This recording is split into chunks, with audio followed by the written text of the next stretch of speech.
I don't see any food in here. Yeah, because Rousey isn't cooking.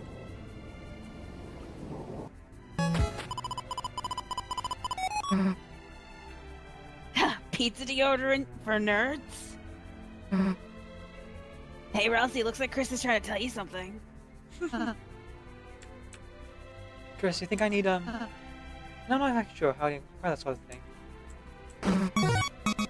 Hey, what the? Chris, you dumbass, why'd you make me wear that?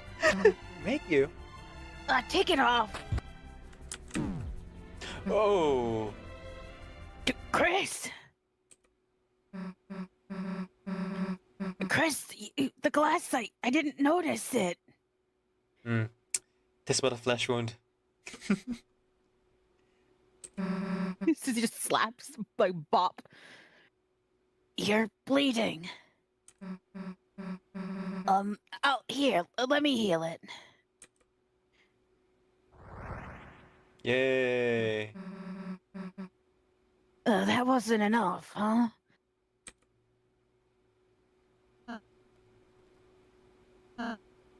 Of course!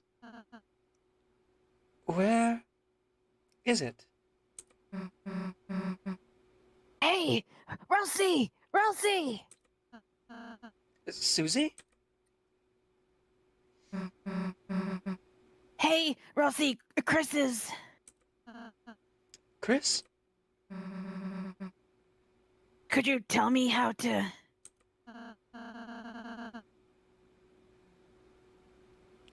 Susie, could you move out of the way?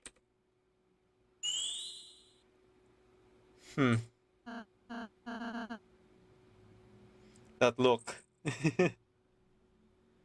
But you know, in an emergency, it makes sense to that the most competent healer in the room do their thing. You know, it's just yeah. Susie really wants to help. I get that.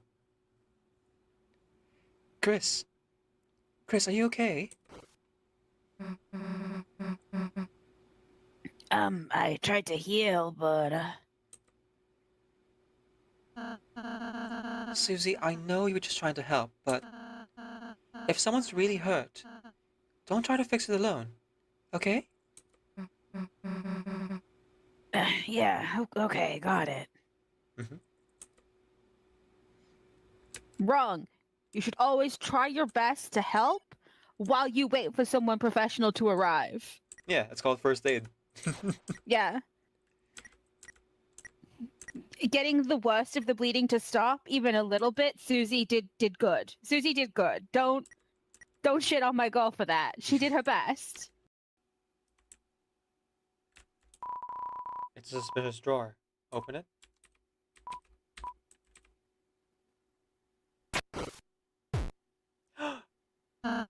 It's a Peepus.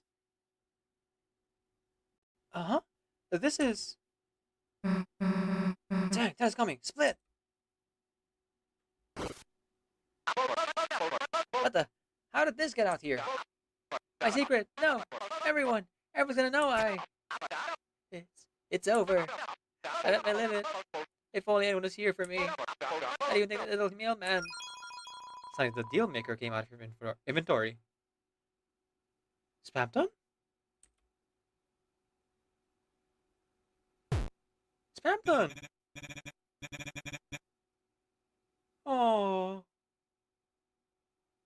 Trash heap. You kept it! You really do care! What the? How the what? Oh heck! What the mama? Me? Hey, what the what? Hey, what the mama? What? Hey, mama? What the heck? What's what? Whoa, what's what? Me? What? Well, hey, what's the heck? What? I'm not gonna do all that. I'm out of breath.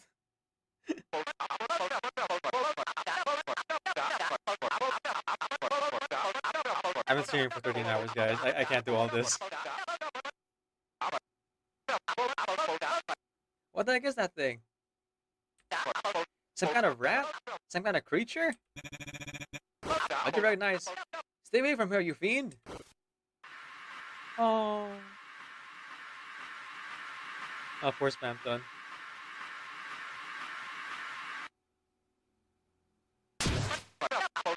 Oh, my darling, are you okay?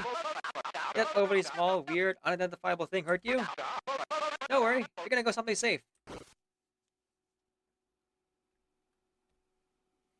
You good, Spamton? Chris.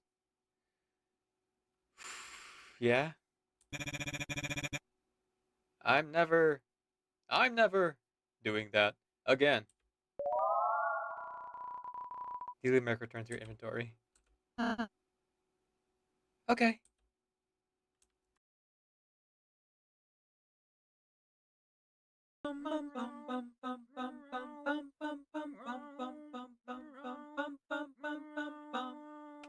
High in the clouds, up on a hill, you talk to the stars, they tell you to chill. I try to tell you what everyone knows, you're perfect in the way that you are. If you stole all the colors that persist in your hair, sold them to black without much of care, threw out my heart, bleeped every sound. I thank you 'cause you left me my heart. Compassion's always sets you apart. You and I will always be loved. So give a little sing to your song. Don't be sad or scared at all, even if you can't recall. You're perfect in the way that you are. Perfect in the way that you are. If you took a boat to the middle of the sea and spent all my money seeking treasures for me, Lonely Tree 91 raided the simulacrum with 10 fractals. Every week after week, I tell you that your love is still cheap, that you are worth the trouble to keep.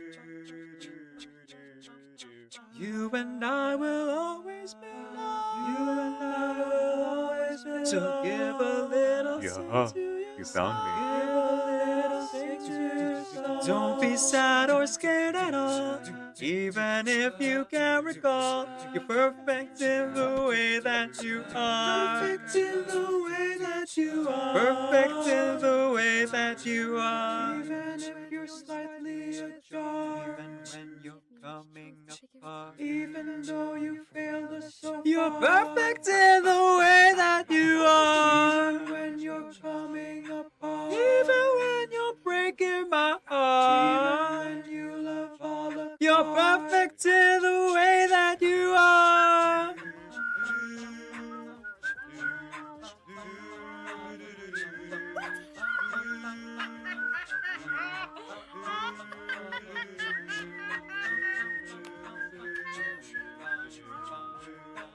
Perfect in the way that you are.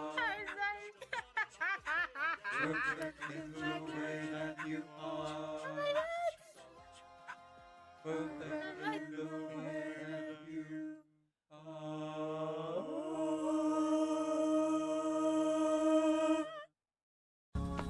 Oh! Yeah, this is about what I expected. Ah, the toast is on fire now. Panya, I think this would be about what would happen, yeah. Yeah, pretty Yeah. much. It would be what would happen if I tried to cook toast. Or handle the Yeah, barbecue. I can be up on this. I would try to cook toast with koala still wrapped around me and sat on me, and this is what would happen. Yeah. True or false, koala? Yeah, also. Yeah, the best way to make toast is what do you call this? Brown on one side and white on the other. But of course.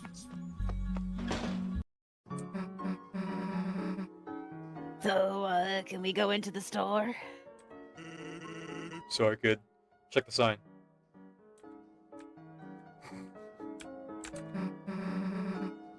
We looked at the sign. Yeah. But did you check it? Open. Yeah, we checked the sign. It says open. Right, because Santa's aware that we're not actually Chris, huh? So the player would have to check it. Yeah. Oh man. Thanks for checking that. That's wrong. And change your stupid sign. Alright, I'm on it. One change sign coming up. I don't see you changing your sign. Got it. Come back in a bit. You're...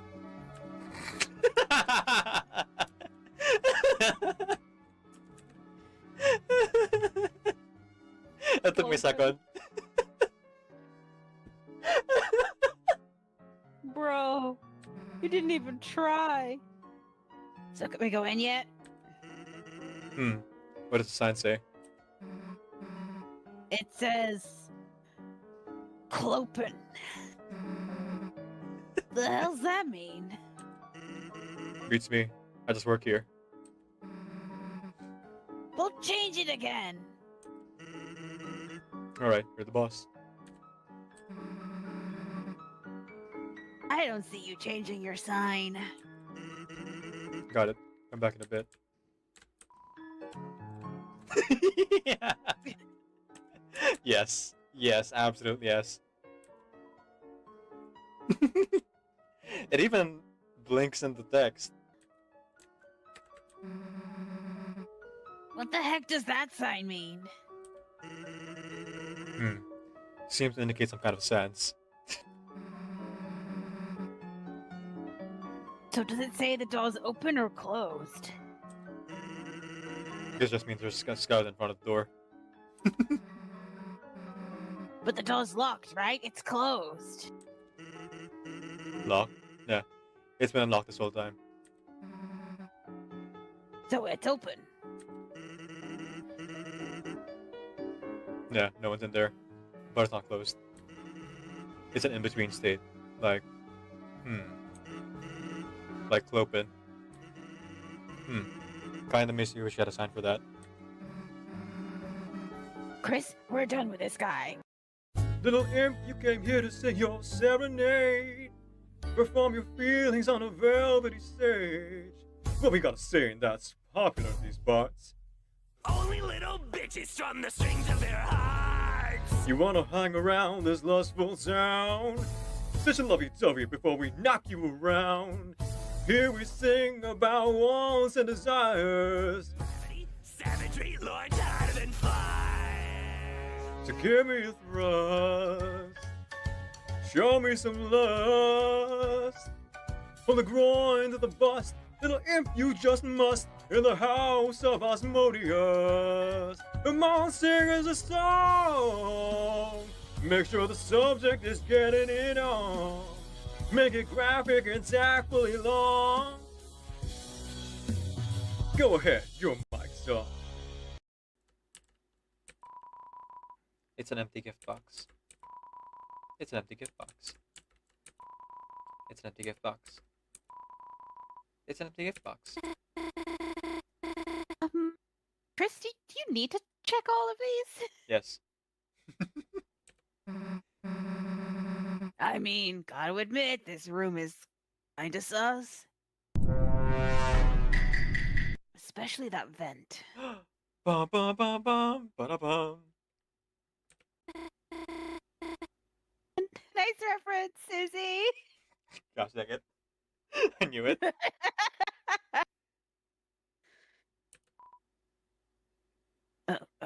Prince? Oh, sorry, you cut out. Could you repeat Noah's line? I'll stop talking now.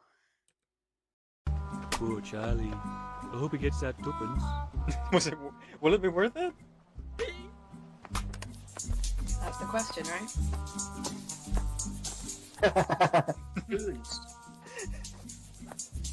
There is nothing so pure in the heart of man as the hunger for power and gold. decades surrounded by chaos and war. May the peace that we stole begin to feel soulless and cold.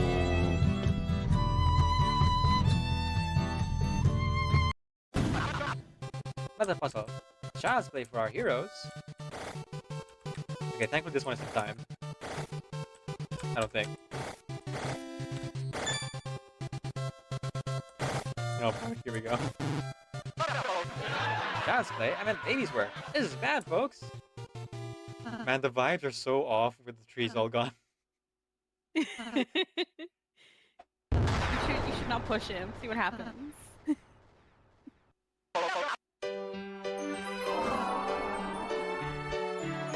What the? This is not me. All done. Push me, Chris. Pushing buddies. Chris?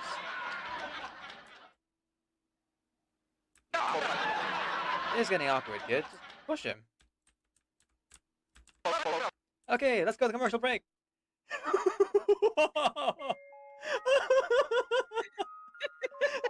Why didn't you push him? No! No! Oh. What a great puzzle, folks! Oh, that's so sad.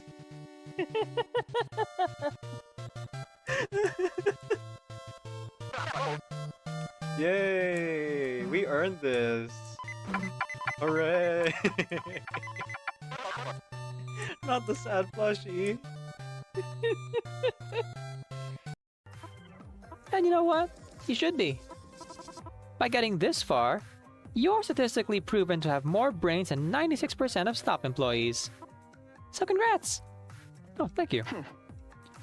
That said, I actually expected you to die by now. I'm not sure how to reward you for your success. Oh, wait. I have an idea. How about a sticker? If you get out of here, I'll give you a fruit-scented one. Though if you're expecting a grape-scented sticker, you're out of luck. I slapped the best ones all over my tech. Yeah, it does really seem to be a kid here. Huh. You're not smiling or anything. Not a sticker superfan? Well then. Oh well, more for me. I stand straight and still, for the lives of my soldiers rest on these shoulders. There is no turning back. History makes judgments. I make decisions. Всем подразделениям! Вперед!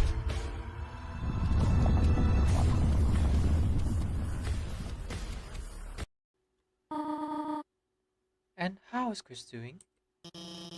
They're great, Tori. One of my favorite students. A real star. Seat in the class. Only half the time. Oh, how wonderful. They have not been up to anything strange.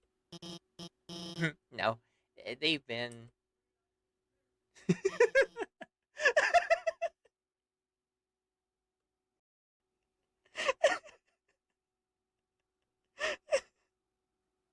They're normal. Well, that is relieving. I have just been a little concerned lately. Just lately.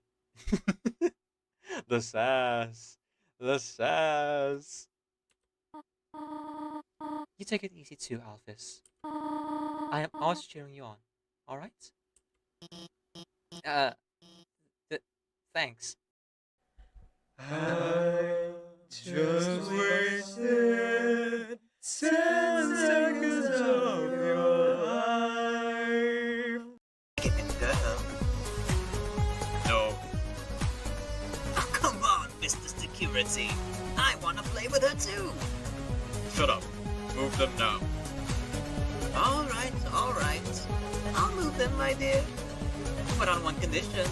You have to play with me. We don't have time for games, Charles.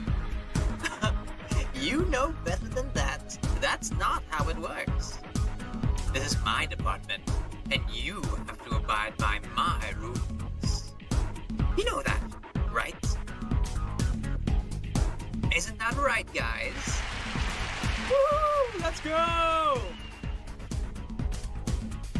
of an understanding, Mr. Security. Now, we're gonna play a simple game of hide and seek. If you can find me, I'll move the mannequins for you. But if you lose... Susie, Chris, hi. Hey, I'm late. I just had to. Yeah. You can see the shonen like pink vision in Noel's head right now, right? Yeah. Shonen, shoujo. Yep.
My overhead light is flickering, so that's a little bit concerning.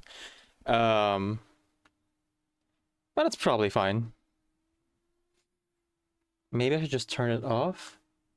I think all the power outages might have burned the bulb out. I just have to replace it. Whew. No, I just changed the programming. It stopped flickering. Okay. Let's do this. Crispity crunch. Damn, look at the bacon. Damn. You gotta get yourself this double cheeseburger. Damn, damn, damn.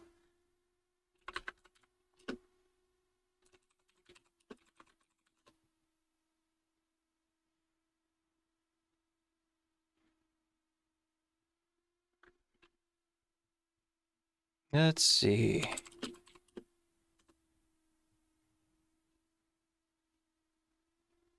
No, let's do this one instead.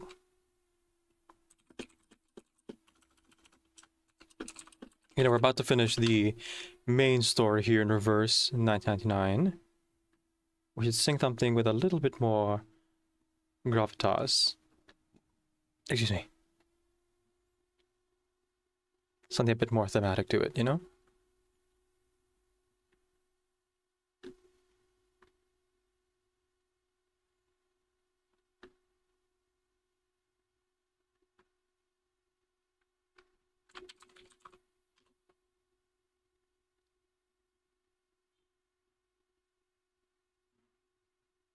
Mother cannot guide you. Now you're on your own. Only me beside you. Still you're not alone. No one is alone. Truly, no one is alone. Sometimes people leave you halfway through the wood. Others may deceive you. You decide what's good. You decide alone. But no one is alone. I wish. I know.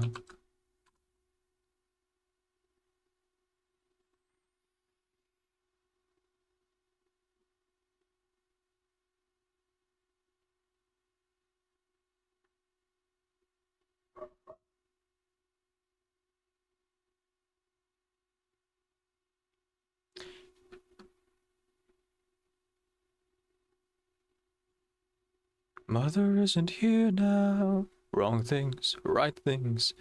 Who knows what she'd say? Who can say what's true? Nothing's quite so clear now. Do things, fight things. Feel you've lost your way. You decide, but you are not alone. Believe me, no one is alone. Believe me, truly. You move just a finger, say the slightest word. Something's bound to linger, be heard. No one acts alone, careful. No one is alone. People make mistakes, fathers, mothers, people make mistakes, holding to their own, thinking they're alone. Honor their mistakes, everybody makes one another's terrible mistakes. Witches can be right. Giants can be good. You decide what's right. You decide what's good. Just remember, someone is on your side. our side, our side. Someone else is not. While we're seeing our side, maybe we forgot they are not alone. No one is alone. Hard to see the light now. Just don't let it go. Things will come out right now. We can make it so. Someone is on your side. No one is alone.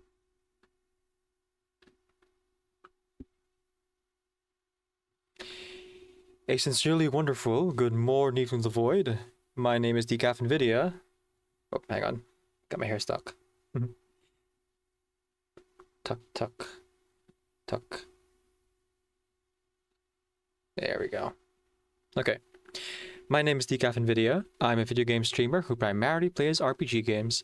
I'm also a voice actor and singer, so you can do one or both of those things in the stream. My pronouns are he, they, and today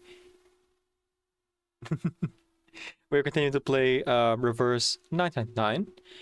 We're planning to actually finish the main story today. Exciting things, exciting things. Now, plan being the operative word, because I just realized I left my tumbler downstairs as I was refilling the water, so I gotta run back down and get that. But here's the game already, so you guys know what we're going to do. Hello Before Dawn, welcome in. Folks, please go ahead and click the heart on the chat if you haven't already, to give a follow to Before Dawn.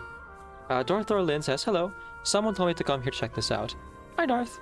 You probably don't remember me. I sometimes co-stream with MJ. I remember you as one of the pun masters over on Lady Ride's stream. Good to see you again. Good to see you.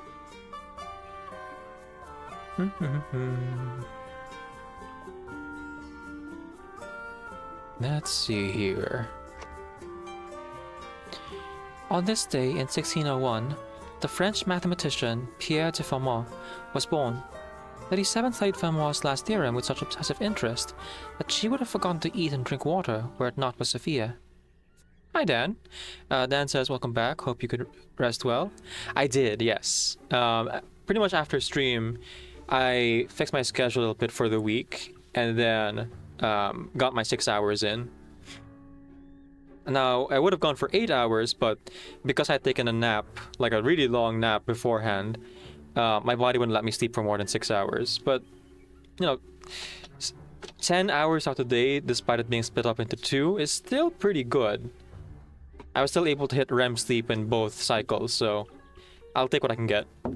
Dan says, by the way, I just claimed some rewards from the War Room. When you get past the DS Garment, there's an amazing soundtrack, but now I can't find it again. Oh, cool. I think I have to do a bunch of like the side stuff to unlock it myself. Like the Syndrome of Silence and the 8-bit arcade remix thing, right? Enjoy your lurk, Vesperina. Oh, wait, no. I do have some of the scrolls at least. Gotta get back to the past, Samurai Jack. Yes, I should go get my water. You're right, you're right. Sorry, I'm already getting sidetracked from my sidetrack. Rhiannon's character event. Main's bulletin. Captive of Transcendentality. 8-bit arcade remix. Syndrome of Silence and Focus flashback, as well as Lucidscape. Got it. Okay. Now her outfit unlocks in just 1, 2, 3, 4 levels. So I'll be able to claim that at least next week. Fun, fun, fun. This heart is from an ancient legend. It burns. Tasty water issue again? Huh, weird.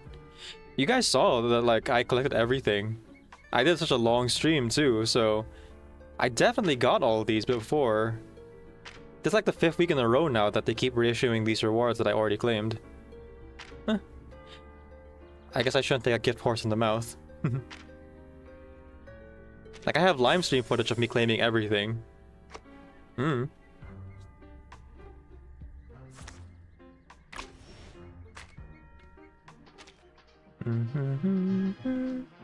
Polar nights are more brutal than any fire. Okay, before I go grab my water, let me just get rid of some of these red dots.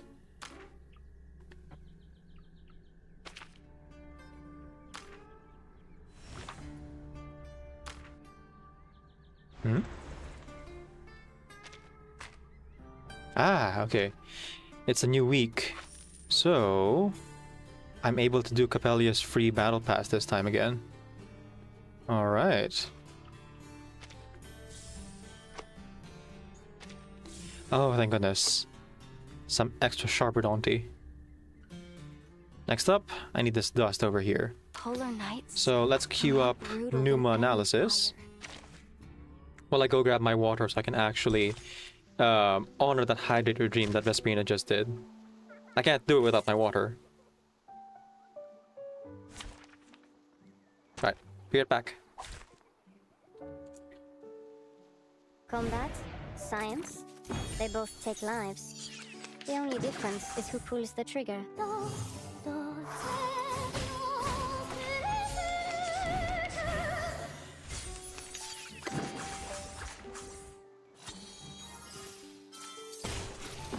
Prey, caught in the woven net.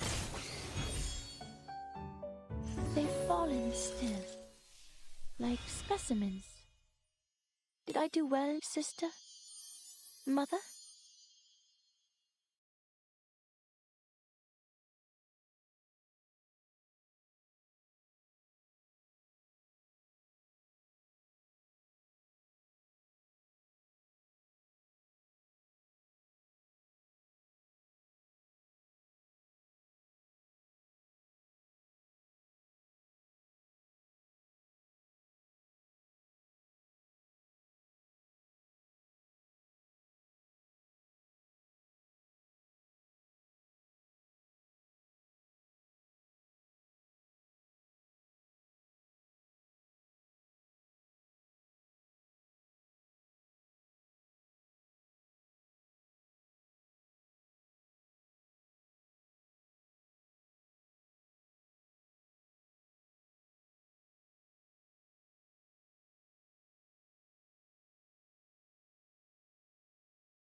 Taking my time going back up the stairs,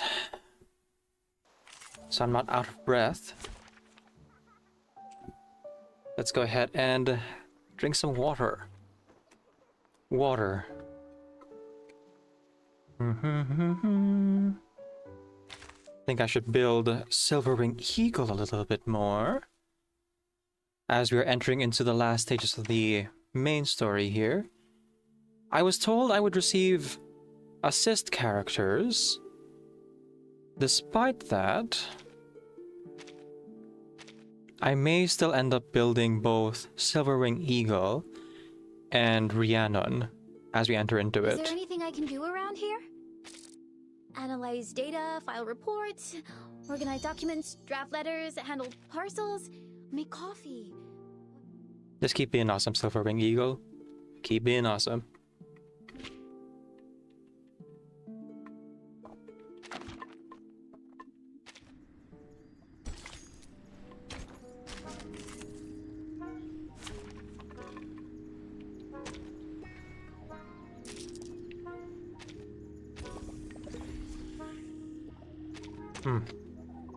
That's the good Straight stuff. to the point. I like that. I was able to use up my candy before it reset last night, so now I don't have to worry about it for at least a week. That being said, with 4 characters to build, we got a lot of resources to burn.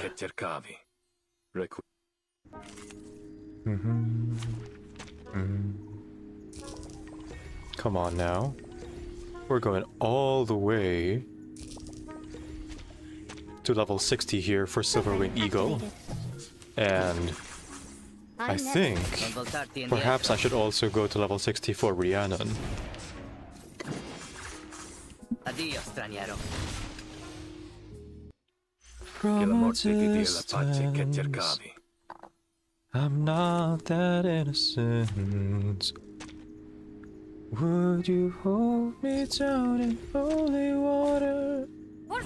Sent from heaven, separated. I bless the rains down in Africa. Addio, straniero.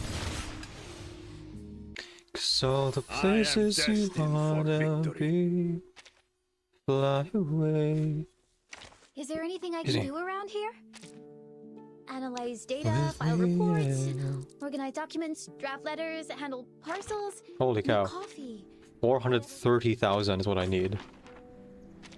Insane. Insane in the membrane. Please sign in here. Whether you're staff or a soldier, you're welcome to borrow from the collection. If an object is damaged during use, do not try to repair it yourself, or we won't be able to assist. You got it. I'll take as much sharp dot as I can carry, please.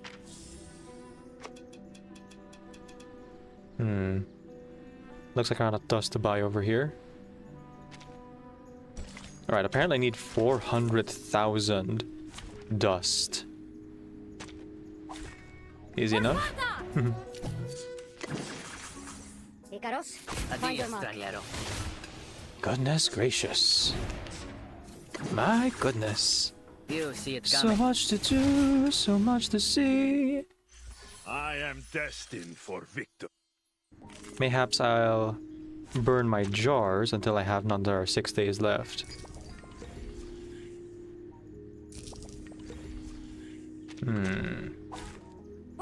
How shall I distribute thee? I never let Non voltarti indietro. 400,000 is a lot. Addio, straniero. And we are going to go main... we're going to go non-stop to the main store here Destined for victory. in a bit. But like also, I recognize that this is just kind of grinding. Straight to the point. I like that. Nah, the grind is fun. Non voltarti indietro. Number go up. Maybe I'll do this for like, You see it coming. at most 8 more minutes.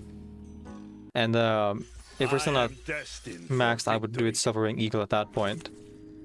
Then we'll just continue on. Straight to the point. I like that.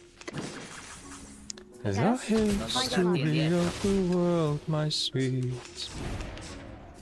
is who gets eaten and who gets to eat. I bring you victory. We as won't promised. discriminate great from small. Oh, we'll serve anyone and to anyone at all. Straight to the point. Man, I have so much candy to burn.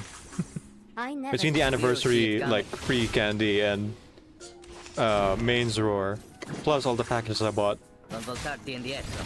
and the candy I saved from the past 2 I patches, bring you victory, as promised. quite a lot to go through for a main patch. So perfect timing that I'm building 4 characters. Man, I just have a lot of Straight to the point. jars that were close to expiring, I guess.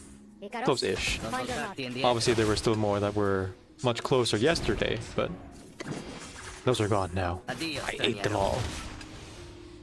I aided them. I bring you victory, as promised.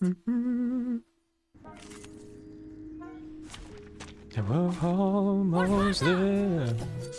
Almost there. I never let Non voltarti People indietro. gonna say that I'm crazy, but I don't care. Addio, straniero. Trials and tribulations, you know I've had my share. But I crossed the mountain, I follow the river, and I'm almost there. I remember my daddy told Straight to the me point. I like that. fairy tales do come true. Adios, straniero. But you gotta make it happen, it all depends on you. So I work real hard each and every day. And now, And I'm to not return gonna to my take the long-term easy mission. way. Rest. 'Cause I know exactly where I'm going. I'm getting closer and closer every day, and I'm almost there. Program activated. I'm almost there. I never leave. Don't voltar People gonna say that I'm crazy, but I don't care. Trials and coming. tribulations, you know I've had my I am share. destined for victory. But just I cross the mountain, I follow the river, and I'm almost there. I'm almost there. Adios, straniero. I'm almost. You see it coming. And now, to return to my long-term mission. Rest. Is there anything I can do around here? Almost there. Analyze data, file There we go. reports. Level 60 Silver Wing Eagle. Alright, we still got 5 minutes here. Rhiannon, where you at? You have my heart. Oh my goodness. How did it not occur to me that the other Rihanna song is literally called Umbrella? Ah, goodness gracious. I hope that there's more Rihanna memes out there for Rhiannon. I know they're nothing alike, but like the names, man. Alright, would she be under Beast, perhaps? You have the Rihanna memes? Let's see. Now it's raining more than ever. You and me will have each other. You can stand under my umbrella. You can stand under my umbrella. Mineral? Huh. Yeah, I have no idea. Oh, wait. No, that's Capelia.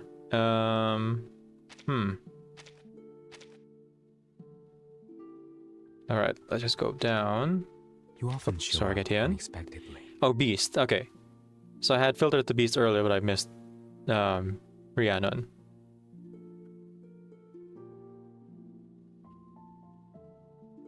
Okay, real quick. Oh, whoa, whoa! As your part of Regulus, I heard that you're going to be in the final fight, so let's give you a little bit of a boost. Oh. Oh, long-necked Rihanna. Goodness gracious. The Photoshop is real.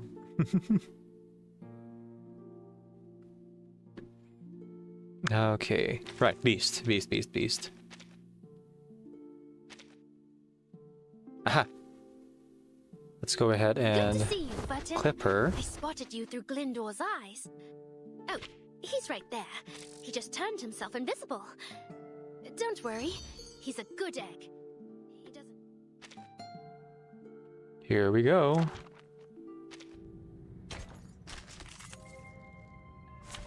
Now this is a fast way to burn through some scrolls. Oh, some activity is to farm for some scrolls. Logic leads the path to victory. Digital body Pay attention. Digital dancing.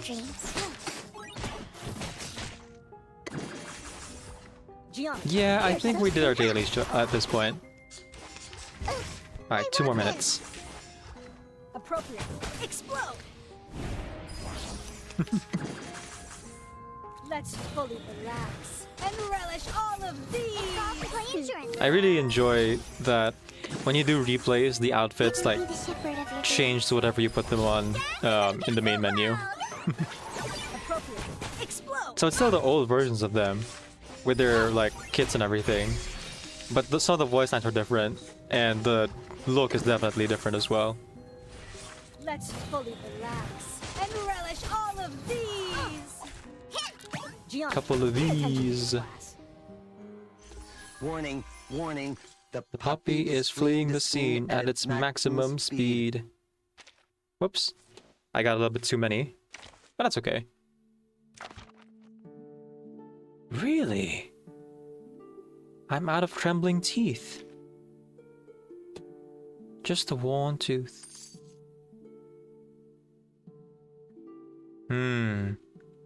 I have to do rolls to bite from this shop. And goodness knows I'll still need trembling teeth for Miss Stranger later, so I won't worry too much about it.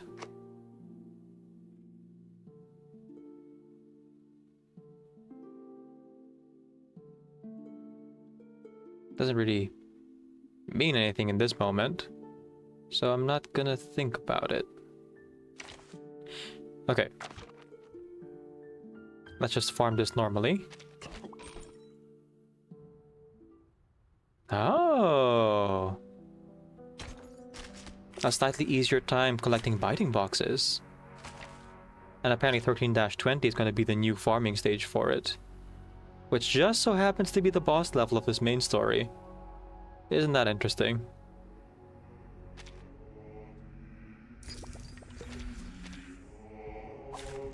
There is time still. Oh, this was the drunk, right. The guy we just kind of pushed out into the Foundation to die. Decrypt the cosmos. And with the Manus attacking, I imagine they didn't make it that far. Just as I deciphered.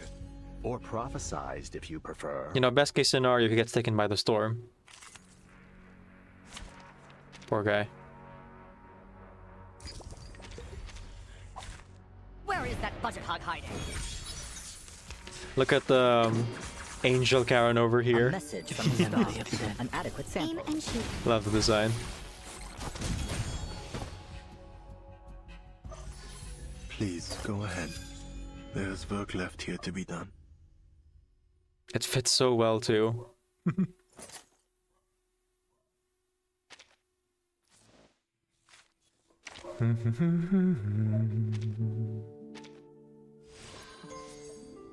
Deepen the insight. I've designed a fireworks show using Flamo Flicker and Draco Drought. Would you like to be my first viewer? It won't burn your hat, I promise. Oh, this was in the trailer, I think.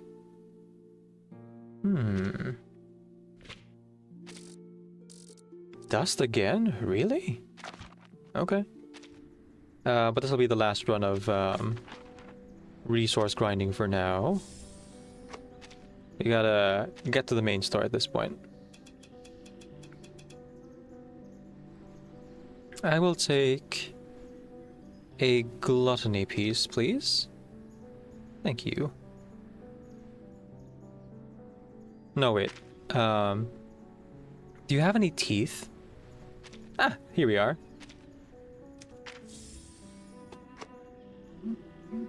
None to say about the teeth I just bought? Okay. Thanks for not judging me, I guess. Regrettably, even the once fully stocked arcane item vault has fallen hard times. Yep, they gotta unload all the ammunition into the Manus that's attacking right now, so it's probably been raided to death.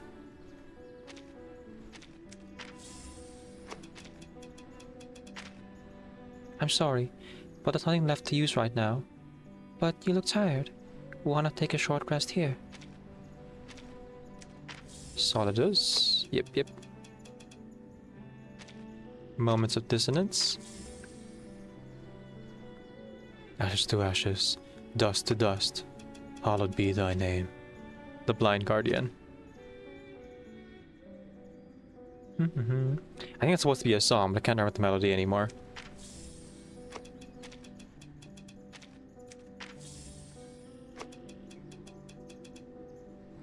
Ah, old tickets. I can convert those to crates. So crates. Oh, I'm out of currency. Okay. Slowly but surely burning our way through all the materials here.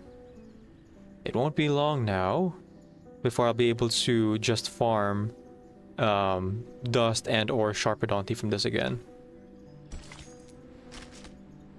Although it's possible, I may simply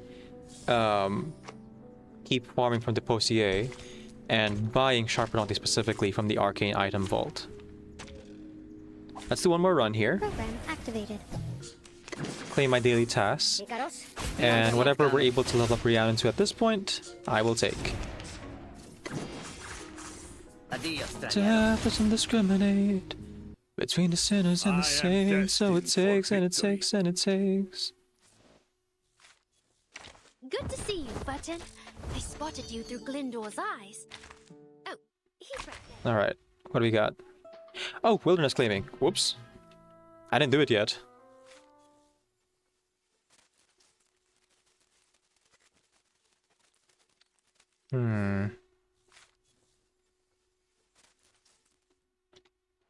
Guess I still had one more daily to do after all.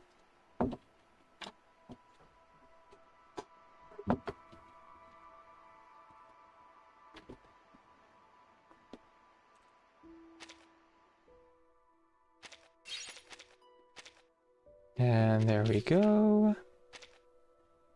Really? None of my critters are tired yet. That's surprising. Okay, I'm not gonna linger here for too long.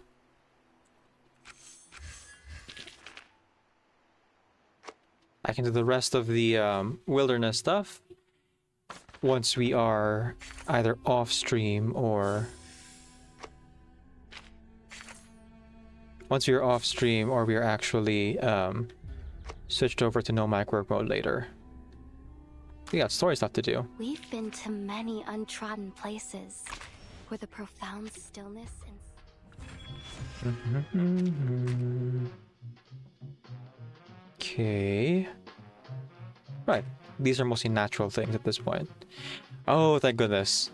Right, there's extra dust and Sharpodonty in this jukebox. I keep forgetting. That is very, very helpful. Way more than rolls right now. But the rolls will go towards Miss Stranger. In the future, that is. Look, I've got some frankincense. And the Copelia thing. Haha, alright. 4 out of 5, not bad, not bad. Oh, and the other one's time gated, so totally understandable. And you got our dust. Now it might not get Rhiannon to level 60, Look, but at the very least, we'll be able to level her up to I3 now. Good to see you, Button. I spotted you through Glyndor's eyes. Right, the scrolls. I need 10, so 5 runs total.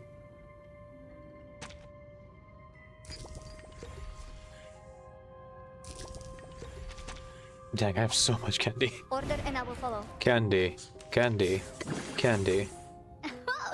Need me to get you guys an ambulance? Don't be shy, mi amigo. Insert 5 coins, and I will tell you a story.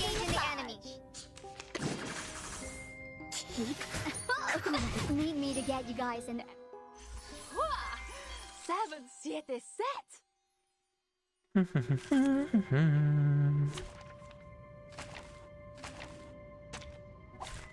Come here. Let's see who's bothering you. What? You still don't recognize me? What about now? Special massage. Ta-da! Engage in the enemy. What? You still don't recognize me? What about now? 7, 7.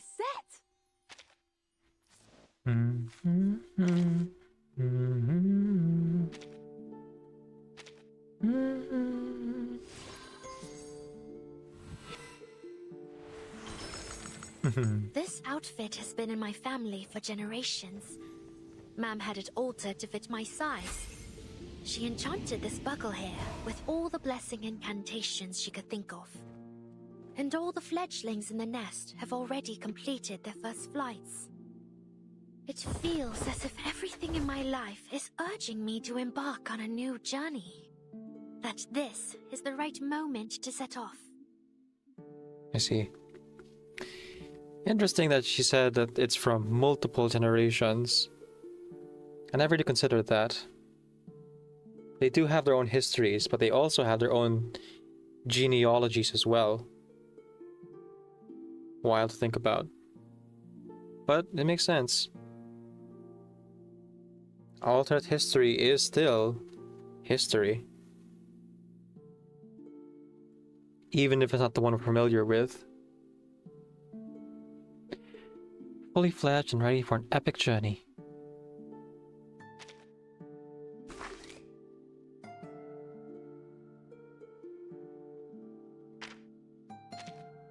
For now. Here's your Psi Cube. And let's go ahead and max it out. We can max it out. We can max it out. Think of what I'm saying.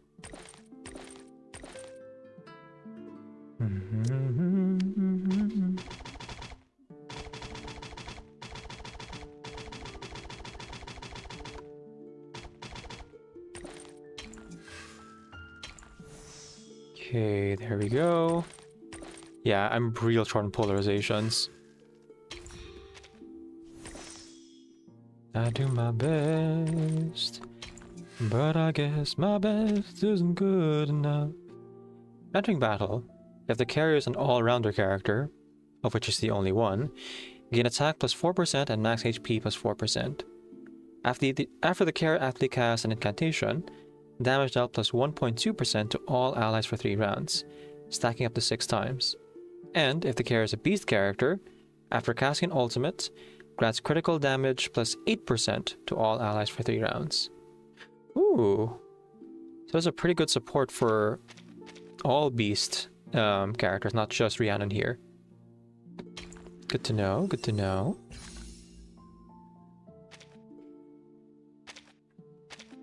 Right, time to finally use those gluttony Ps I've been saving. There you go, Rhiannon. The soft rain of yesterday. Implications. No, really? I'm still short on dust even now? Okay, fine. Resonance it is. I can at least get up to R10 here. Play a bit of Tetris and then we'll go into the main story. It's time. It's time. Making Christmas, making Christmas, making Christmas. It's ours this year and won't the children be surprised? It's ours this time. Making Christmas, making Christmas, making Christmas. Okay. What do I need? Mistletoe and the something skeleton, I forget what it's called. Oh, not this thing.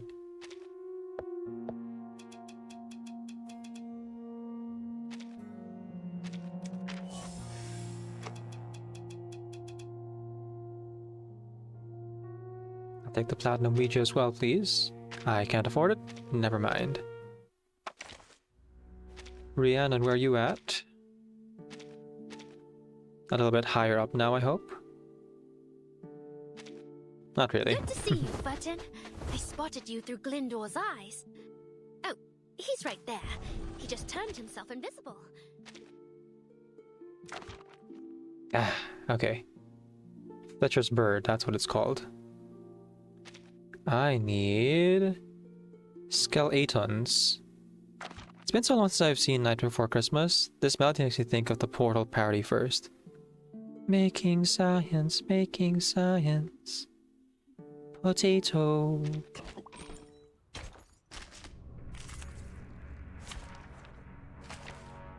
Goodbye, my only friend. Oh, did you think I meant you?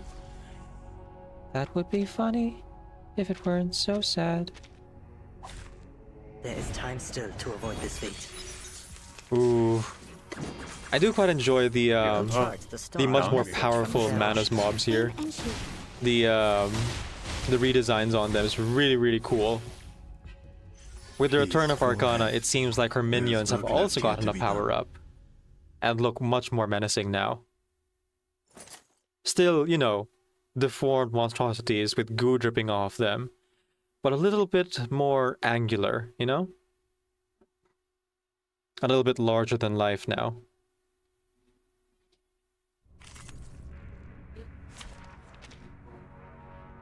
As they continue to play in their discordant harmony.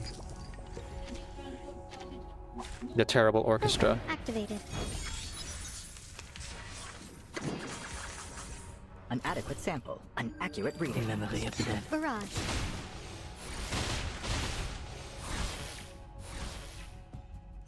Just as I deciphered, or prophesized if you prefer.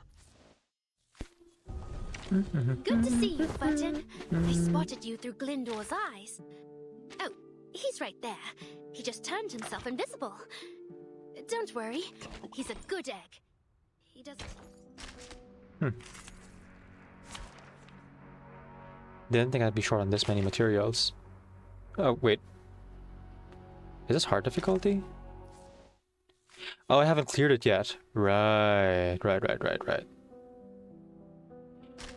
Maybe I can, instead of that, make use of these caskets over here. This heart is from an ancient legend. Where's Rhiannon?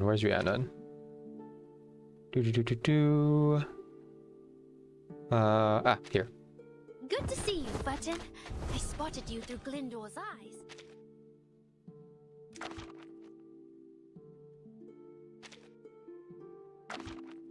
Ah, okay, that's why. It's a spell of fortunes.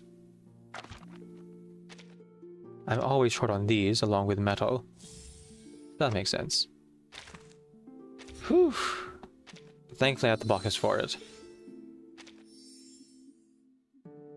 Alright. So based on what I understand here, it seems her stats matter a little bit more than any crit rate.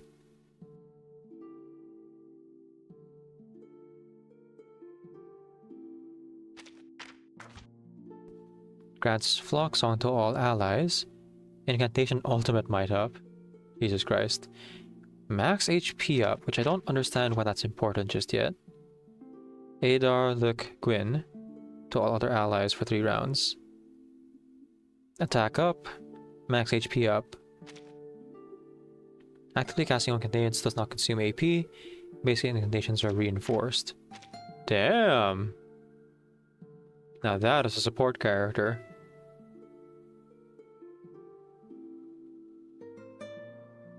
Extra AP. Sensory Bond. It's kind of like a support version of Anjanala. Moxie plus 5 has Raptor Kinship up. Huh.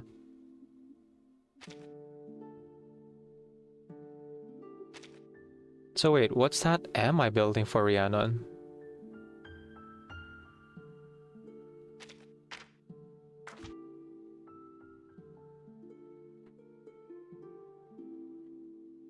Attunement.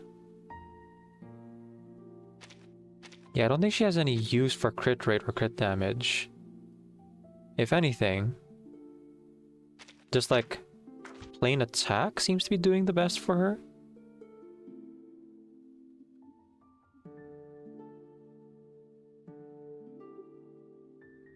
I don't understand why it keeps adding max HP to her, other than to just like make her less killable.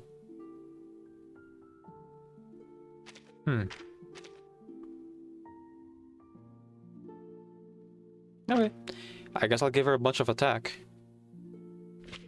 I don't really see any bonus in particular for raising her max HP, so I'm gonna assume that's not really important.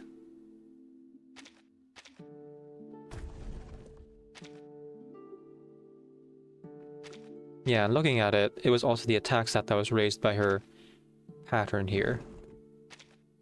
Okay, clear the board. And let's focus on pure attack. Come with me, and you'll be in a world of pure imagination. Take a look, and you'll see into your imagination. We'll begin with a spin, traveling in the world of my creation. What you'll see will defy explanation. If you want to view paradise, simply look around and view it. Anything you want to do it. Want to change the world, there's nothing to it. Alright. Attack raised up by 521, HP by 1640, and just for a little bit, 1% damage bonus. Just a little bit. Alright, I'm ready. Right, this thing. This old chestnut. Another roll for Miss Stranger down the road. Okay. Alright, folks. Spoilers ahead as we play through the main story here. And, according to Weiss, it's gonna be a non-stop thing, so we're going all the way to the end. Here we go. Part 20. A peek into fate. Even the untouchable has a texture.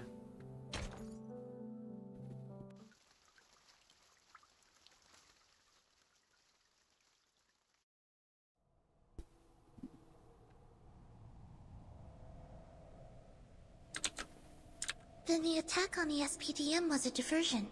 They wanted to pull Foundation forces away from headquarters. Right now, Arcana has found her way into the Foundation, and the storm is closing in on SPDM. And here we are stuck in whatever this place is, doing nothing. I would argue the diversion is still pretty damn bad. Like, there isn't a lot of security around the SPDM, not enough to like fend off a full-blown Manus attack. And the loss of these children's lives is really, really bad. But I suppose the current value of the headquarters is technically higher, objectively speaking. Her low muttering makes the corridor feel all the more desolate. Brushed by a fingertip, the golden threads begin to drift through the air. Their knotted forms tremble in darkness. Somewhere within the body, an innate ability, mysterious and distant, is quietly walking. I think Waking. I found a path. Let me try something. Sonetto, this way. This is our way out. A stranger again? But you're pointing out the window.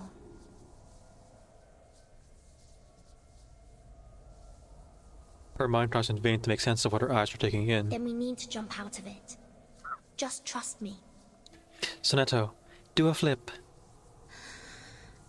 Of course.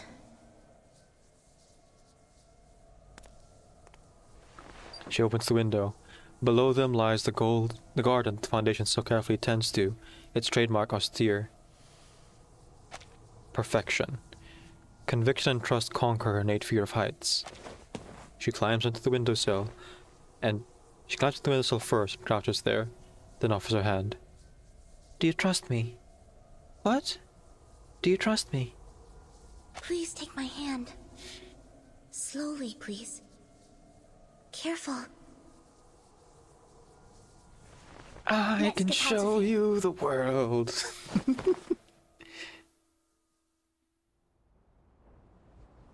The labyrinth created by the boon is silent and void of any trace of life. But in free fall, the wind's howl still passes through the ears. At some point, the tightly clasped hands loosen as the two plunge into darkness.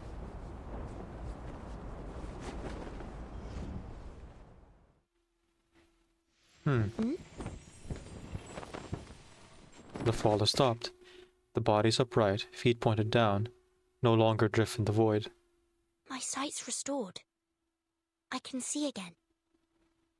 No, this isn't right.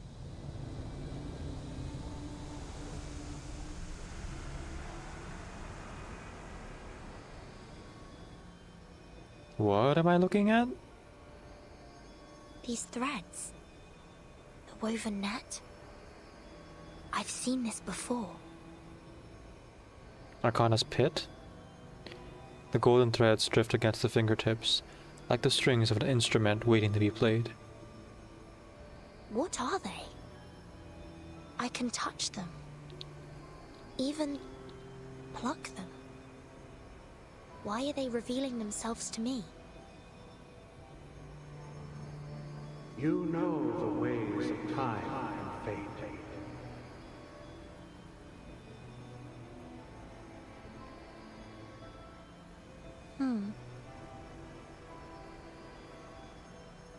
The palm press onto the sand table, which is nearly submerged in the black torrent.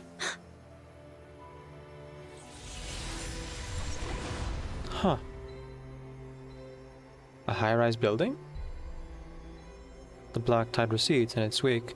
It leaves an unstable seed. Is this another game of yours, Arcana? The tower of threads, gnawed full of holes, sways as if built on shifting sands. Right before it crumbles, the hand instinctively reaches out and catches this precarious destiny. One day, I will uncover its secret.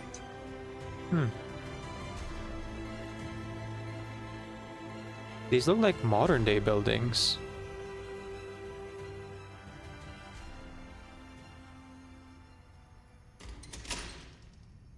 The door's open again.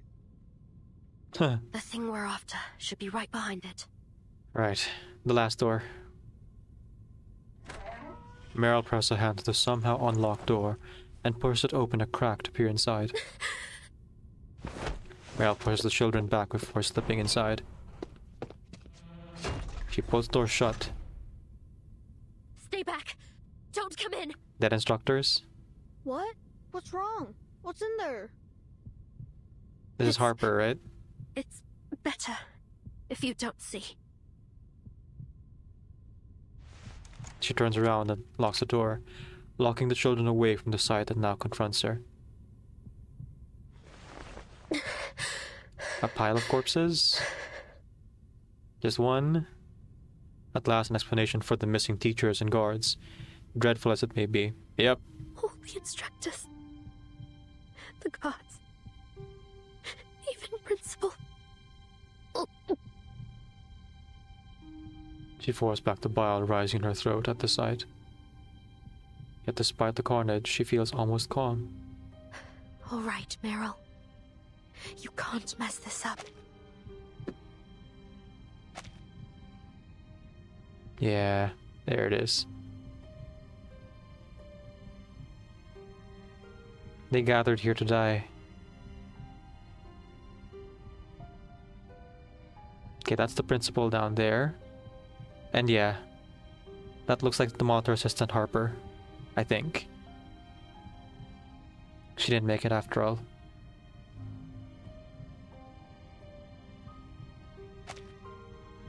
The SPDM's last line of defense against the storm has fallen from its perch. The dove's body split into two lies bloodstained and battered on the floor. Shelter Duff's gone. But there should still be spares somewhere. Right. She kneels and pushes the corpse aside, searching for an intact shelter dove. Come on now. They're only dead people. They can't hurt you. Right. You've seen worse. With Charon, remember? I wonder what he'd do if he were here. Probably leave them to rest, bury them. She blinks. With mechanical movement, she turns over another instructor's lifeless body. Sheltered beneath the body lie several shelter doves, mercifully undamaged. Miss Vogel. Oh. I kinda had an inkling that they were going to do more with Harper. Because they've been hinting about this particular teacher. They've been hinting about this particular teacher being more than what she seems. Like, not being as uncaring as she seems since all the way back in Chapter 4. She is the teacher who sends Vert into the detention center, I think. And she's the monitor assistant to Matilda. She has an interesting scene at the very end of the anecdote, being like, oh, it turns out Harper was just like Matilda and these kids. Sorry, chapter 3. Matilda and these kids way back when. A lot more headstrong, a lot more idealistic. But the realities of the storm kind of wore her down to become the more principled person she is in the present. And fulfilling her final duty, giving a chance for hope here and protecting so many spare shelter doves. Memories of her flood through Meryl's mind, but one thing she refused to do is think on the anger she once felt at her for sending her to detention all those years ago. She wipes away the tears swelling in her eyes with a shaky hand, then gathers the shelter doves in her arms. Remember the names, folks. Dora, Arthur, Harper. These were bit characters, NPCs, but people who mattered in this world, whose sacrifice means something. Meryl? Are you okay in there? It's getting dark outside. Yes, I found it. Just a minute. Stay right there.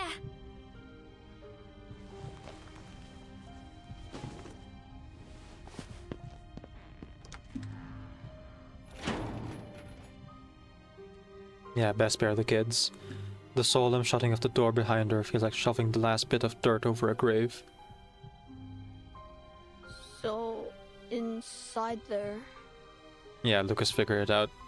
Your teachers and the gods did everything they could to protect you. That's all you need to know. The students can read the overwhelming sorrow on her face, but they remain silent, unsure of what to say.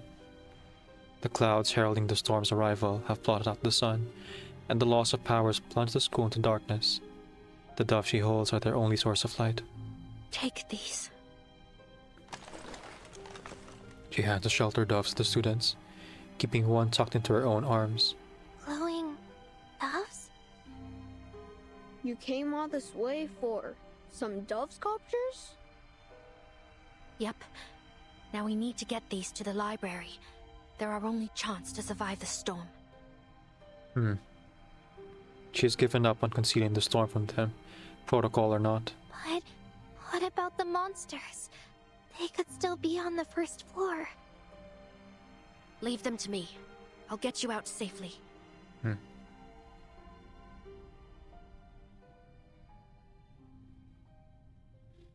Here we go. Meryl leads them back to the second floor. The blast door leading to the first floor is just as they left it, locked. She presses an ear to the door and frowns when she hears footsteps behind it. Listen carefully. You two, hide in the air vent. I'll go first and draw the monsters upstairs. You go down the vent to the ground floor and Thought so. run as fast as you can to the library. But what about the monsters outside? How can Amelia and I get past them? The invisibility potion. Lucas's bravado disappears and a terrified child remains. I know exactly what to do. We use your invisibility grenade before we get out of the vent. Then, we just have to get to the library before it wears off.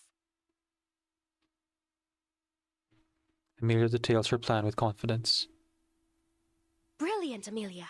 You do exactly that. Take the dove to the library to save your friends. Assistant Monitor Lavender will be there.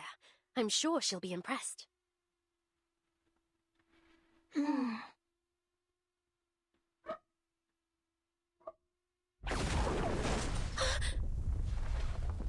A powerful burst of arcane energy blasts a hole through the door. No. That glow. I've seen it before. So... there's more than one of those things. God damn it.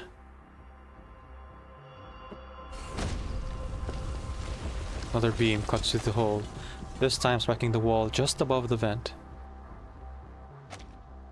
Rubble falls and blocks the vent's entrance, but the impact also blasts a hole in the watchtower's wall.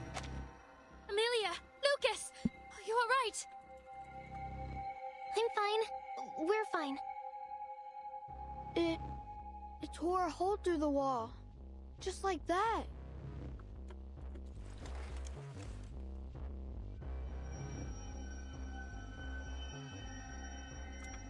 Bloody... Yeah, Move, now! you found me. Through the opening! I'll help you land with the levitation incantation. What about you? I'll be right behind you. Remember, once you land, run straight to the library. Watch out!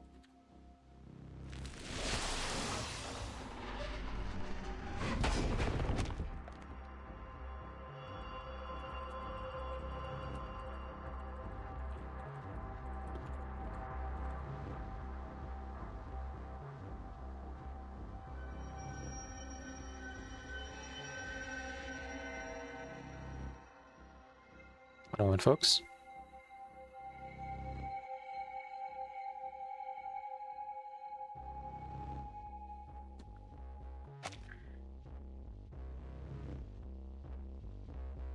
Hey Dom, welcome in, welcome in. Thanks for redeeming first. Okay.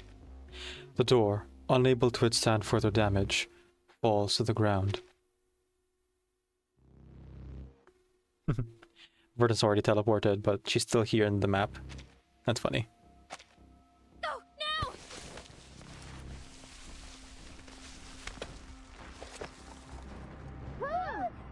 Shbebby, stay! I'll see you at the library.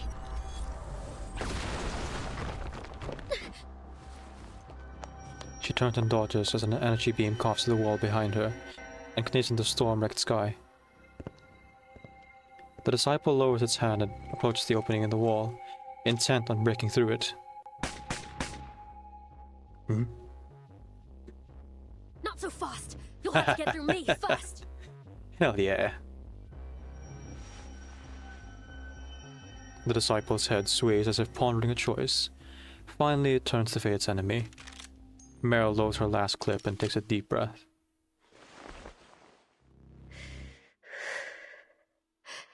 I've killed your kind before. I know just where to aim. The eye? Even if I'm on my own this time, I'm more than enough to take you down. I mentioned this before. I suspect this guy is just a slime in a human shell. A human-shaped metal shell. The eye that, like, goes between sockets is actually its core. That's what I think it is, anyway. Oh, we do have a fight. Okay. Sure. Banquet Coordinator. A special disciple of Madison Dicte. It acts before words, its own or its enemies, as the one who opens the banquet. Once it moves, only music and wails should remain. Like, it might have been a person before, but it's mostly ooze at this point. Just being held together by the casing around it. Yeah, it's a special one. Oof. Alright, we got two strong ones. We'll aim for the tuning first. Okay. Technically, Matilda's still knocked out. I'll go ahead and use Winsong and Vila again. to get us through this fight, and Matilda on top of that. Hey, hello there. I count them as like SPDM students and teachers. Alright. The tuning thing first. Then the Harmonia. And last is the scary one. The banquet coordinator. I look forward to seeing them in more stages and things. Excuse me. Close enough. Mm-hmm. Okay, okay. Burn that. Give a buff to Windsong. Sacrifice. A good point. Move your legs. Don't tell me what to do. Get an impromptu in there. Just a little No bit. other study could show you this. Okay, we're gonna be okay. Between Windsong and Vila, we're gonna be just fine.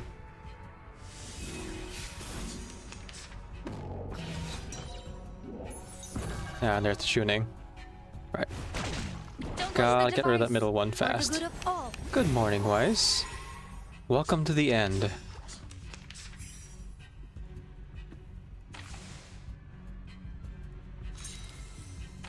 How do you do, my great share the same dream. universe? I will remember Thank you your for sacrifice. bringing I admire me your courage. into the world. I am at your eternal service. Welcome to your new world. Keep up the pace. For you and for us. Alright, 2 more turns, I think. Don't touch the That should about do it. I like that they actually up the difficulty for the story. Together, we are furious.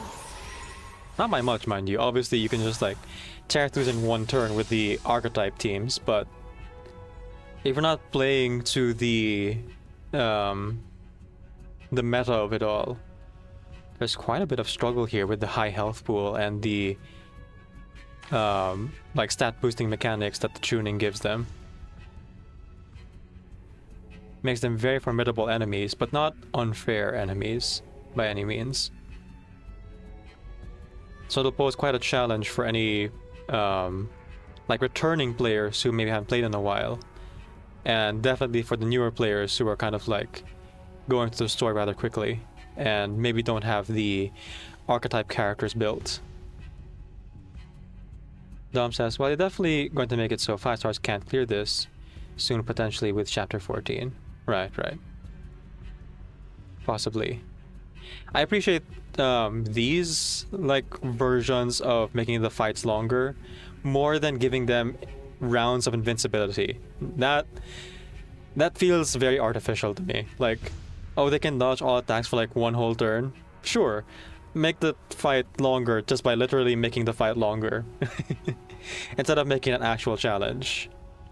This one's an actual challenge. I do like it when they give us things like freeze mechanics to deal with, or enervation, right? Those are fun.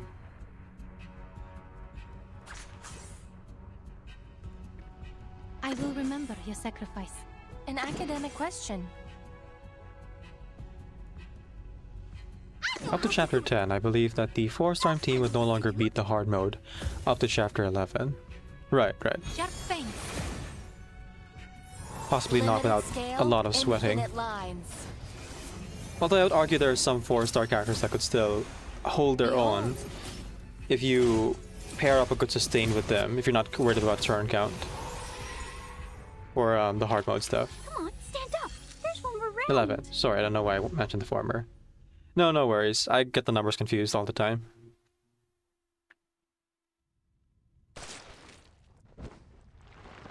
Ten minutes left. Jeez. Soft tissue flows from its cracked skull. That's for breaking my stuff. Oh. There it is. She only held on to one dove, and it immediately broke as she sends the kids away. Yeah. All the flags. Thankfully, the eagle is here to save in both forms. Desert eagle, you mean? Sorry, I know what you actually mean. Silverwing eagle and Eagle Scout. But Meryl just like pointing her gun at the enemy just made me think. The other kind of eagle. Even though I know that's obviously not the same weapon.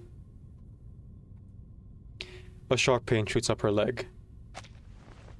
Meryl lowers her gun and looks at the shelter dove in the corner. Damaged mid-combat. Could be worse. Just need to remember what Masha showed me. She slumps down against the wall, tears off part of her coat and begins bandaging her wound. She wasn't gonna make it. We got to know Meryl over 1 year. She showed up all the way back in 2.8. Back when people like me were saying, and still saying, she kinda looks like Picorn Bloom.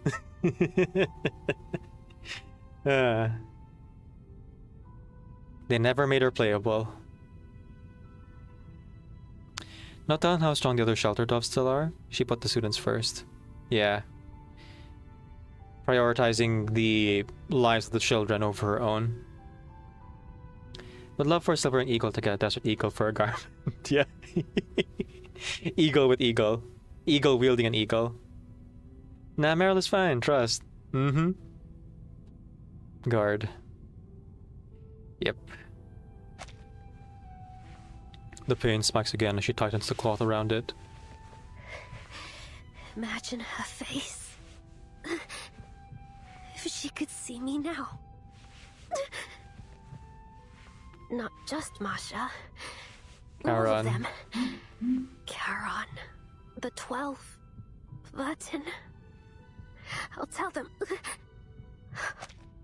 That should do it. And then in flies Matilda on a red 38 being like, Matilda's here! Cheers, love! Here's the cavalry! Matilda's been out of commission for like most of the fight. The only person who could help Meryl right now. With the wound now dressed, she lifts herself off her feet. She can walk, but... She lifts herself to her feet. She can walk, but each step comes with a wave of pain. I'll tell them. I didn't run away this time. You must run away, Shinji. She finds herself at the watchtower's base and leans into its doorframe. The world outside looks as though it's burning. Rainwater gathers to form a puddle in a nearby crater. That must have been Amelia's grenade. I knew you could do it, kid. Shapeshift? Fly? Anything? Ah, it's too late.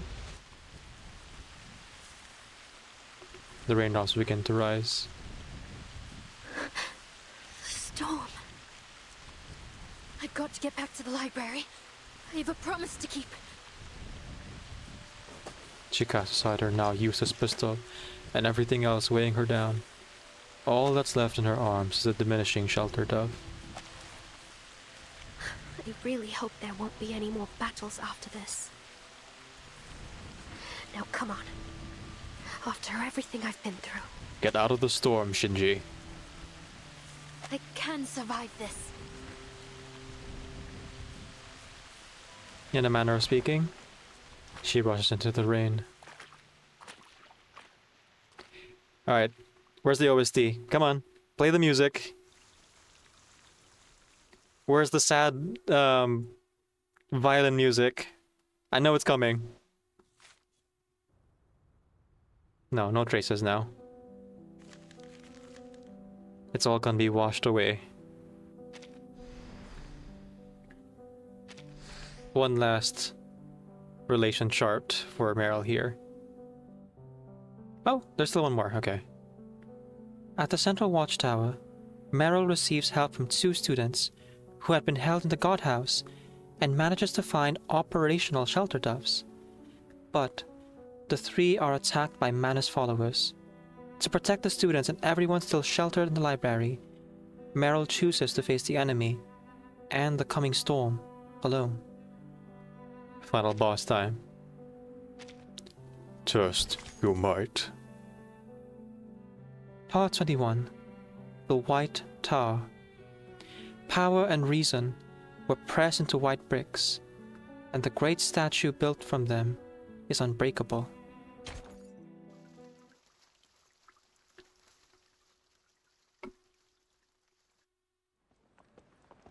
Meanwhile, 30 minutes ago, back in headquarters.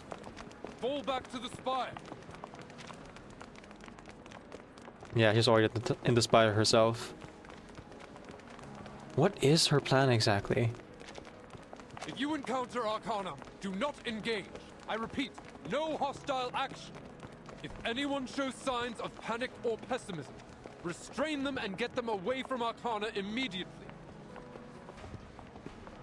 You ever pictured your own death, Pedra? Ever thought it would feature the two of us, side by side? I'd usually suggest a bit more positivity, but that might be naive given the situation. I might have a few tips on dying with dignity, though. Thanks, but that much I've already figured out. Creius, give me your pistol. Take it. Just promise me you aren't saving the last round for yourself. I was gonna say, like, you only need one bullet. If I go down to my last bullet, I'm gunning for Arcana's head. Hell yeah. Well Metal said, AF. Renai. I don't think we've ever agreed more. Krutov's army has occupied the entirety of the committee building. Beneath them, the remaining resistance forms a shrinking cordon at the upper levels. The spire was not built for shelter, but at this point, they have nowhere else to run.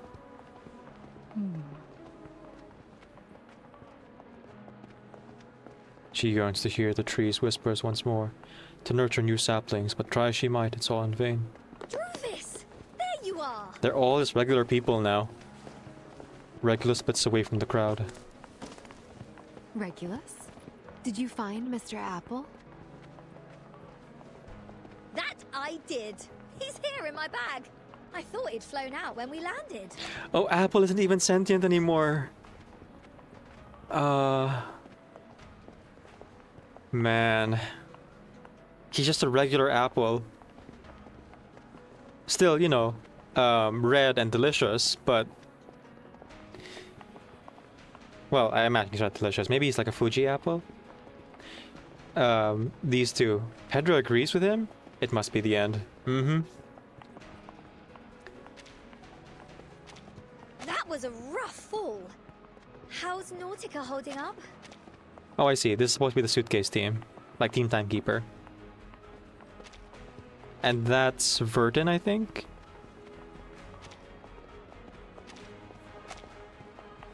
In her surprise, he senses someone familiar brush up against her. She turns and sees Marsha carrying someone over. Marsha! Who have you got there? The bard? I found her trapped under a filing cabinet. There's obvious pain in her voice. Without her arcane skill, she's forced to consciously bear each and every wound she sustained. She's alive, just in a coma. Same as the vacant. The bard? Recoleta. Right. Because Recoleta... Recoleta isn't really technically a person. She's essentially like an awakened book. That's a story brought to life of the imprint of the person that used to be Recoleta. Like the human who wrote the Rise and Fall of Sanity, I think, was the name of the book. So she would also just be like an inanimate object now.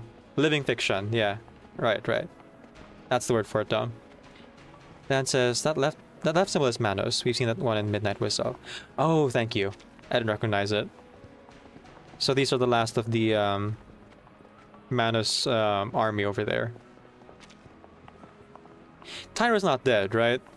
Lilia bombed him with like an airstrike, but that guy is like real shifty in his crab. I think he's okay. The alert incites a wave of fear. Druvis looks behind her. They're being pushed back as far as they can possibly go. There isn't much space in the spire. We'll all end up crowded in a room. Oh! Gods of Rock have mercy! Please don't let me die in some stodgy old president's office. The rest of the manners are cut off. Without reinforcements, our soldiers should be able to keep them out of the spire. It's only Arcana that has broken through. We are not her goal. Whatever it is, she's decided to leave us be for now. They're actually using the Bloody Marsha from all the way back in what do you call this? The Long Way chapter. I see. Man, developers were working overtime to put all these characters in the story. Between the writing and the programming and all the art. Sheesh. Now this is an anniversary patch. She hates this feeling of helplessness, but there's nothing more that she can do. Arcana's gunning for the children. Yeah, and the moms. Oh, I know what Arcana's after, guys. She's after Madame Z. I'm coming for thy mother. Beryl, Erd, Madame Z. Send me all your moms. You wonder if that crab face would have made a good nemesis to Crab Meryl, Dan? Yeah, I could see it. 2 crabs enter, 1 crab leaves. Let's get Recoleta somewhere safer.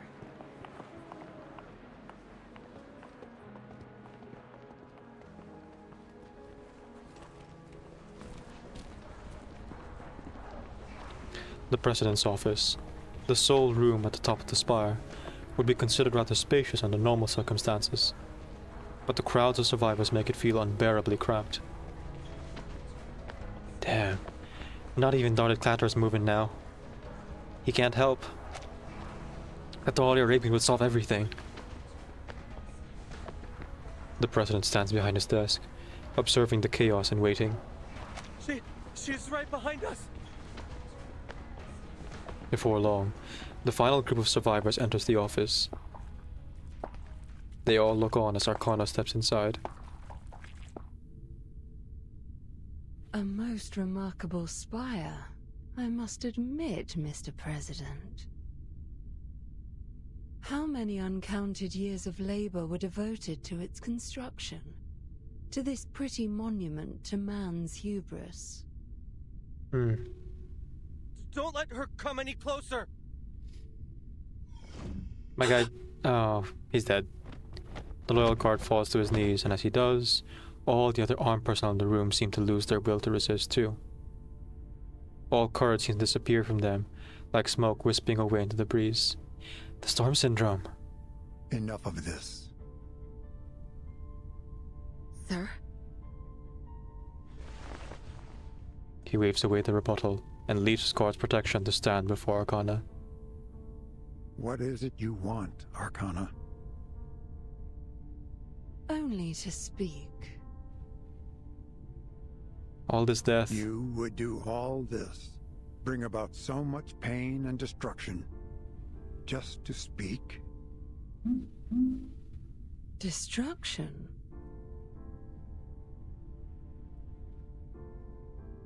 She seems inexplicably puzzled. To cause such misery hath never been my intent. And just her followers doing it. But alas, my children are unruly at times. Yep. Their chaotic natures drive them to violent ends. Violent indeed. I'm sure you'd agree your forces have suffered considerably to get you this far. So what is this? Just entertainment to you? Like all the wars you've provoked? What wars have I provoked? None that were not first designed in the arrogance and bloodlust of human hearts. Right, the Great War. Millions lie dead, fallen to thy machines, lost in the bloody hatreds of thine own kind. But she egged them on. Come on. An elliptical barrier appears around them. The President and Arcana stand at 2 focal points. Fear not. I desire only a little privacy. President, run! Your virginity's in danger! For what purpose? An audience with the Philosopher King, ruler of the Pax House. I am authorized to speak on his behalf. Yet thou art too young to speak on matters of the Blank Era. The Philosopher King will not leave the Pax House just to answer your questions. Indeed not. For hath anyone e'er seen him stride beyond those walls? How long hath he dwelt therein, isolated from this world? Doth he know his utopia shall never come to pass? Dom says I can't tell if that's an array or our first exposure to a barrier technique. I think a barrier. Press isn't actually available most of the time. No, not really. His kingdom will come. Thou speakest words of faith, Mr. President, not of fact. His will be done? I trust in his vision. Pray tell, was his vision unable to foresee this day, or was he simply too feeble to prevent it? In his design, all may be sacrificed. All may be replaced. Whether we live or die today makes no difference. Should we fall, more of us will arise to carry on the mission. More of us. Thy meaning is clear. Ever obsessed with these inferior beings. Only they might fulfill his ideals. Only they may prove worthy of his new world. Alas, that this vision of humanity is mere fabrication.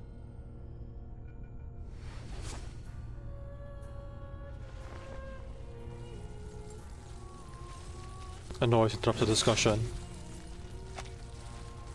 Outside, Hashalak warriors cleave at the barrier. The Core Guard. Then the Philosopher King foresaw some answer for me after all. You knew about them. And long have I been curious of them. I suspect I am not alone in that. Who would not wish to meet with mankind perfected? The ideal citizens of a brave new world, unshakable against the tides of Numa. The purest creations of the Pax House. Taunt all you like, Arcana. But there is little you know about humans. You have always underestimated their potential. Ah, yeah, I figured this guy is not a human. Guess you could say it's a brave new world. We do have to confirm Elixir of Immortality. Forget-me-nots for the resurrection ritual in Antarctica, so there probably is a Philosopher's Stone, too. You called it? Yeah. The master of history is not easily challenged. The bear begins to crack under the warrior's blades. The barrier will be breached shortly. Prepare to engage. Breacher, leader. Hello?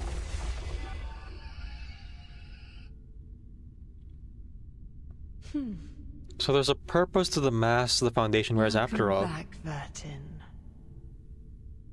I am heartened to see that thou hast opened my boon. Thine attempts to turn thy newfound power on me have not gone unnoticed. Hey. Very well. I shall leave thee to thine workings. May thou find it worthwhile. Oh man. I love how this drawing of Arcana is not actually like just a 2D art with a filter on it. You can tell the artist really made a different like rotoscope kind of thing where it's actually a separate kind of 2D art to make all those lines look the way they do. It's really, really cool looking. Perfected humans, sound kite robotic. I don't know, it depends on how much will they retain after becoming perfect. Following the brief diversion, Arcana returns her focus, the President. Thy Foundation's hospitality hath grown cold, Mr. President. Stay a while. I promise. Things will get heated shortly. Arcana, you're wearing like goo. Of course you're cold. How enticing. A single layer of goo. Yet my aims have been met. She raised a hand. A seed falls within her palm. As a token of courtesy, allow me to leave something behind for this young brood of the Pax House. Farewell, mortals.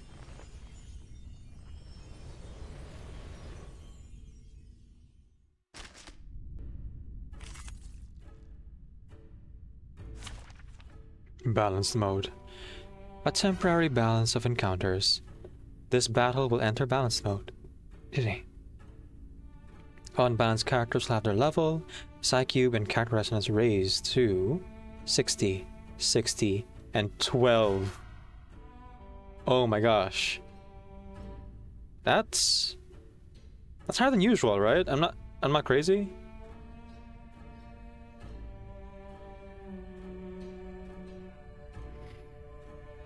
R12. Sheesh. Newborn Numa. New energy.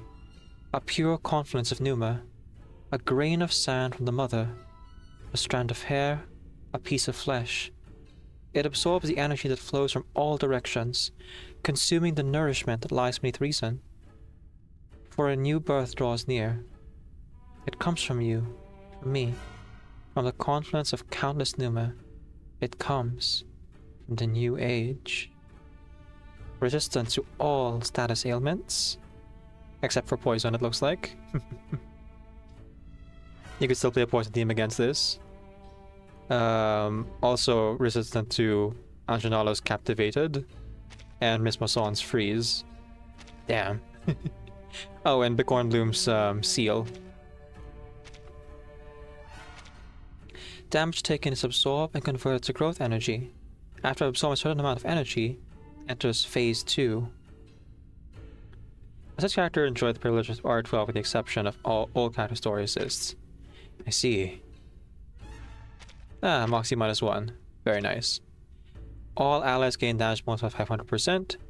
Keeping all allies alive is the key to victory. Okay. Oh. It is in fact fixed. Alright. Assist Recoleta, assist Druvus III, assist Regulus, and assist Marcia. Hey, I got 3 out of 4 yesterday.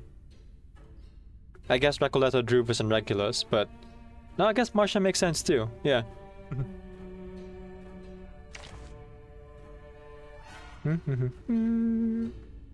Can I just use mine though? Nah. Okay. Fair enough, fair enough. Not the most synergistic team here.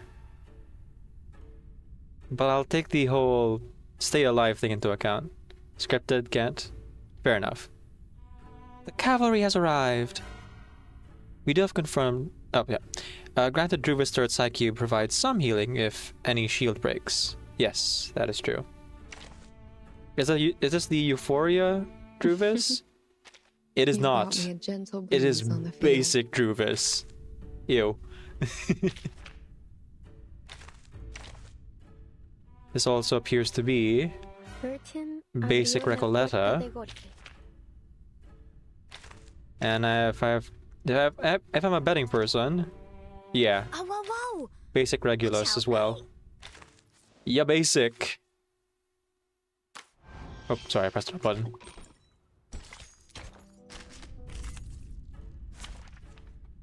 Alright. Here we go. Rivas gets the privilege of the firstborn to be a hero over Lilia. Behold my proudest creation. I mean, Druvus has been benched for a long time. It's only fair she gets a chance to shine. Mortals. What is that? It's an egg. It's an egg full of Kinder. One might say it's a Kinder egg. Yeah, Lilia isn't here either. She's with a stranger. A seed. Arcane energy surge detected. It's growing. Ah, okay. So this is Breacher and Leader. Julia, you go after Arcana. The rest of the team stays with me. We'll clean this up. Huh. Something's happened. I feel our Arcanum returning. Right, that's Virgin doing her thing. We've come so far, ever since the Guiding One's creation of Chapter 1. Right. The headless, creature of desire. Don't give it your bones, folks. Read the instructions. Yeah, Chapter 2. Right, because Chapter 1 was like 6 nodes, and then we moved on right away. It all kind of blurs together, you know? Okay, I'll take the advice. We have to keep ourselves alive. So rather than burning that, Restraint is part of the training. Más allá del en todos los momentos. I'm going to go ahead and use that buff to give us a shield. 1 shield every turn. Man, no impromptu, no conduit. Just regular Regulus again. How nostalgic. Let me handle the Back when Drew was just DPS and nothing else. Well, I guess she does have Petrify? The enemy appears to be absorbing energy and growing stronger. Is he an awakened bust? Maybe. Don't worry. I'll avoid delivering any lethal injuries. Don't like that. Ugh. What'd that tongue do? While the enemy is channeling, use stronger afflatus attacks to break its afflatus guard and lower its HP and attack. Oh, we're in phase 2 already. Okay. So this is phase 2. I did one little Recoleta attack and that's all it took apparently. Star and B, so that would be Marcia and Regulus.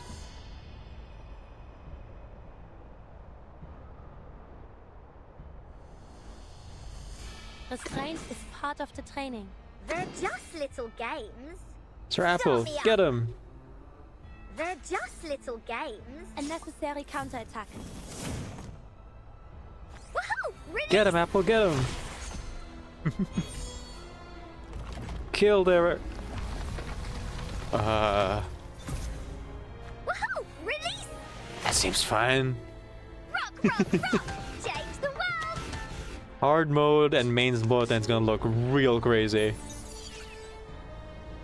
And then again, we didn't really get the 2.8 boss in mains bulletin, so I don't know if we have if we're ever gonna fight this thing in mains bulletin. Hopefully, maybe focus flashback. Phase 2.5. The egg hatches.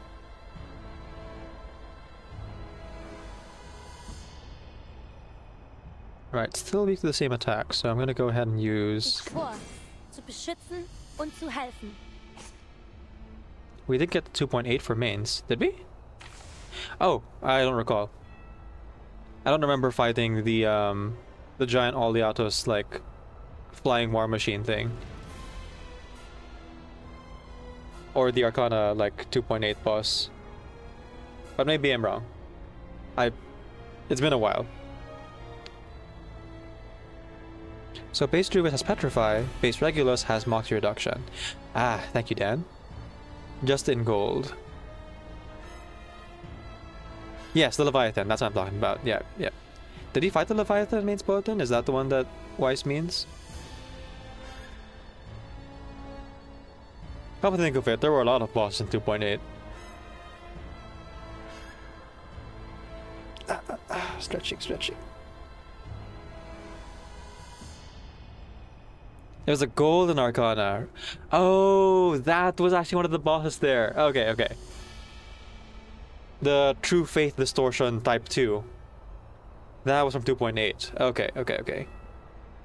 There we go. I didn't put together that those were actually like from that particular chapter. Okay, let's burn that. And let's give Sir Apple more firepower. Hell yeah. Ich schwor, zu beschützen und zu helfen. Let me handle the pain. Start me up. They're just little So we might fight a golden seed baby later. Ugh. Excuse me.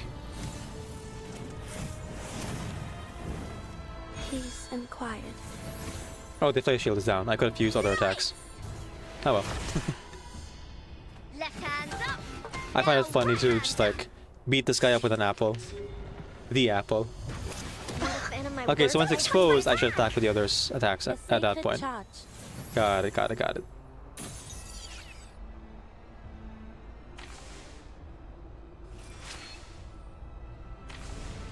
Well, it is immune to Petrify, so that doesn't mean anything.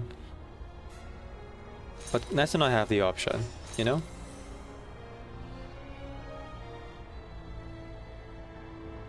Are you ready to be blinded? Más allá del concepto. Start me up. They're just little games. Are you ready to shake? Regulus just like standing on the edge of the cliff face to like throw apple at this giant thing. Idealismo, vuelos de fantasía, patrones ocultos. Oh, we're done. Nope, phase 3. Great. Love that. Oh!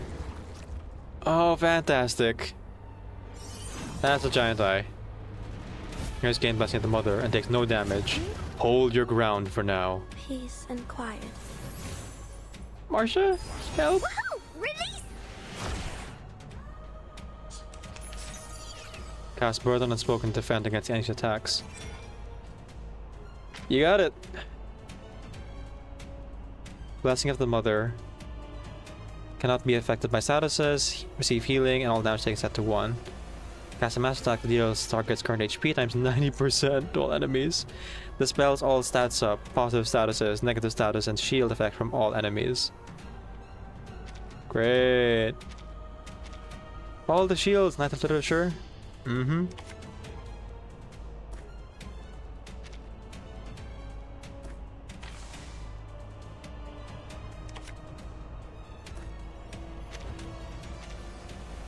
History lies Druvis and Regulus represent 1.x. Recoleta is from 2.x. Marcia is 3.x. Oh, you're right! We got key players from each version, from each year of the game. That's a nice touch. Ah, I don't have enough to create a shield. We'll be okay. Und zu helfen. In todos los momentos. Good timing. Everybody! Fire!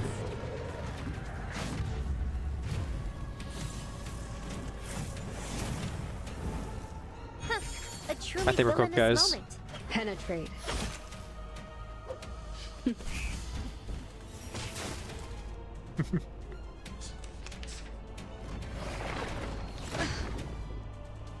Rip. Okay, we're doing this again. Oh, oh, she came back. Huh. Oh, but she has a negative status now. While active, prevents the first control effect. Inflict on the carrier. Remove after trigger. What did you do to Druvis? Prolonged Fate. At the end of the round, takes the user attack. Ah, yes, damage, okay. So we're still in it. Kinda.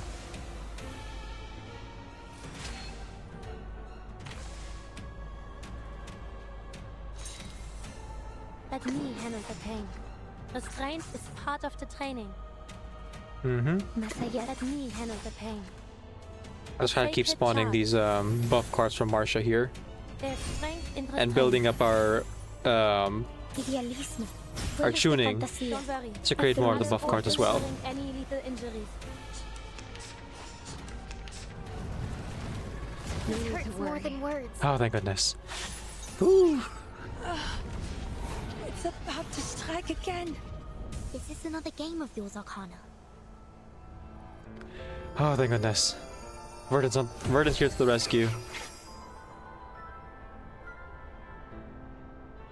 Pull it down. Down with the anarchy. Doing it right? Down with the despot. Down with the tyrant. Gotta be Vertin. I can sense her too. All done. Nice. Untangling the knots. This is our chance. Yeah, not so much a caterpillar turning into a beautiful butterfly and more a centipede writhing on the ground.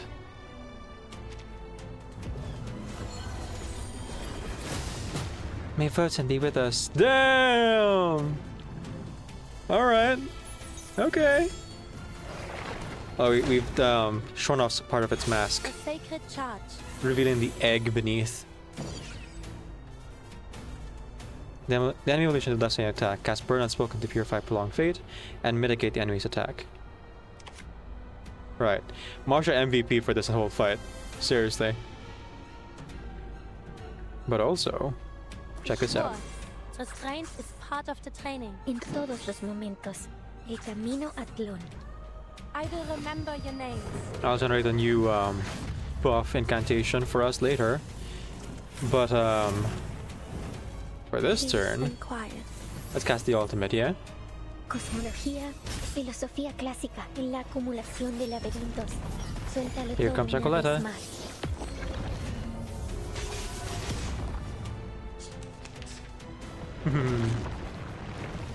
Ooh, Not a fan of my work, I take it. nice. Sacred charge. Love the impact frame. Okay. Last one, everyone. Now's our chance for an all-out attack. Let me handle the pain. Ich schwör. Are you ready to be blinded? The reticent woods are watching you. Let me handle the pain. I will remember your names. I got lucky.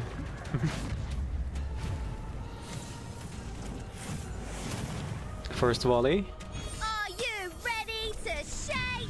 Sir Apple and Regulus shaking it up. And Druvis.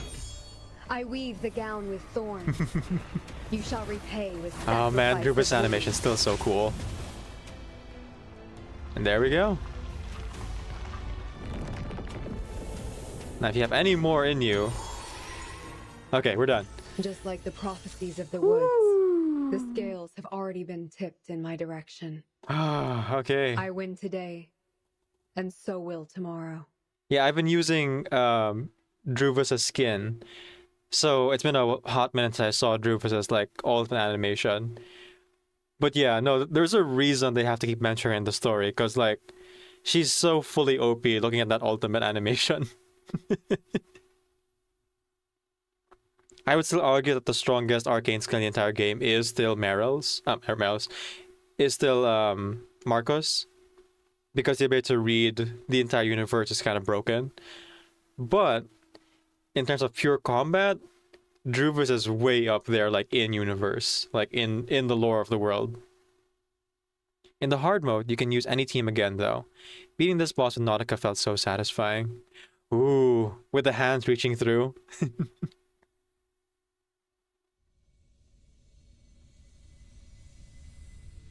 White light shines from the floating room, making the spire look like a lighthouse from a bygone era.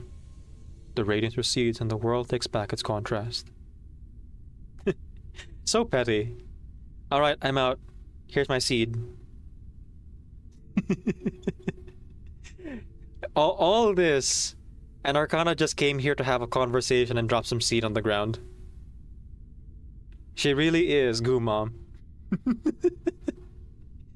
Really just came to tell us, clean your room or your PAX house, drop seed on the floor, and then peace us out.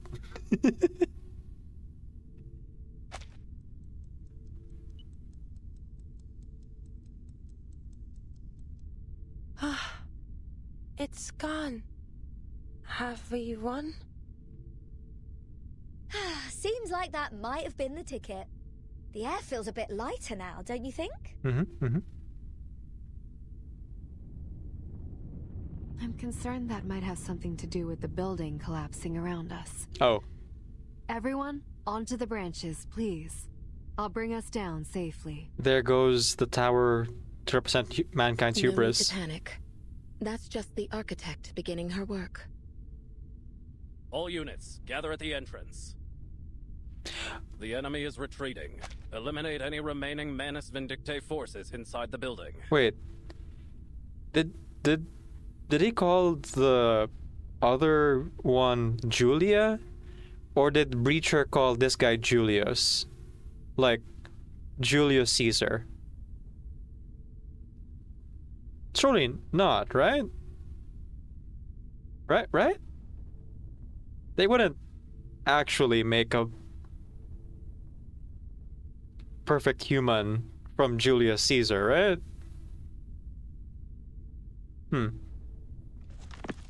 The bathhouse guard soon restores order, and those still capable of fighting leave the office and prepare to retake the committee building. As the room quiets, the Secretary General approaches her superior. It's over, Mr. President. The creature has been eliminated. Without Arcana's presence, the Manus army won't hold out for long.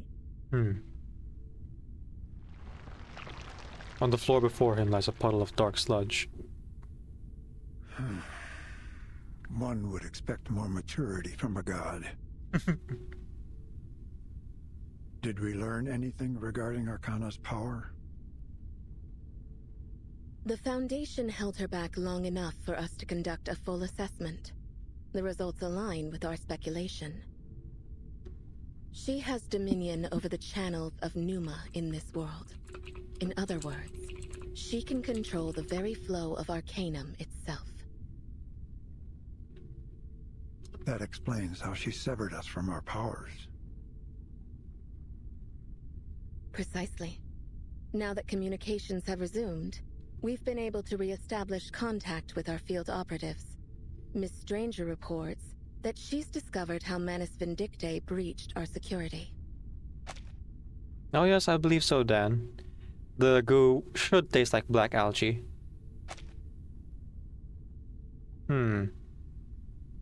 Control the flow of Arcanum.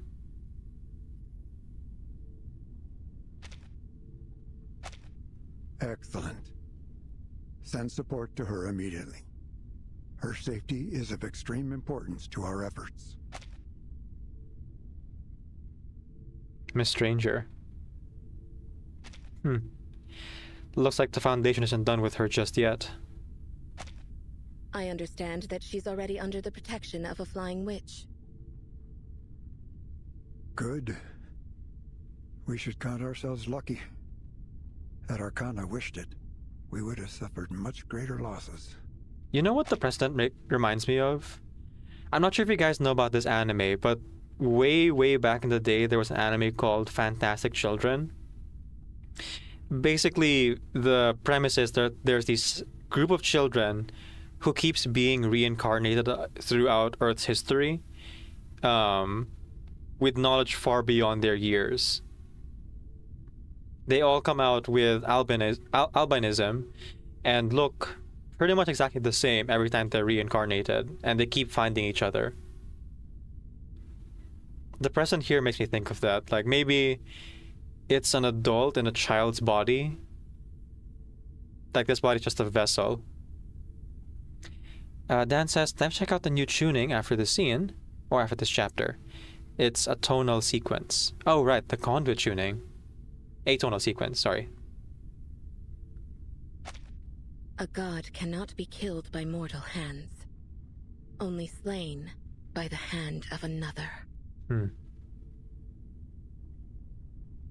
that so? Do we know Vertin's status? She's in the void. If I'm not mistaken, she intervened somehow. She challenged Arcana in this very room. She's in the hole. If not for her, the Core Guard might not have been able to breach the barrier. Then we can worry about her later. She'll be fine. He turns toward the window. The SPDM should be secured by now. Guys, I don't think Vertin's quite human anymore. She seemed to have tapped a little bit into godhood already. Whew. Okay, time for the epilogue.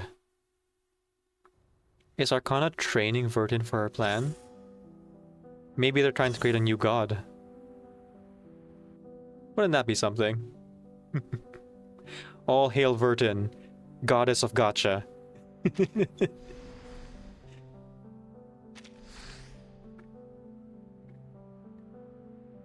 To end the stalemate, the Timekeeper decides to use the boon in hopes of finding a sanctuary within. After the Core God intervenes, Arcana departs, though not without leaving one of her creations as a gift. She seemed to have gotten the answer she came for from a conversation with the President. The President willingly answered Arcana's questions, stalling long enough for a mysterious force known as the Core God to arrive and drive out Arcana. Between the counteroffensive against Masnicke's forces, Arcana's power, and the intelligence behind the scenes, it seems everything unfolded just as the President had anticipated. Arcana already resurrected. Why would she seek a replacement? Not necessarily a replacement, but a protege. Perhaps a... what do you call this? Like how some mythologies have servant gods, you know? Or build a pantheon. With Arcana having left the battlefield, Krutov chooses not to linger and orders his troops to withdraw rather than face the Core God. The battle ends with the Foundation holding its ground. Interesting bit of lore here as well. Arcana did mention the Blank Era. Originally, that was something that was only kind of mentioned by Nautica and her grandfather, and then it was later confirmed. It was later repeated and reiterated by the followers. The Blank Era seems to be a time before mankind that maybe Arcana's trying to get to, and the flood was supposed to like fast track the path towards that.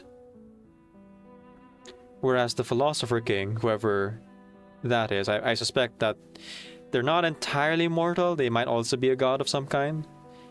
Wants some kind of utopia with mankind populating it. Or at least whatever Breacher and Leader are. The Core Guard. Blame game. Failure never lacks for explanations. Don't worry. They'll always find a scapegoat. Listen to the conversation.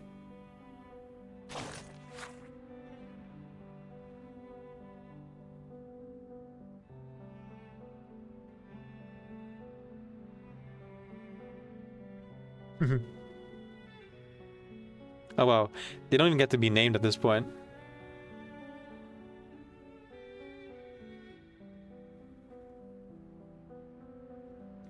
Alright, I kind of have to guess who's talking which part here.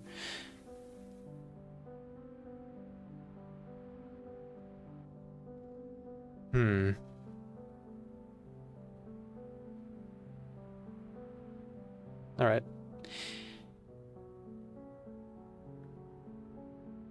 One, two, three.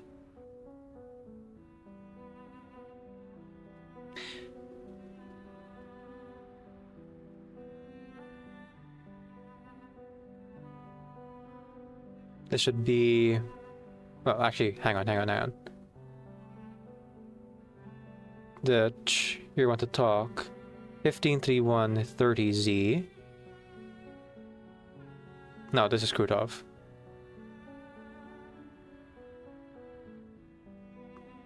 Ostrina. Oh boy. Okay, am I really gonna have to puzzle this out?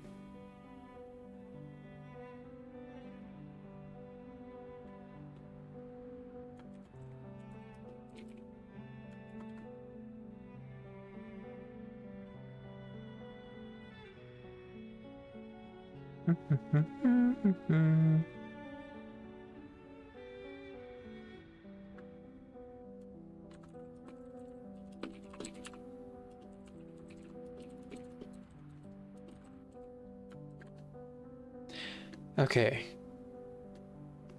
Boy, I'm gonna have to like do process of elimination because they didn't name them. 15, 30, 25. Z. The guiding one is left, we should withdraw as well. Okay. 15, 31, 01, Z is not Lyra. So I suspect that may be Ostrina. 15, 31, 10, Z. Tyra, put your blade away, don't get drawn into the fight. Ilmek, let's go. Oh, Ilmek's here too. So is not Ilmek and is not Tyra. I'm guessing this isn't Krutov either because they're saying like put your blade away. So I would guess that maybe Ostrina. Are you satisfied, Krutov? 15, 31, 22, Z is not Krutov. I'm gonna guess that's Tyra, maybe. Yeah, okay. I think 30Z is Krutov. Because of the, there. 15, 31, 30Z. Probably Krutov. Is not Tyra. Gentlemen, you've done what we came here for. No point in lingering. 1531. 39. Z is not Tyra nor Krutov. You there, lock the door. Don't let them learn the Windweave secret. So not Lyra there either. 15. 31. 41. Z is not Lyra.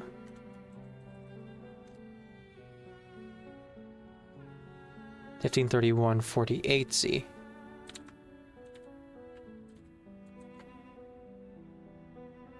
That uses Prima's head. Is not... Oh, I think that's Lyra. It's not Prima. It is likely Lyra.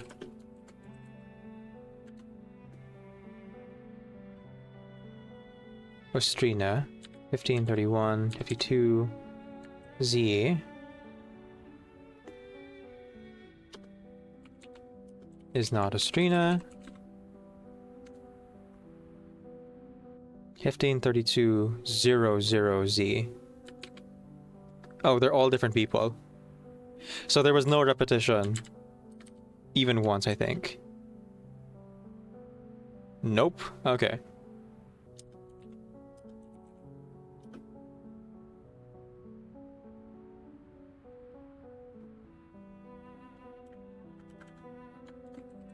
Alright. Oh, they're really gonna make me do this puzzle, huh? Or I could do it later. I do have work to go to. I can come back to this one. Let me just do a quick run at it. I'll ask the wiki editors and some of the lore heads to help me figure this out, like which character is which. The guiding one has left. We should withdraw as well. Do you hear the singing? It's Lyra. Tyra. Tyra, put your blade away. Don't get drawn into the fight. Ilmek, let's go. Are you satisfied, Kutov? No, Tyra. Are you satisfied, Kutov? You don't want to talk. I see just as much anger in your eyes. Gentlemen, we've done what we came here for. There's no point in lingering.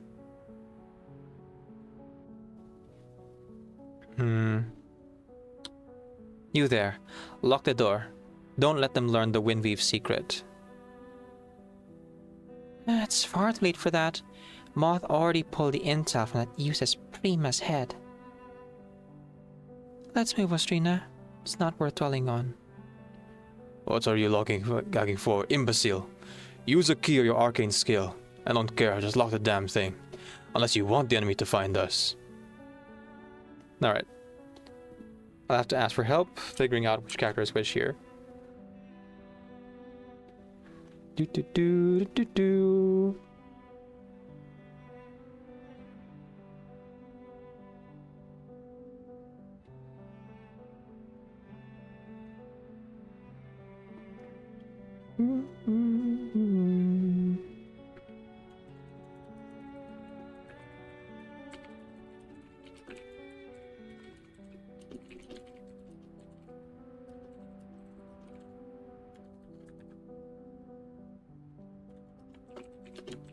A disc delivered by air.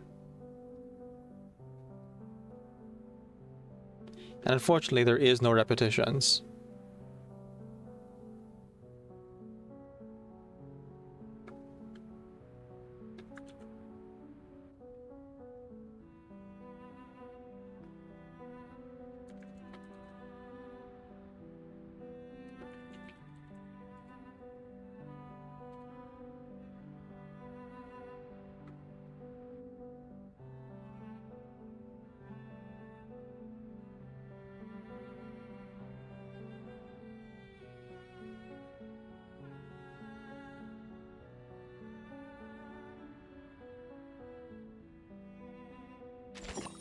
Alright.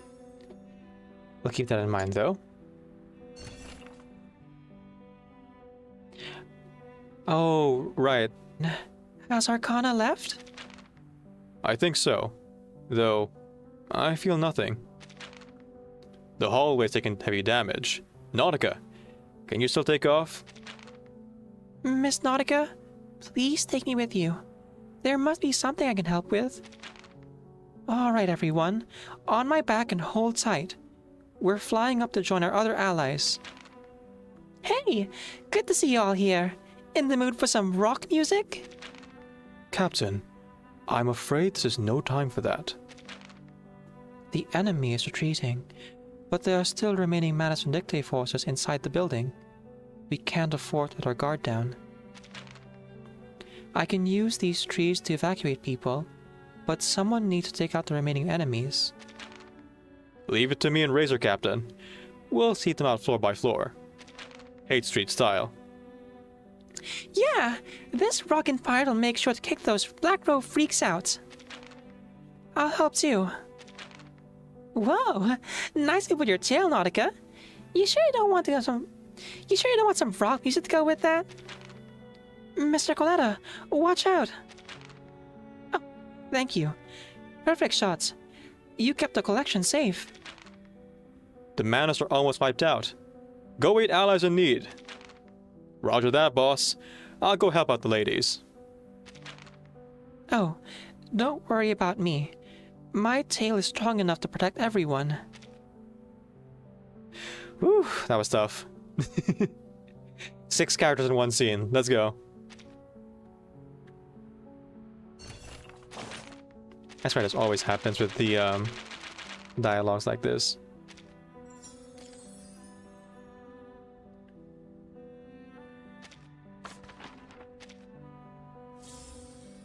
And yet, there's still 3 more. What's that about? Paw 22, wishing for peace. Please, don't forget every dove that flies your way, and the olive branches they carry from afar.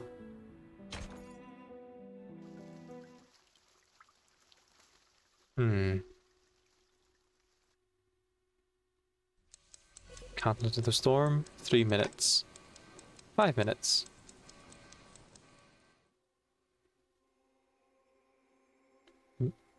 Back to SPDM.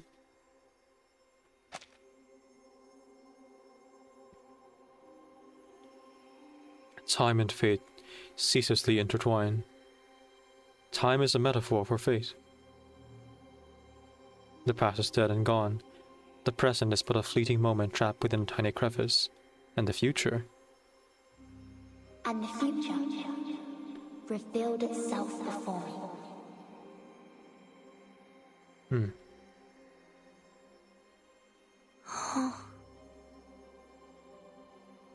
Can you hear me, Timekeeper? Sonetto.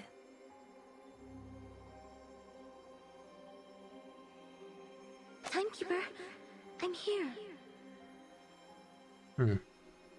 Golden threads coil all around. All sense of direction is lost.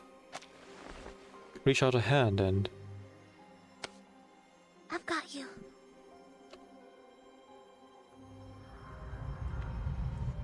The jumbled timeline contracts, and a familiar starting place takes form. What just happened? What did you see in there? We did it, Sonetto. Did... what? Arcana has retreated. You confronted her in there? She spoke to me. She said, "Welcome back." I tried to dispel the mist around her. But then she just disappeared.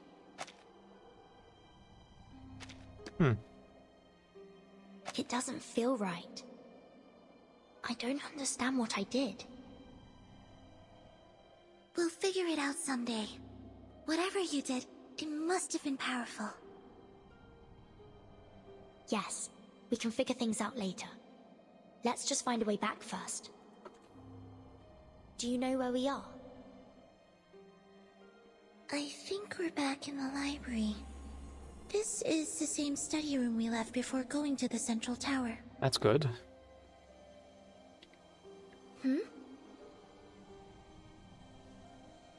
Images and sounds flood in from all directions, condensing and taking a new shape. And in that space, a gleaming silhouette manifests. Vertin, Sonetto, and... who's the third figure? What's that? She hears a familiar voice. It's an item Eagle gave me during the Dawn operation. Oh, it's them! It's possible that it could generate It's an Meryl. immunity zone. But Guide, gotta close the loop. It's us, Timekeeper. And Meryl. Back when we were discussing whether to open the boon. Tell Meryl to bring a better dove. then they're about to.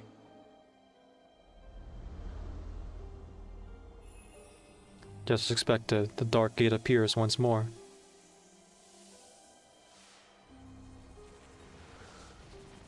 Close the loop, Vertin, close the loop. They're going through the gate. Or... we are. I know how to get out. Sonetto, lead me to the gate. Right. Stay close. But the gate seems to exert a powerful repulsive force. It won't open from this side. Just as I thought. The gate can only be opened from the other side. Someone has to come in first. Yep. You have to come in. Come in, Sonetto. Burton, you have to bring Sonetto with you. At first, it isn't clear whether the voice can travel through the gate, but then memories provide an answer. I want to see for myself. We're just about to enter through the gate.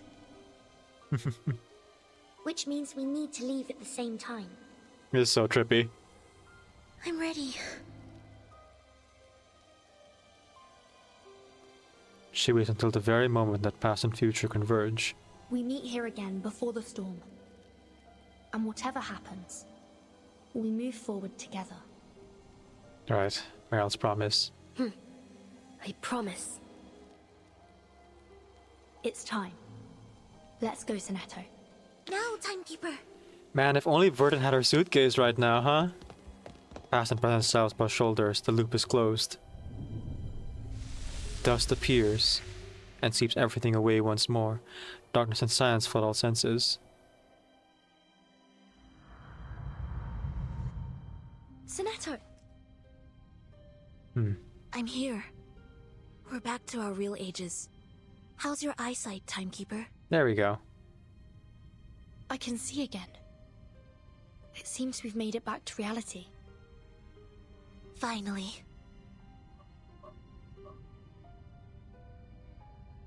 The dark gate at the center of the room disappears, and in its place, shrunk down to original form, appears the floating black box.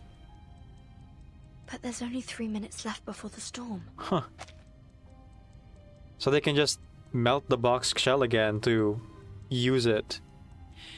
But only if time and fate allows. Meryl. Miss Vertin! Miss Sonetto! No. It's not gonna make it, guys. I heard voices. Thank goodness you're back. We're cooked, bro. We're cooked. How's everything at the library? Is everyone alright? Almost everyone. For now. Lavender walks out toward the main hall.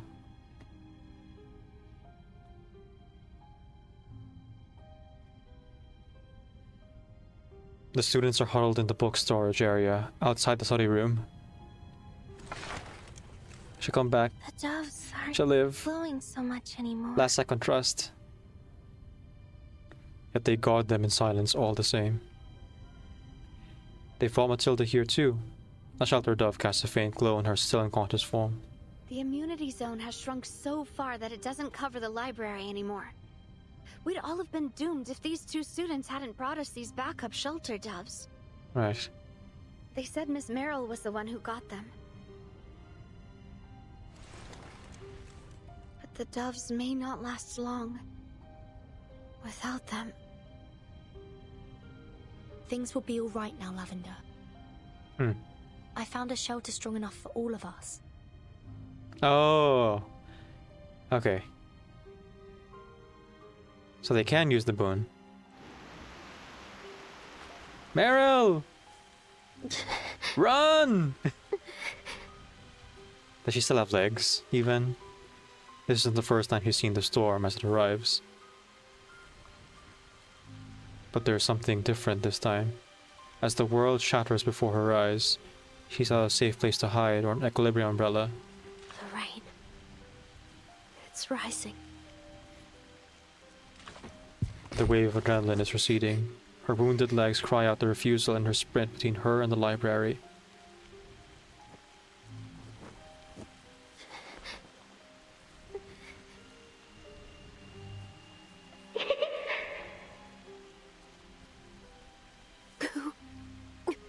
Who's there?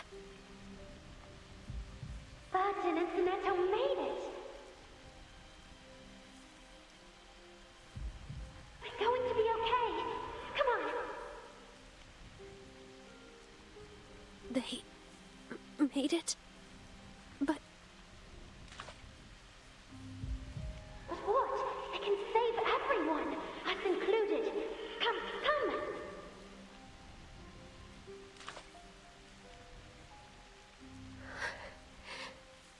can't go any further. The reverse has already started. It's too late. I'm just hallucinating. You're not real. This must be the Storm Syndrome. Hmm. Don't give up now, Meryl. Come on. You Keep can fighting. Make it. Just give it everything. If you do, we all live.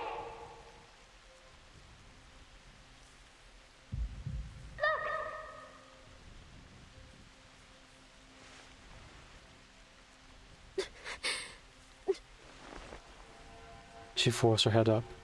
The rain swirls everything into a blur, but she makes out buildings blurring in trees, walls, even the sky itself being ripped apart. Yet part of the library doesn't yield. She sees light pouring out from the doors and windows. It's so far. This is where I failed my first PE test. I just couldn't reach the end of the track in time. You've grown up. You're not that little girl anymore. Come on, Meryl. Move your feet.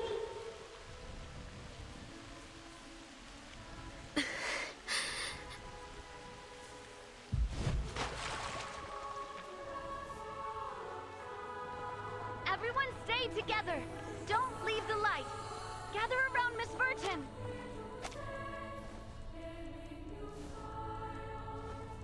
This is cruel. Where's Meryl? Keep going. Just a little more. It's so close. We can make it. We still have a promise to keep. Remember? Burton. Sonetto. Is that Meryl? Just a little bit closer. I don't want to go. Don't leave me. But... And there she goes. Meryl! No!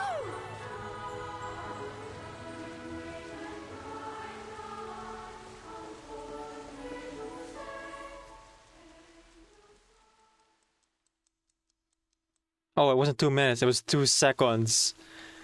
Oh, man, that was cruel. She was so close.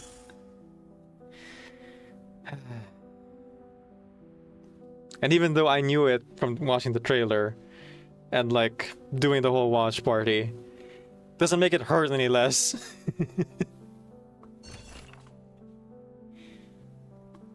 Pure white folder. Humanity has always known how to survive adversity. Check the report.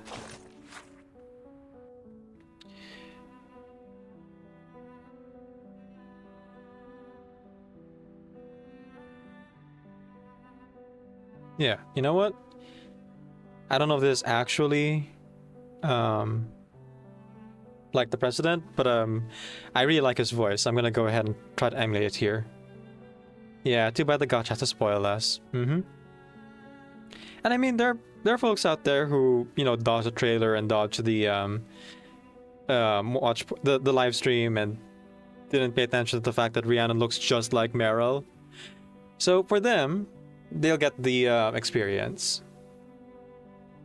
And again, despite knowing in advance, the journey to there does matter. Like, Meryl's actions and the things that happen in the story still matter.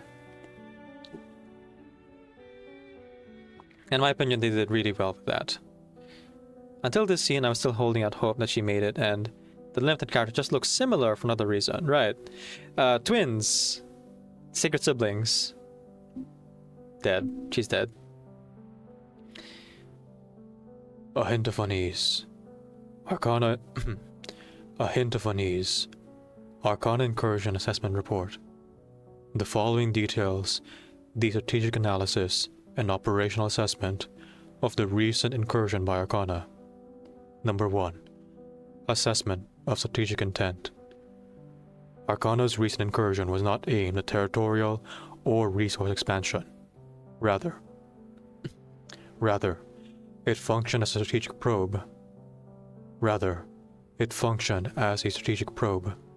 Her core objectives are as follows: to flush out the Pax House and force it to expose its operational movements under duress. Number 2. To test the core guard's combat effectiveness and collect critical data on our primary security assets. Aye. Current situation and response evaluation. The core guard has demonstrated exemplary loyalty and effectiveness, but its deployment in direct combat has resulted in the following consequences. You know what, I should drink water first.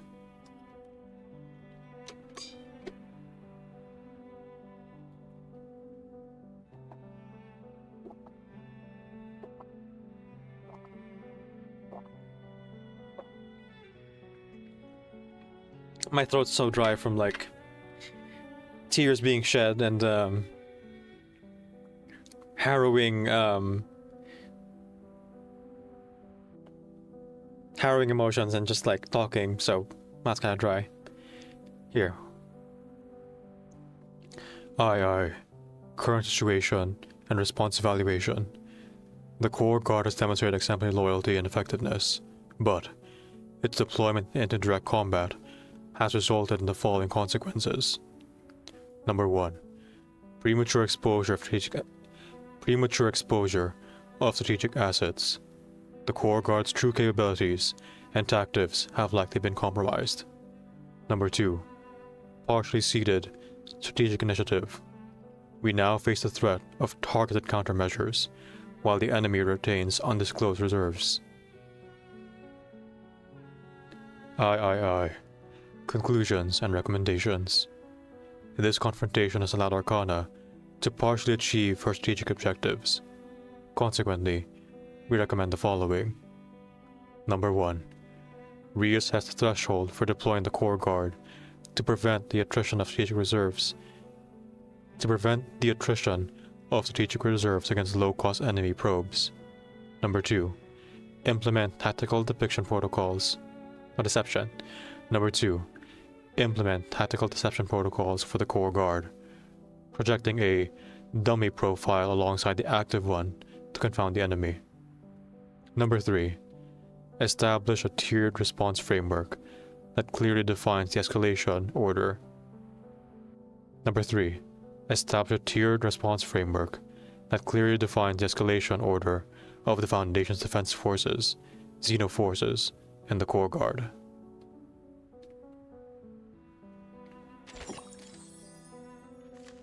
Yeah, I think I did a good enough job as the president there. Not bad for only having heard him in 4 scenes. I was a little sad, but definitely would have bawled if I wasn't spoiled. I still appreciate the writing. Yeah. She was so close, man.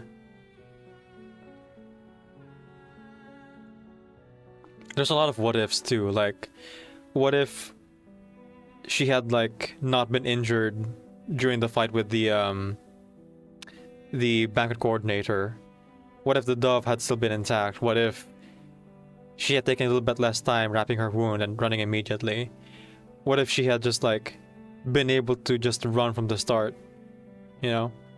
Or the kids had been able to notice that she wasn't there and come back. Or Matilda could have woken up any time to save the day, but these are all like what ifs for where it could have gone. And the story is better served in this case that despite Meryl's best efforts, she doesn't make it. For the purpose of the story, it highlights the theme of this entire chapter, which is sacrifice, meaningful sacrifice, despite the absurdity and tragedy of it all. It made you believe that Meryl could make it with the uplifting SPDM song. Right. And it was the original SPDM song, not the lyrics that were given by the Manos. With the Timekeeper's immunity just a step away, the storm comes down and Meryl disappears into the downpour. The Timekeeper gains the power of the boon and creates an immunity zone, shielding the survivors in the school library from the storm. All except Meryl. She doesn't make it in time and vanishes before our eyes.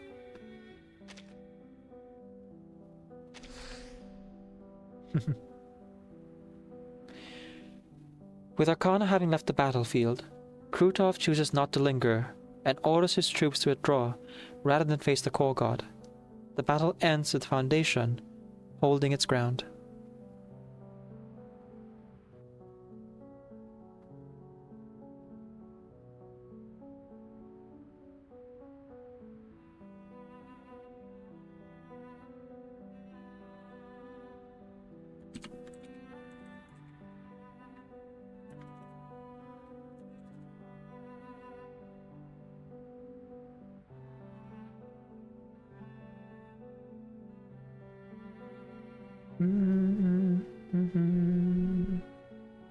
Okay, give me one moment, folks.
Okay, back to it.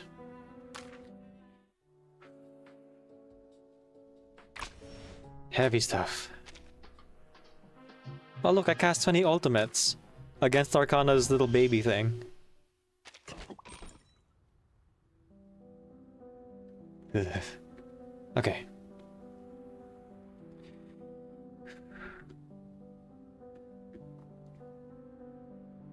Part 23. Peace and loss. Can I see a falling tear and not feel my sorrow share?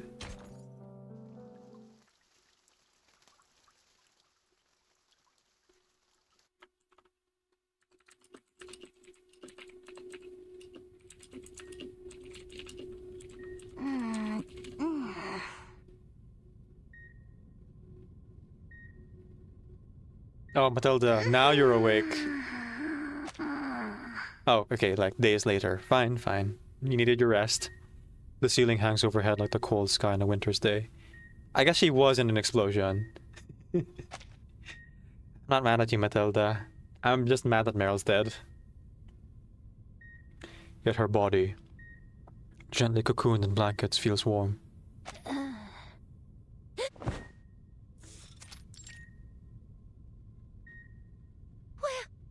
Where am I?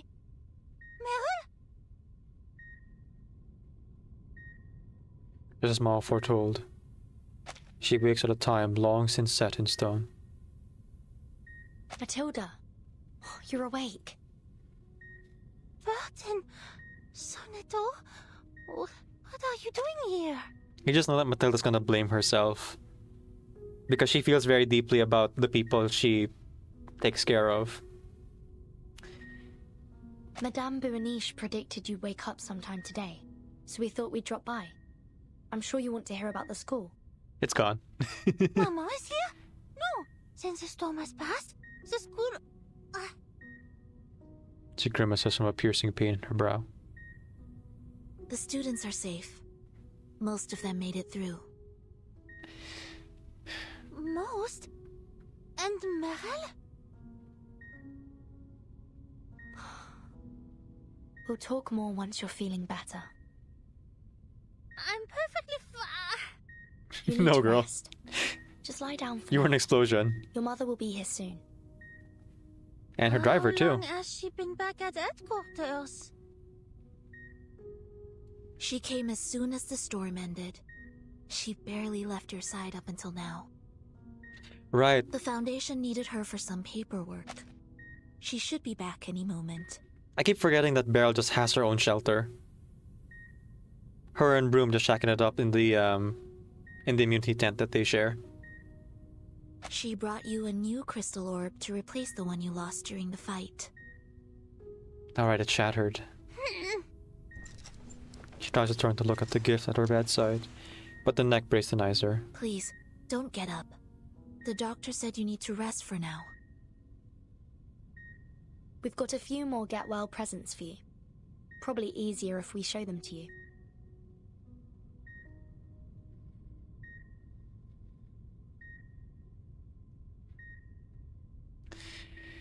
Dan says, I used to play another Eden. Any similar looking characters are just from a different time layers if you want it. Right. Don't worry, I'm just cutting some onions for lunch anyway.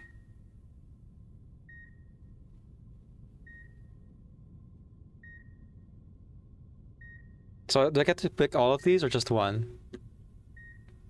Right. Rider-Waite tarot cards then. Sinetta and I thought you'd appreciate this.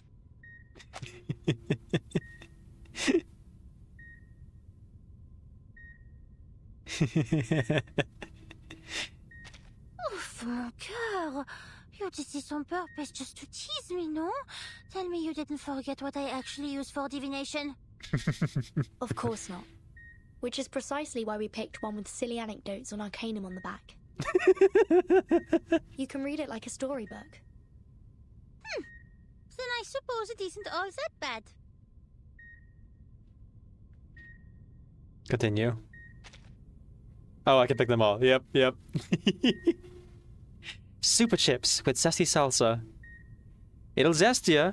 It's the zestiest. Super chips with zesty salsa? Don't tell me they're from... Jay? Yes. He went to great lengths to sneak them in. Chips? Il est incurable. What on earth must go through that big head of his? Listen, Matilda, you're in the hospital. I would take any amount of junk food I can. They're gonna force that nutrient-rich, bland food on you. You may as well take the chips. A shelter dove. A shelter dove? Shit! That is not something you should just be carrying around like a toy! It's only a replica the students made. Oh, okay. Plug it into a 230-volt outlet and it lights up. More of a lamp than a shelter. Lavender brought it over when she came to visit. That's really sweet. She said the students all wishing you a quick recovery. Alright. A lamp? It looks so much like the real thing. Merch store. Give it to me. I need a 230-volt shelter dove on my bedside yesterday.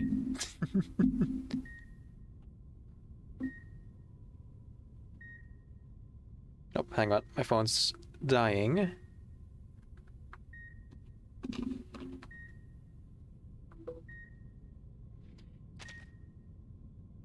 Alright, we're done. Just leave the rest. I'll look through them myself once I can move a bit more easily.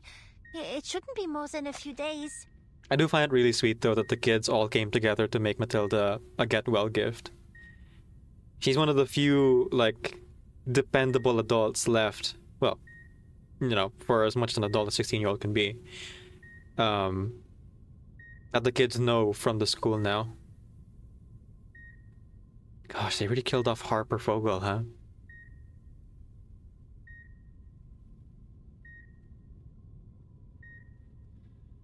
Until then, I will lie lie here and think about how to repay their kindness properly. Tarot card's very funny, though. Of course. We'll leave you to it. Laplace wants to see me as soon as possible. We'll visit again soon. These are very thoughtful gifts. Oh, there's the song.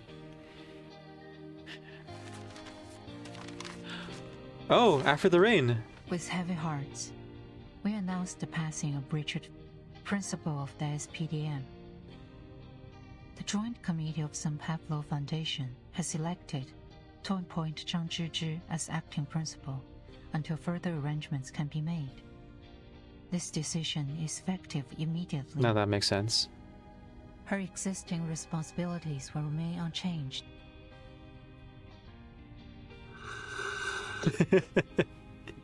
It's a huge mug. She takes a sip of the soon-to-be lukewarm tea. Scarlet Bear dissolves in her mouth. You look as stunned as the day I named you Chief of Staff. You had that tea back then, too. Has it always been the same blend? Milk vetch, goji berries, ginseng, or was it Dong Quai? The latter, along with a few other herbs. It was a gift from Black Ibis. Yeah, the Wilson make an appearance this time. Forgive me for repeating what I said back then, but I fear I may not be the right person for the job. The SPDM has been asking for their principal to be put on the Joint Committee for a while now. Mm-hmm. This makes for a convenient workaround. We put a committee member as their principal. The politics. With respect, ma'am, I haven't been involved in school affairs for years. Many will doubt the decision. I wouldn't be concerned about that. We've got more than enough justification to back this appointment. Had Verton and Soneto not uncovered the secret of the boon, every student in that library would have been exposed to the storm. It's as sound a reason as any for you, their direct supervisor, to assume office. On top of that, Investigator Matilda placed herself in grave danger, and Ms. Merrill gave her life protecting the students. The Timekeeper's team paid a heavy price to compensate for the school's failures. I am confident they will accept the matter with grace. Merrill Vanderveer. I only spoke to her once, before she left for Antarctica. She never seemed to want the spotlight. She walks through her brief memories of their meeting, contemplating what she can say about the girl. She was happy just being an ordinary girl. Whether she'd have liked it or not, her name will be remembered by those students for the rest of their lives. Without her, the spare doves would have never gotten to the library. Those kids would have been lost before the Timekeeper returned. The Storm-Fallen Employees Archive will preserve her medal permanently. A lousy medal. When you get to the school, the first priority will be reconstruction. Nearly its entire staff was wiped out. They'll be desperate for new blood. This sounds very much like the Foundation right now.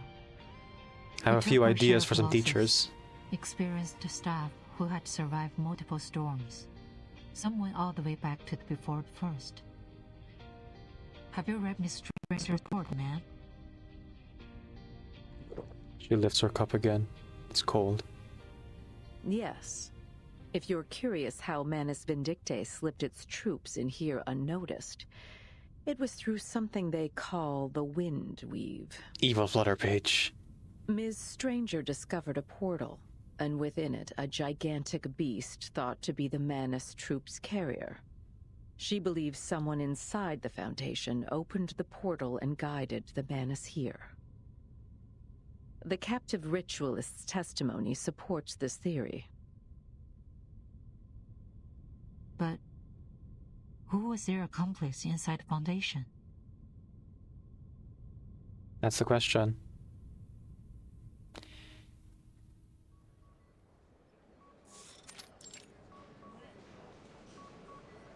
Vikijo on the Regno de Mortem Muloy. Slow down. What's the hurry? A dog chasing you or something? He is. They are the dog. More like 3 Here's critters the in a dog, lab yeah. coat who keep yapping at me. We might as well throw the workplace noise regulations straight in the trash. Like the actual critters, or someone that you're comparing to the critter? In all fairness, Adler, you never specified the speed or cadence of the incantation.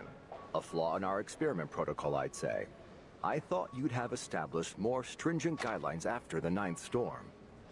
Man, everyone's on Adler's case. And then was doing his best, guys.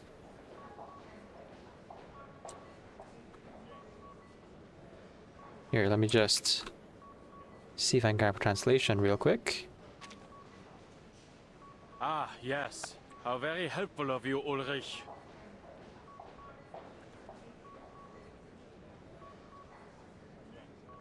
Oh, right. It's the incantation that Vertin said.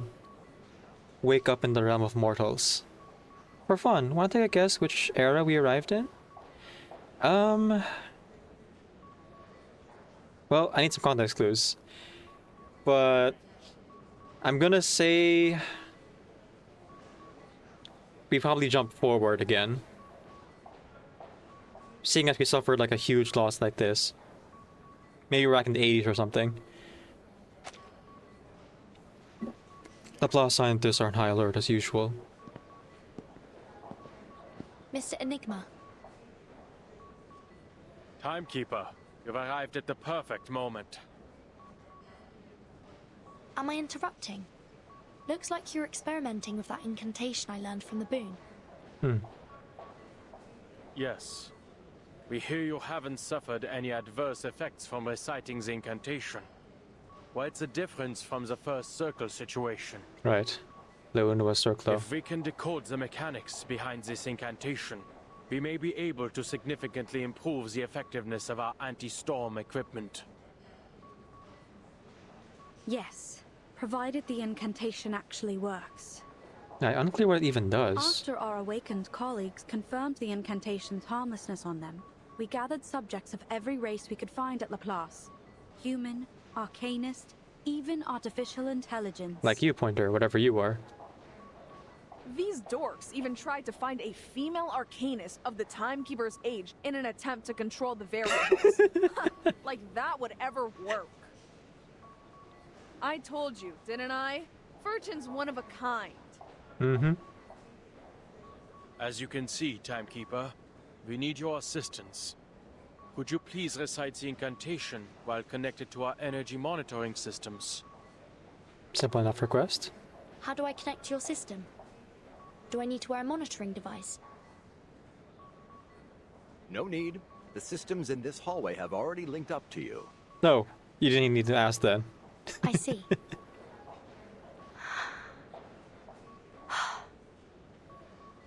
Vikiju on Loregno de Mortamuloy. Doesn't work here, does it? The clamor of the Laplace hallway drowns the voice out. Perhaps it's due to the lack of the boon as a medium, or perhaps it's due to the storm's environmental factors, but... Nothing's happened.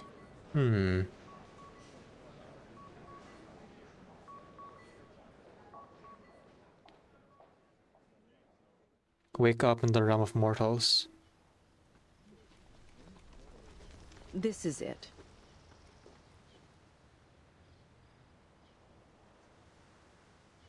The committee members look out over Building 5. Warning tape blocks access to the once normal building. Only select staff members donning protective gear are permitted entry. Keep clear.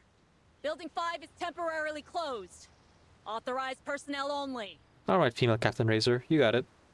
This is where the largest breach occurred. Of course, all traces of the portal are gone now. Ms. Stranger sealed it completely. Thank goodness. They look up at the crumbling tower, standing tall at the center of a vacuum sealed off by a cordon. An Arcanist architect had stabilized it, but the loose rubble still falls from time to time. Ms. Cornerstone is overseeing the building's repairs. But the greater concern right now is our looming staff shortage. Sorry, her name's actually Miss Cornerstone. It Many seems laugh. that we have no choice but to keep expanding admissions. The resolution must stay in effect. And so Kratos is forgiven now?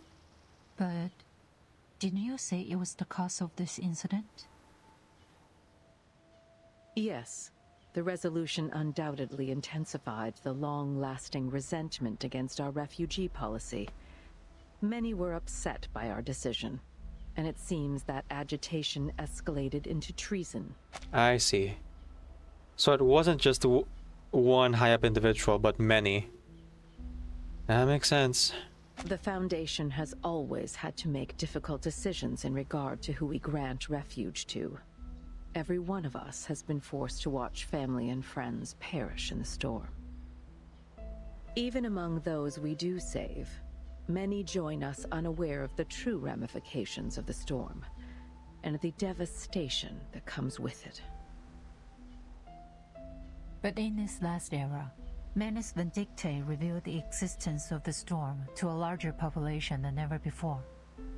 Once we passed the resolution, it was all but certain that would be flooded with refugees. It was inedible. Sorry, inevitable. Miss Cornerstone mentioned why says he's actually a character in the next patch. Ooh. Dan says, we are many, we are legion, we are venom. And yet, we couldn't let them all in. It wasn't fair, of course, but fairness isn't a luxury we can afford. Nope. No matter how It's a much we war. expand, we still can't shelter everyone. Then do you believe this was done in retaliation to the Foundation's strict admission policy? It isn't quite that simple. The staff involved seemed to be acting out of conscience, not resentment. They thought, for whatever reason, that they were doing the right thing. These are wounded, traumatized people, tormented for years by the grief and anxiety of living out their own time. When they saw the desperate crowd outside the gates, they could only think of their own friends and families. Lyra saw her chance and took advantage of their sympathy. She promised them a way to save more people. If they helped create a passage bypassing Foundation security, all those waiting outside could take refuge from the storm. What a surprise, Lyra's a liar. None of them expected Arcana will be the one coming through that portal. No, they never meant for this to happen. But good intentions can still lead to catastrophe. The politicians fall silent. Who would be fit to judge them by their intentions? So, what do we do with them? What would you do if it were your decision? Given the number of people involved, strict punishment would only further destabilize our already fragile situation. Yep, I figured. It's the Xeno anecdote all over again. They don't even have the resources to punish traitors at this point. They just can't spare the manpower. So, let them live their atonement. Let them be like Igor. Pariahs. Hello, Pure, Hello, Pure XEX. Nice to meet you. Decaf might like Cornerstone. A lot. She's a caffeine addict. I see. Looking forward to meeting her then. Perhaps we can give them a chance to make it right. Send them into the field to go after Lyra and investigate this Woundweave. They've already paid dearly for their actions. I doubt anyone will fall for her words again. Moreover, they've had first-hand experience with the Woundweave. At this moment, there is unlikely anyone more suitable than them to look for it. Send them on a wild goose chase? Sure. I'll take it under consideration. It may well be the most practical solution, and I'm sure the court will agree. I have 2 direct requests from Burton. One asking permission to return to her field duties, and the other is from Miss Stranger. Yeah. But here we go again. Since she belongs to the Secretary Defense Program, It falls outside my authority to make the decision. The Timekeeper wants Miss Stranger to be released from all her current duties and put under her team. Miss Stranger has explicitly stated that she has no desire to restore her phototaxis and wishes to keep all her current memories. She hasn't decided on the other aspects of her work yet. Interesting. That means she'll also keep whatever effect the Manus mask had on her. Let her keep them. To have rejected the mask and survived, that alone proves her loyalty. You have a soft spot for her. Other requests? You're asking me to give up the program's strongest asset.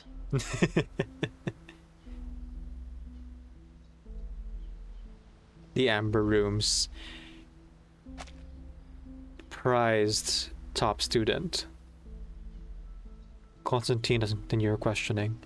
She pauses, reflecting on her subordinate's reply.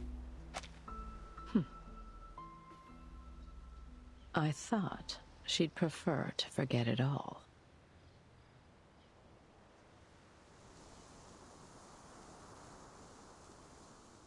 Another version of her would prefer to forget it all? Or the current version of her?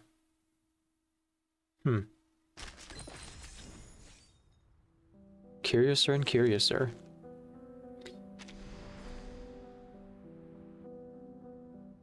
Oh wow, that's a lot.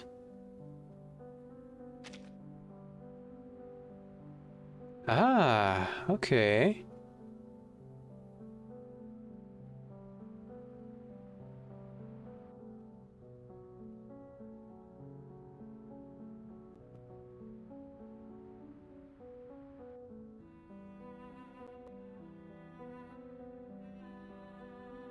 Okay.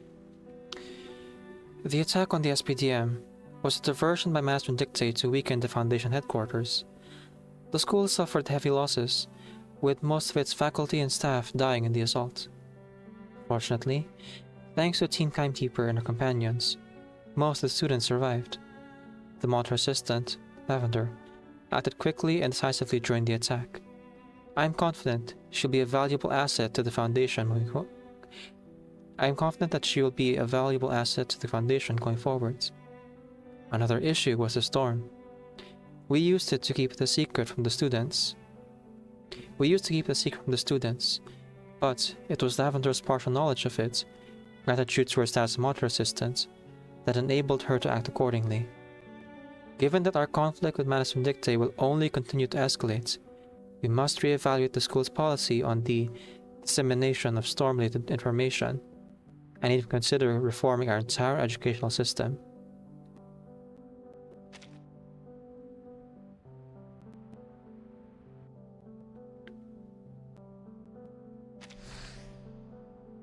After the storm passes, Matilda wakes up in a ward at the rehab center. We plan to wait for a better moment to tell her about the school, and about Meryl. For now, she seems to be focusing on repaying everyone's kindness. Given her status as an upperclassman who witnessed the raid, Lavender is asked to submit a damage report covering personnel and facilities at the SPDM. Madam Z, serving as acting principal, notes that the report will be an important reference for the school's reconstruction.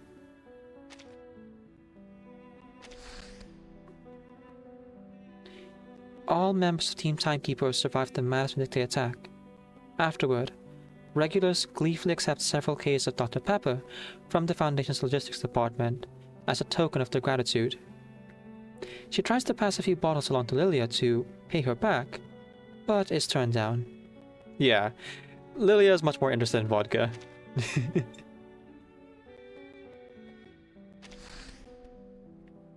All members of Team Timekeeper survived the Management Dictate attack.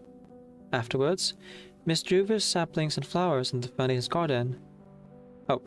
Miss Druvers replants saplings and flowers in the Foundation's garden to replace those damaged or lost in the battle. Miss Stranger fights the Mass Whispers to recite a Management Dictate incantation and block the enemy's entry into the Foundation. The punishment that follows nearly turns her into a monster, but in the end, Miss Stranger tears off the mask and takes back her mind. The chaos on the Mass Vindictae raid has settled, filling the Foundation's personnel gaps, rebuilding the SPDM's facilities and education system, handling and reassigning the work of those lost in the attack, and building a consensus and policy on how to handle future storms are all crucial decisions that the Vice President must address. Right, Z. No rest for the wicked.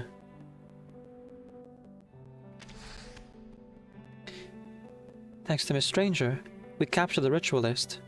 She will be a valuable lead for the Foundation in understanding Manus Vindictae's Windweave and other arcane skills.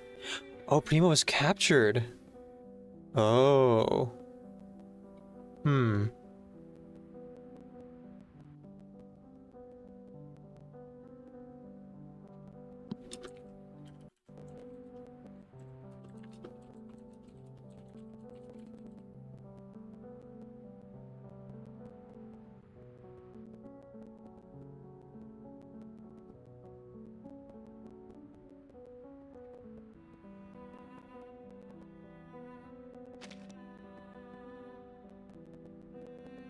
Dan says, the traders get the Zuko treatment. Sent on to an impossible quest, redemption tantalizing their senses. Practical, but crazy enough to work. Right. So long as they, you know, stay true to themselves.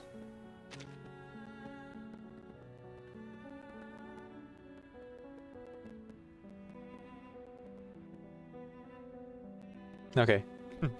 This can only be one person. Laplace has to knock it off with the explosions, or at least not blow things up on a daily basis. Just imagine how much we could accomplish if we spent our time on research rather than cleanup. Still, thanks to Research Elizabeth's plan, we survived this attack. Combined with the backup plan from researcher John Teeter, Laplace's losses were kept to a minimum. The Foundation also reported something interesting. Arcana seems capable of sealing an Arcanist's ability to cast incantations, and the seal even works on arcane items. Knowing this, we are going to have a lot of work on our plates. Yeah. What else is new, Enigma? That's just your day-to-day at this point.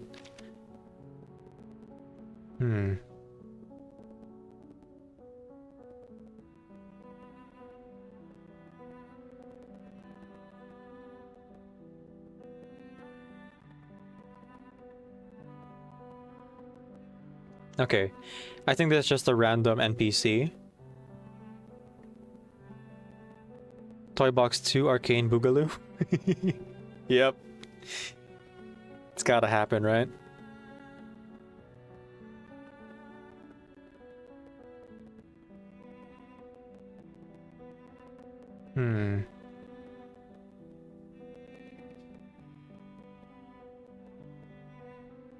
Okay.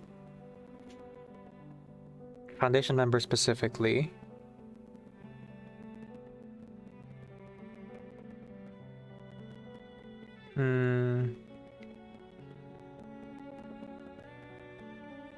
Now, you know what? I'll just read it in a random Foundation investigator voice. The attack damaged several foundational facilities. And though it seriously affected our operations, even worse was the loss of life. I saw so many of our colleagues get...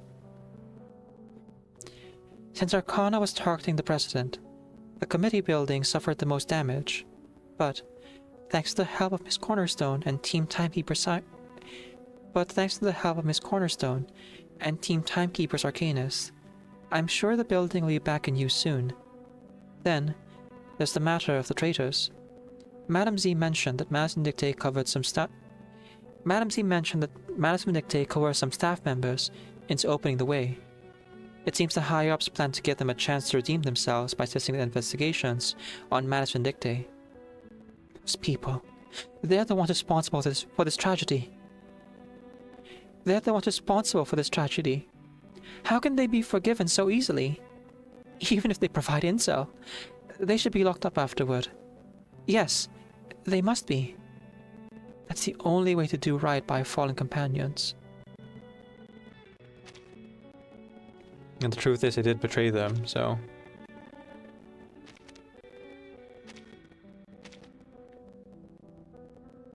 Alright. Part 24. Her reward. Walk free from the maze of lies, and find a treasure as light as breath.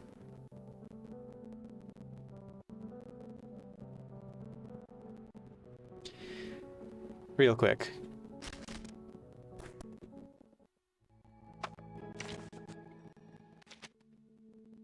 I can't believe they saved Meryl's death until the very end. I would have thought that the strategy would be, you know, we already revealed that Meryl's gonna be dead in the trailer. Might as well put the bandit off and do it early. And they kept raising so many flags for it, all throughout the story. Funny enough, she had a really strong chance of making it through because of all the plot armor things she was saying throughout the year that he got to know Meryl here. But no, this chapter just like fully raised all the death flags. Good to see you, Button. I spotted you through Glenwood's Right, I don't have enough eyes. dust. Oh, he's Polar Knights. That's part of the reason for the controversy, right? Because they kept building her up over the course of the year. And like letting us get attached to her. It is a very gutsy move, but I think it serves the story well. Oh, my audio's choppy again? Sorry about that. Let me see.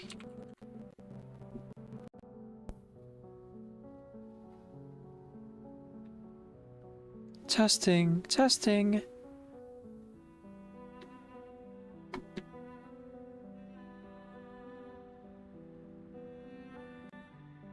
Testing the audio.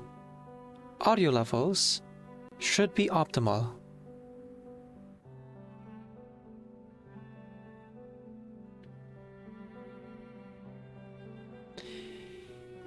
In the end, they did kind of give us a little bit of a bait and switch.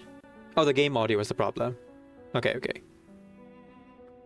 That happens sometimes, I think. So in the end, like letting us get to know Meryl over the course of the year ultimately like did lead to a little bit of misdirection and like getting us invested in her character to rip her away for the purpose of the story. And I think it's a really well done story because of it, not in spite of it. Because we actually got to know Meryl before she died.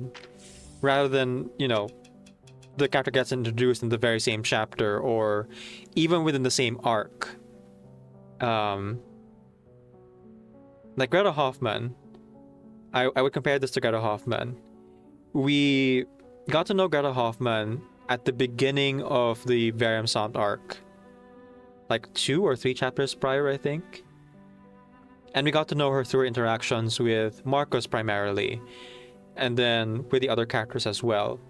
But there was always the feeling that because she, you know, is like a mentor figure and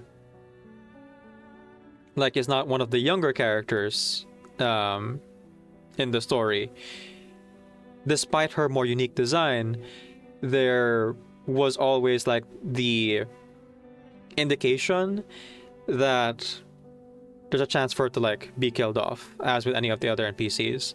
And Reverse has not pulled their punches when it comes to character deaths, especially if it serves the story.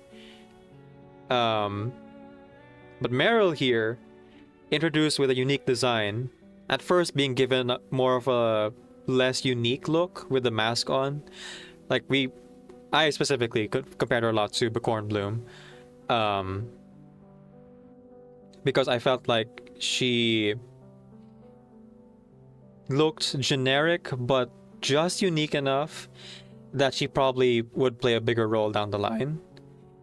only for her to show up again and again and again, all throughout like the 3.x series of stories, to the point where she, by the point of the campaign's tale, had already received like her own arc within the entire story. From her, cowardice in the war, the Great War, to joining Charon, to traveling with him and then finding her resolve to keep fighting despite her fear once she, defended those kids in the hospital alongside Marcia. And then for her to come into her own here in this story, it is a completion of her arc. And the beauty of like having main characters and protagonists is that for a lot of them, their stories don't necessarily have to end with their deaths, right? You can keep telling stories with the same characters because people, in reality, grow and regress in these kind of cycles, right?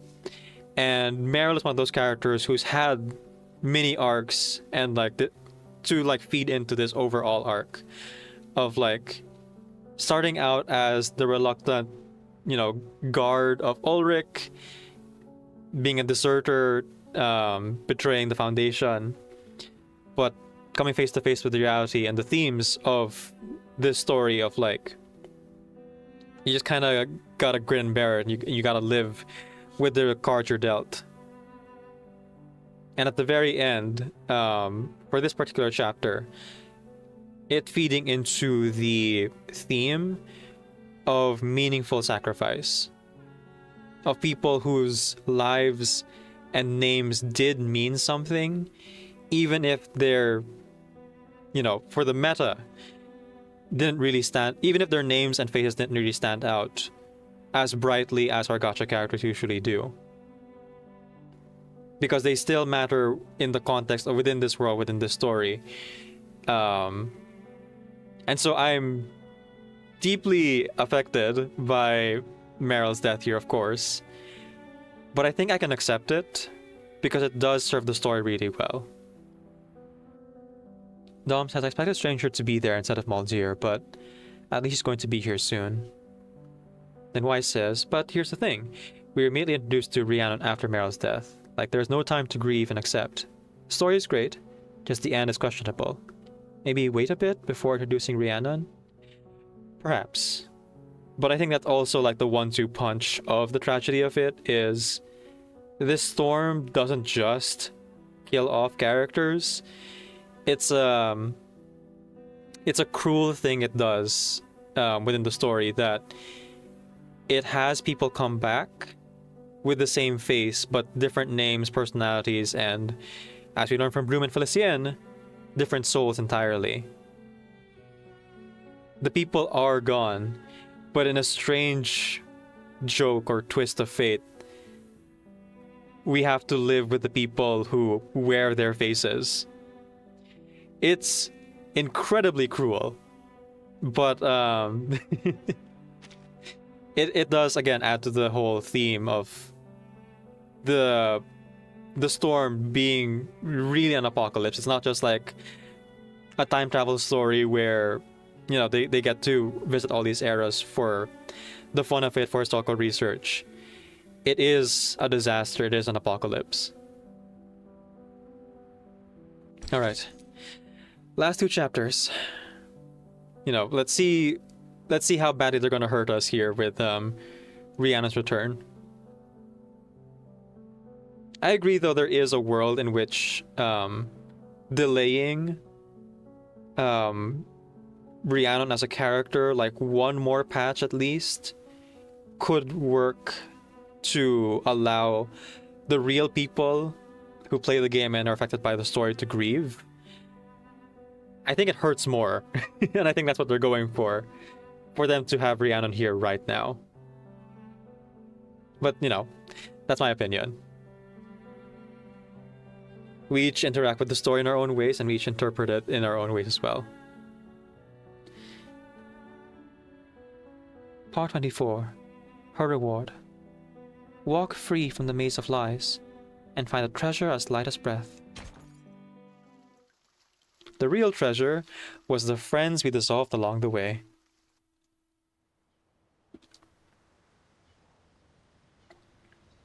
The committee building Southern Garden has, for the most part, been restored to its pre-battle state.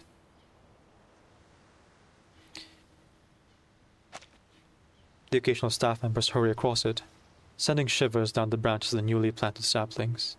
They've already finished rebuilding here. The garden was easy. All it took was transplanting a few plants. I hear the gardeners have been enjoying experimenting with the local flora from the new era. But that can't be said for everywhere. The people are Building gone. 5 will take some time. I've heard the Foundation is borrowing offices from Laplace just to keep things running. Yes. A development I doubt Laplace is thrilled with. Giving up office space and facing a near certain budget cut next season. Always the budget cut. She smiled genuinely, no longer hindered by double meanings hanging off the corners of her lips. Oh, I remember you mentioning you were looking for ideas for a new name. Any luck so far? I was flipping through one of those baby name books earlier. I found a few contenders, but I couldn't decide. Do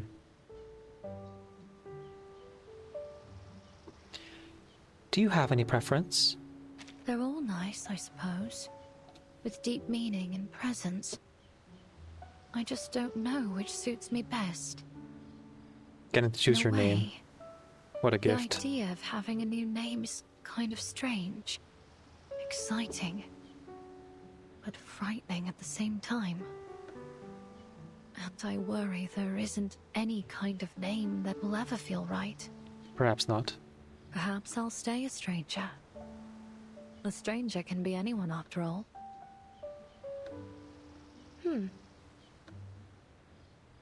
What is it, Verton? Oh, nothing. I just sensed something different about you. Something wrong, you mean? No. Quite the opposite. You seem more alive than ever. I agree. She looks happy. She averts her eyes only to catch Madame Z's approach. Leaving already? Yes, Mom. There's no use waiting around here. We should head out and explore the era. On the topic of exploring, you never said what you were hoping to find. Meryl. I've Right. seen so many people vanish in the storm. But this time it was different. I saw a golden thread just before she disappeared. Did you grab it? Dan says, interestingly, the sandbox clarifies that the epilogue of this chapter touches over several days after everything else took 5 hours. Right.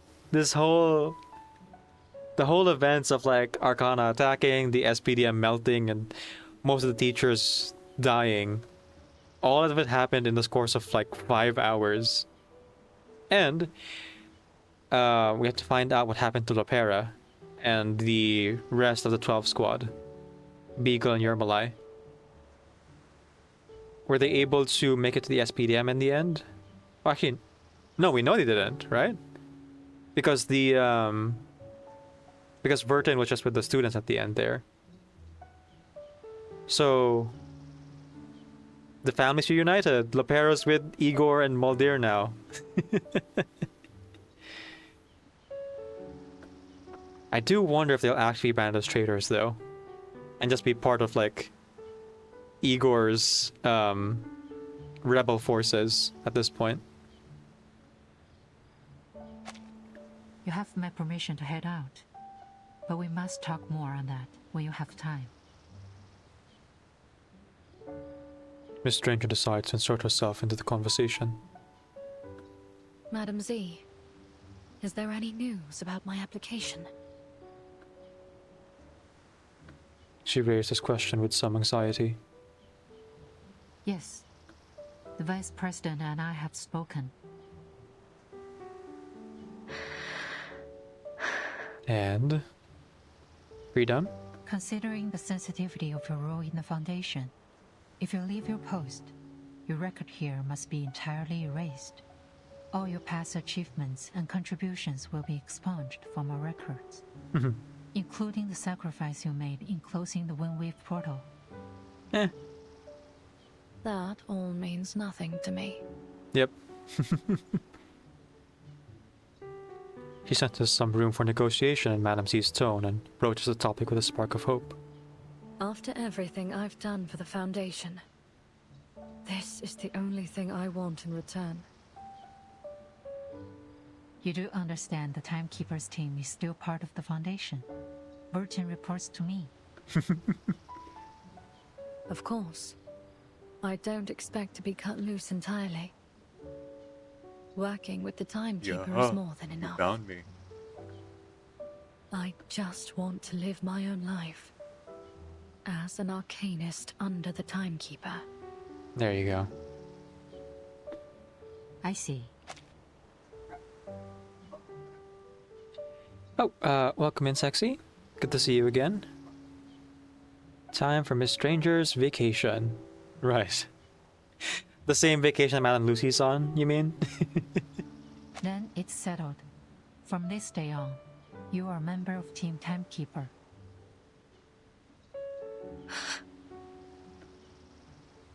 Thank you, Madam Z. I'm not in a position to speak on behalf of the Foundation, Miss Stranger. But if only for myself, I'll never forget what you did for us.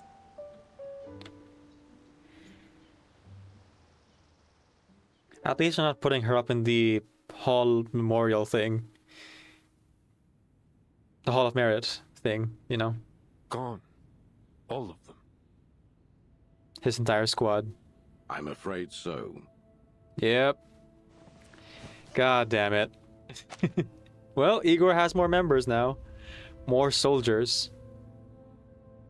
Irene sinks into his seat, avoiding matching his eyes with Kreos.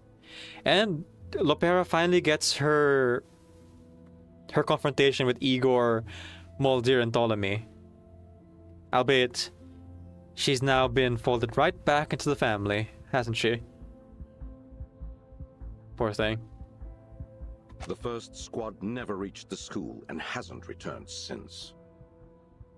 There's been no sign of them since their last report before the storm. The entire convoy just vanished. And my squad?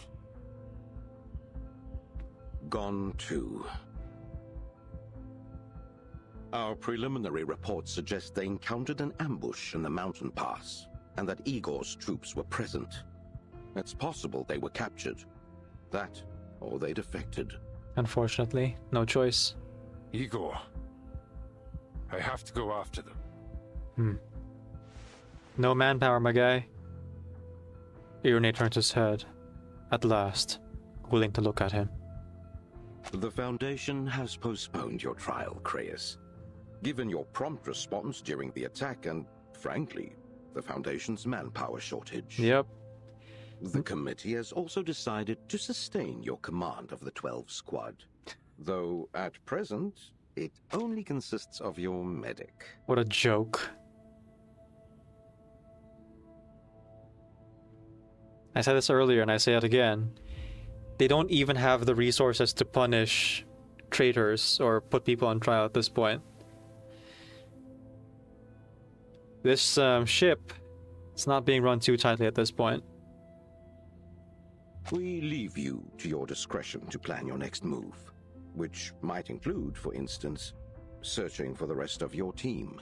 Okay. Don't say it like you're doing me a favor. This was a part of our deal. No budget, no man. I take the blame.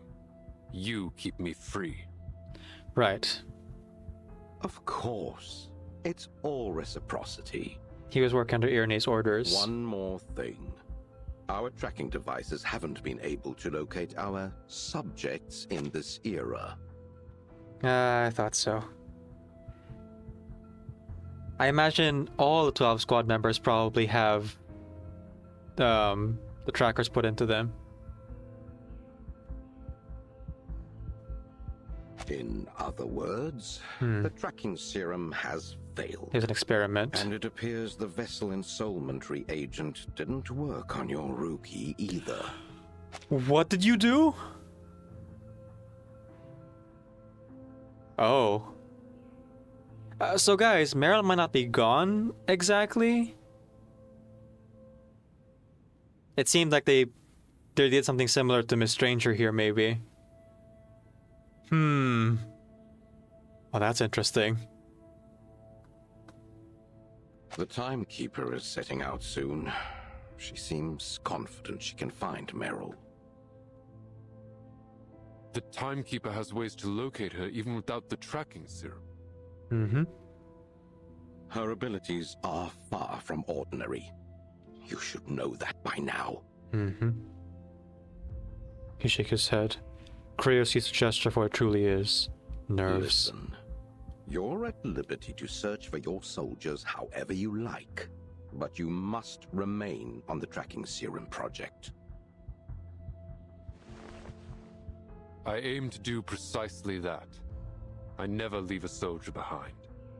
In the meantime, I'll try to make contact with the Timekeeper. You may want to reconsider that, Kratos. She's unlikely to be an ally in our goals. The board has been reset. A new game has begun. The attack may have thrown us off stride, but we'll regain control within the Foundation before long. If the Timekeeper won't work with us, then we proceed in our own way.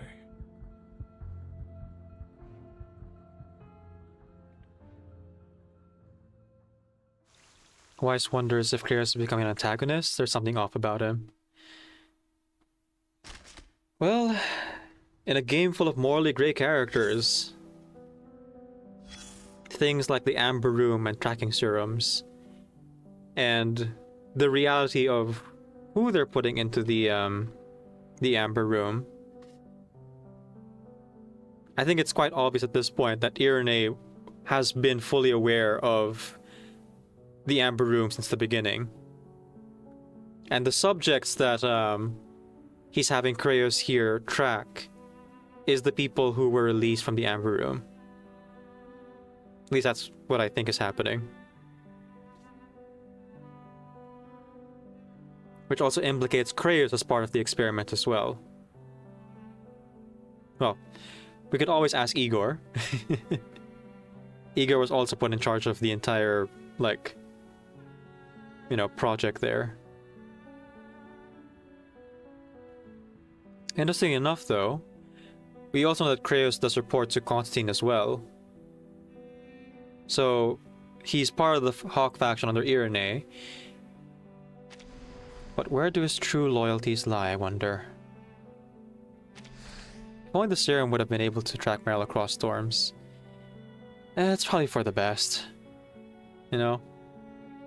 Having trackers in everyone is a quick way to end up in a surveillance state.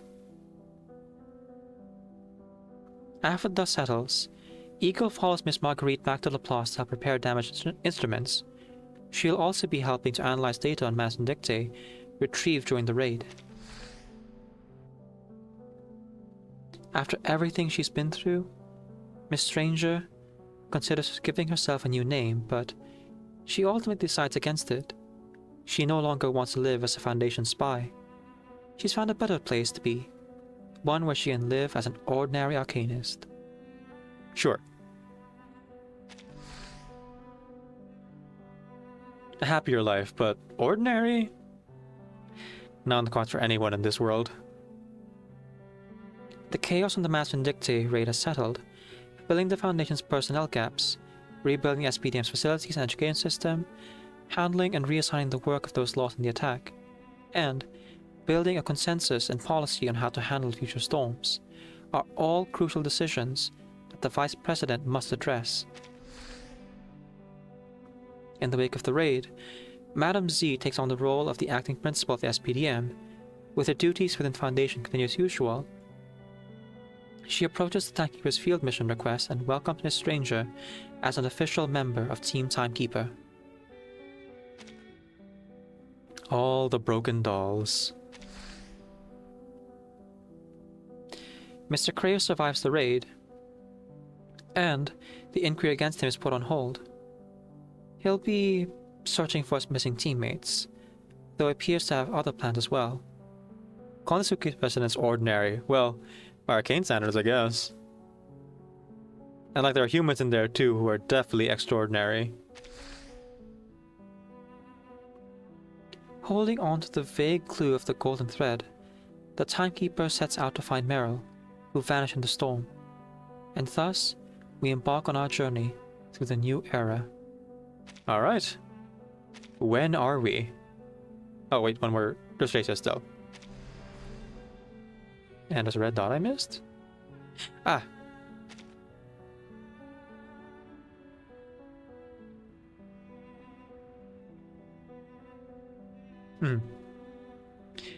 Okay, there's Sonetto. On the eve of the storm, Manus Vindictate's attack put us in a very dangerous situation. Many people survived thanks to Timekeeper, but others have been reversed. This could have been avoided.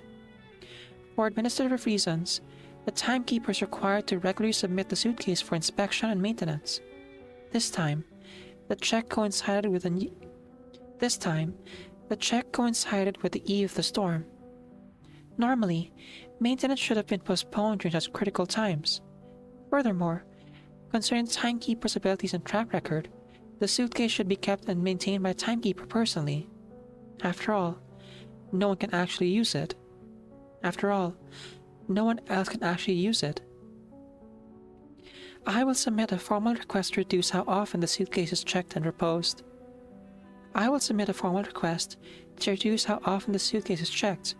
And propose that future maintenance should only happen with the Timekeeper's approval. That way, no one else will be forced to vanish before our eyes. I wouldn't bet on that, Sonetto.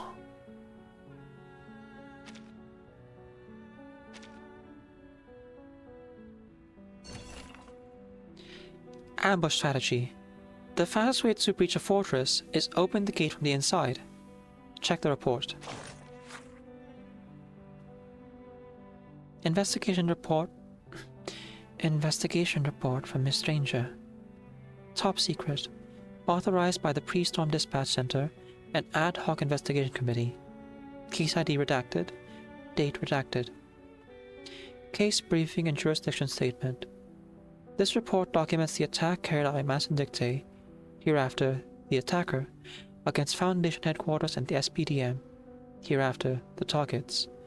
Prior to the 11th storm, the investigation was conducted by the Pre-Storm Dispatch Center and the Ad Hoc Investigation Committee under the relevant clauses of the Emergency Defense Code of St. Paolo Foundation to analyze and determine the attack's route of entry and the cause of the internal defense's collapse.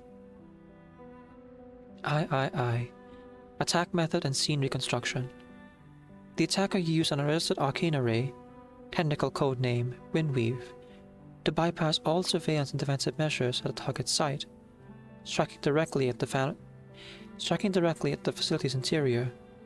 Phase 1, a small advance unit led by Lyra arrived at the target site and began infiltration, lowering the guard of personnel inside with the following means. Number 1, full support. A Manus Vindictae member, suspected to be Lyra, used a false identity to approach multiple Foundation members and their close contacts, earning their trust. During the storm countdown, she successfully manipulated several headquarters staff and individuals with prior refugee experience into following her instructions and opening access to the facility. Manus Vindictae members also use arcane skills to attack the personnel and facilities of the Defense Surveillance Department. Manus Vindictae members also use arcane skills to attack the personnel and facilities of the Defense Surveillance Department, rendering the surveillance systems inoperative. Number 2, defense breach. Under arcane control by Manus Vindictae, captured personnel were turned and used as inside operatives, guiding the attacker past the main defensive network and destroying the base defense systems, weapon stocks, and alarm systems. Number 3, temporary line. The advanced unit inside operatives set up the Windweave array within the target interior, completing preparations and second wave for the second wave of the attack. Once the array was in place, the main force of Master Vindicte arrived at target. IV. Witness testimony and evidence record. Witness number 9 testimony. Engineering Department. Senior researcher. I saw Natty Sir standing in the doorway. It wasn't her shift, so I went over to ask her about it. She started saying things like, "Such beautiful weather, and yet we're still here." History really did get it wrong. And rewrite the score, sound the anthem, welcome humanity's rebirth. Witness number 47 testimony, Human Resource Department clerk. These traitors were among the finest when it came to justice and order. But then again, maybe that's why they'd rather admit they were guilty than admit that surviving was just luck.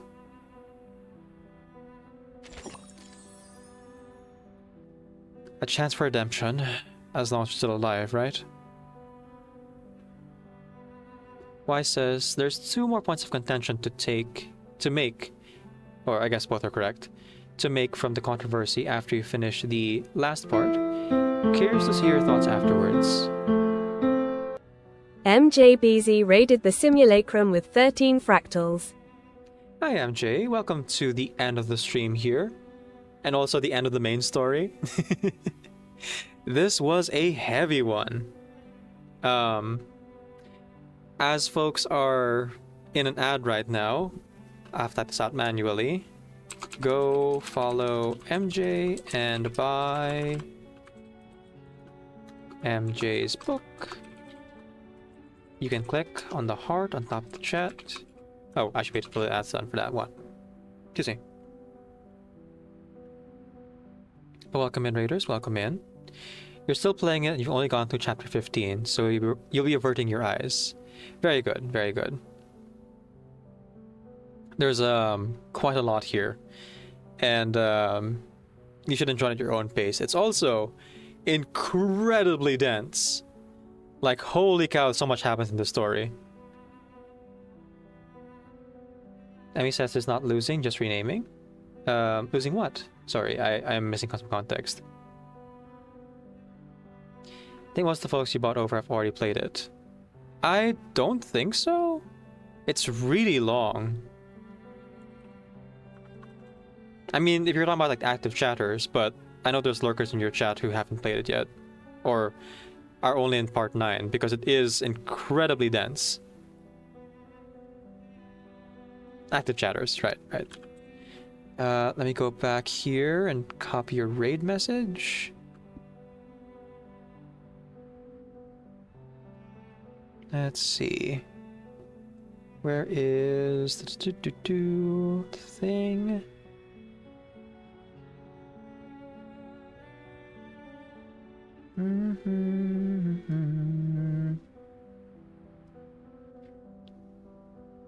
Give me 1 second, it's not loading.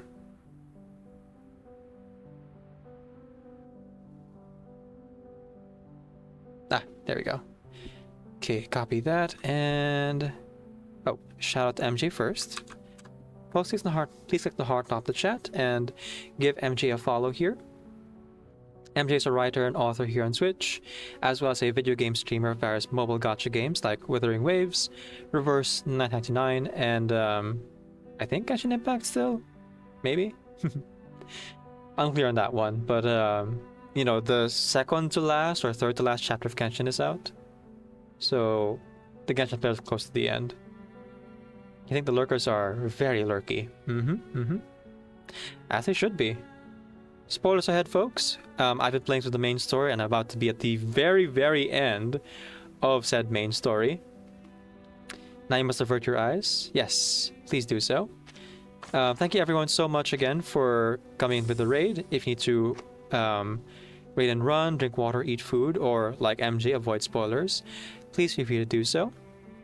The music video project fundraiser has ended. So you can just go ahead and subscribe to the YouTube channel. I'll change that command over soon. to look forward to the 2 music videos that I'm collaborating on with various musicians and cosplayers. However, I'm also making 3 other music videos for the anniversary patch. One for the anime, one for Coppelia and Silverwing Coppelia and Silverwing Evil, not Copperwing. As well as one more for who am I making for again? Wait. The Mass Vindicte. Oh, Rhiannon. That was the last one. Yes. So the 2 music videos, the special ones, are for the Manus Vindicte as well as for Miss Stranger. And the other 3, which are still, music videos, they're just on a smaller scale, will be for Rhiannon, for Coppelia and Silverwing Eagle together, and then last one would be for the anime. The anime one is a little bit tricky, but I think I'm slowly but surely figuring out how to sing that one. Oh, and MJ, on your way out... No, actually... No, if you've already seen it, you've already seen it. If you haven't seen it, then, see it on your own pace. I've linked the video already of the After the Storm. It's really, really cool. Okay. So, who's the new narrator? It seems that just about everyone has accepted that death must inevitably follow the rain. You're still here? But not you. How many loved ones have you lost? You keep count, don't you? Of course she does. The same tragedy has played out over and over again. Ever since your acting principal first brought you into that stark grey building. Do you really think anything can be done for them? They're still alive somewhere.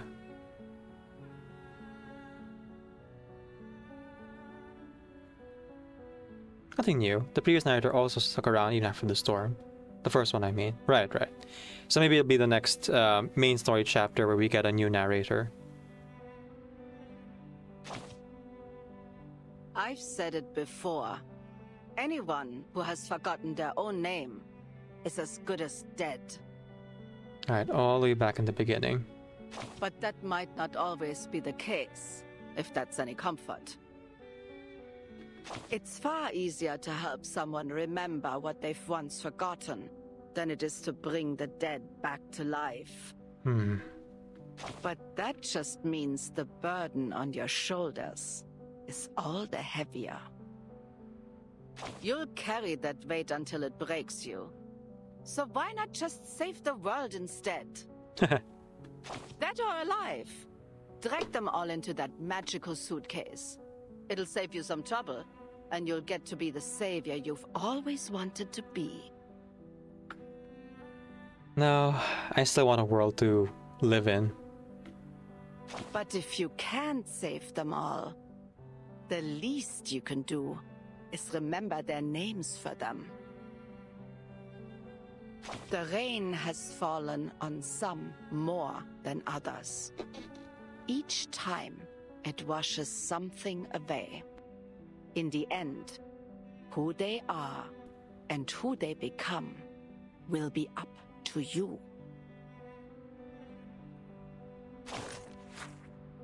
Thanks for that final piece of advice. She's very sweet. You know, a tongue that really gives a lashing, but probably the most kind of the narrators that we've met.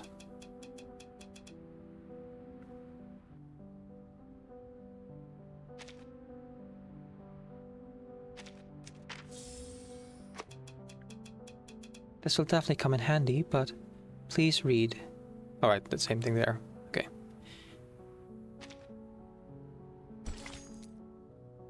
Here we go. Part 25. The legendary Hermitage. People say that deep in the mountains, where birdsong echoes. Any male following the pattern so far? Huh? Anything can happen. I'll be down for whatever.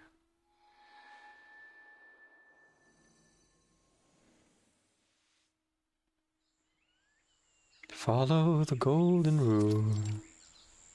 Tilwith Tagberry Garden. They've lived in the orchards for generations, sharing their homes with rare bird-like critters, and mostly keeping to themselves. Each of them grows up with a companion critter and speaks their language. Their elders rule the area, and the young are driven out upon reaching adulthood.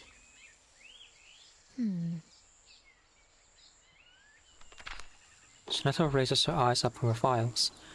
A breeze brings along the gentle scent of fresh grass. That's all we gathered from the inn last night. How reliable do you think these accounts are, Timekeeper? Reliable or otherwise, they're the only leads we've got. We visited every town nearby and come up empty. This bit of folklore could be our last chance. Even if it is true, their territory is very likely protected by a ritual that prevents outside interference. Not to worry. I think I know a way in. Come, Sonetto. Follow me. Vertin just like holding a crowbar. Don't worry, I know a way in. Knock first!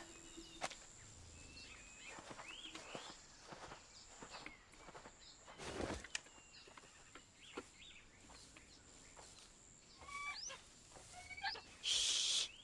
They'll hear us. We don't even know whether they're friendly. What if they're hunting for you?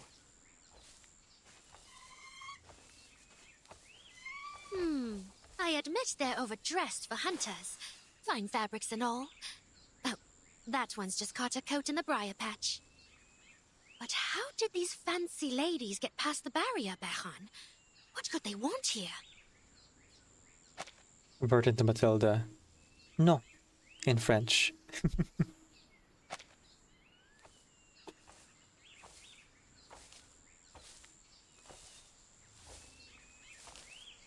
Please stay still, Timekeeper. She counters down and uses her glass feather again to hold the large flytrap mouth open.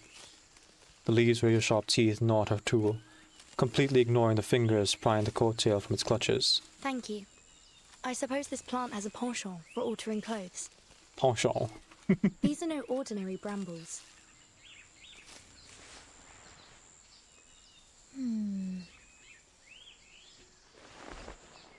You could say that the brambles are brimbly. She inspects her glass instrument under the sunlight. Unfortunately, the plant's teeth visible bite marks. The plant's teeth left visible bite marks on the translucent surface. Oh man. It looks like a carnivorous plant, but That'd be expensive there to are no fix. remains of any prey. Only berries wrapped inside the leaves. If I'm not mistaken, these are Tilwith tagberries. I read about them in Common Arcane Plants of Wales. Apparently, eating these berries grants arcanists Tilwith Tegsight, allowing them to find the impossible garden. These plants were declared extinct before the first storm. But since we're now in 1935, here we are looking right at it. Tilwith Tegsight. I suppose that's reason enough to give it a try. 1935. Anything important happened in that year?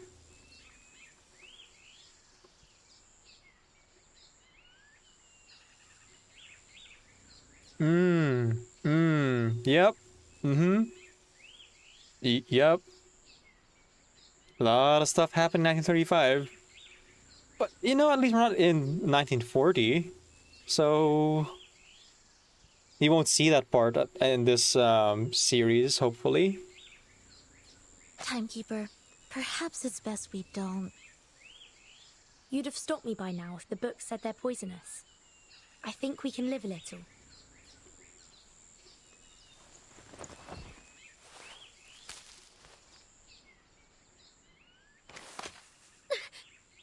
She's eating the berries.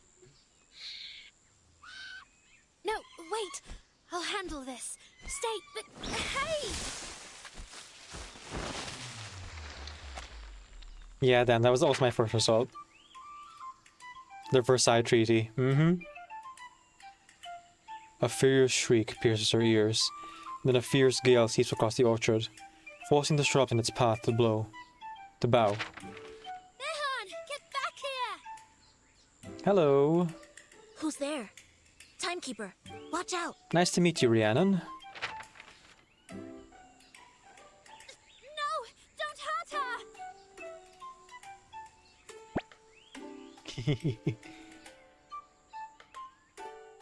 Alright. Catch your hands. It's a hard knock life. Oh, this is where I get to play Rhiannon. I see. Hold that for 2 rounds. Clear the stage within 12 rounds. Oh, we're fighting Sonata. Okay.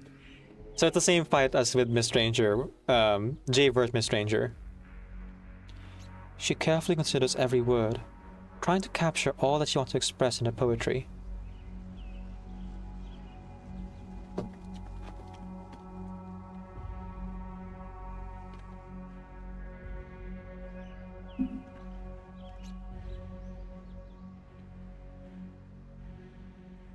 Let me just go to the...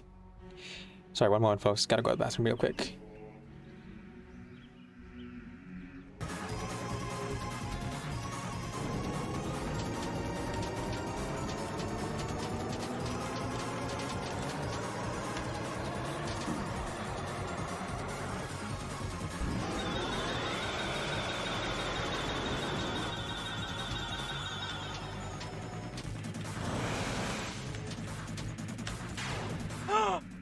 I did it! I did it! I'm done! I'm done! Danny's on my left card. Let's go! Let's go! Let's go!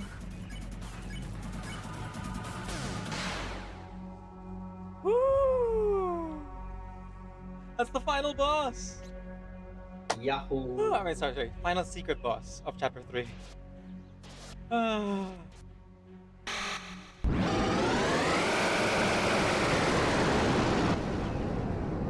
There's been a series of doors in my face. Spending on running through.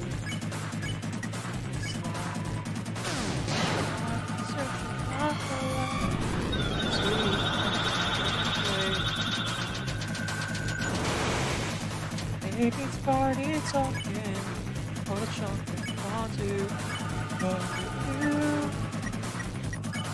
Go with you after my place. I see her face. And I never felt before. Love is an open door. Love is an open door. Life can be so much more with you. With you. Love is an open door.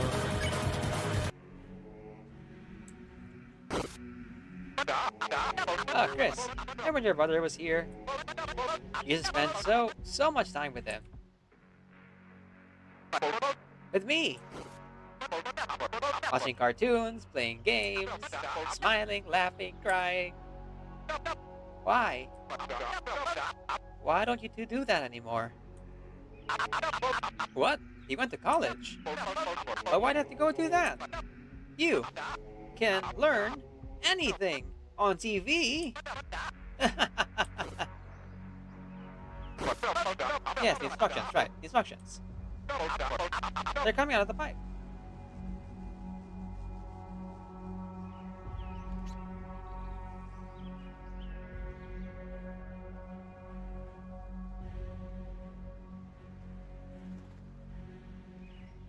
Alright, let's see this. Here. Oh.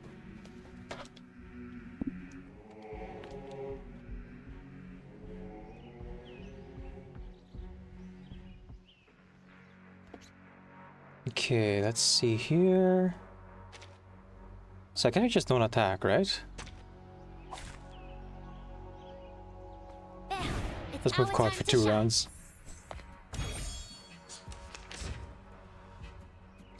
Let a surge of Moxie prepare you for combat. Moxie plus 5 encounter in this battle. Don't hurt her! Behan, get back here! Let's see here. Ugh, Behan, you're impossible!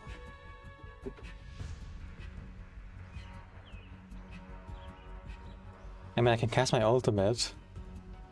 It's real tempting, but no, let's be nice. I know the moon, and this is an alien city. Okay, we're done. Sempre caro mi fu quest'ermo cole. Oh, she used her disarm skill on us. I see. Over now? Whew, the little ones are probably starving. Thank goodness. No violence today.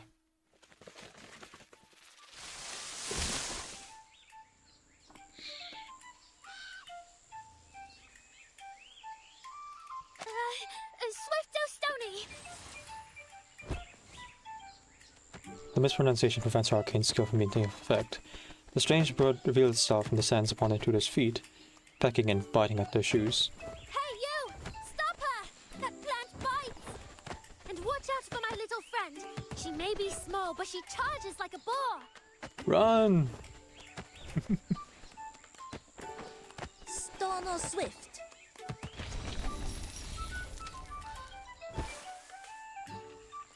The grey bird now encased in stone.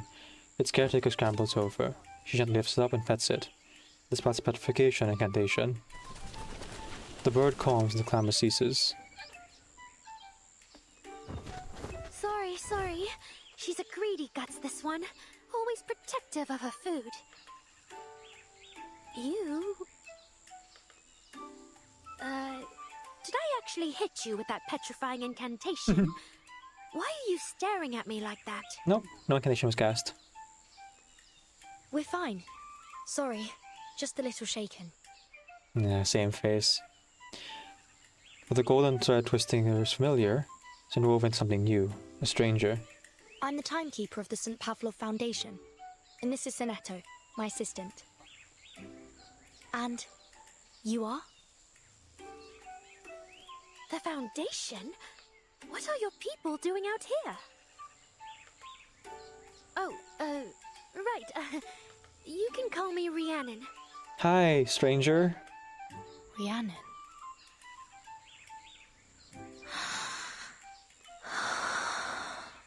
Man, this sucks.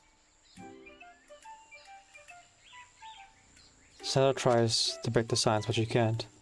Not as she looks over this person at once so familiar and so different.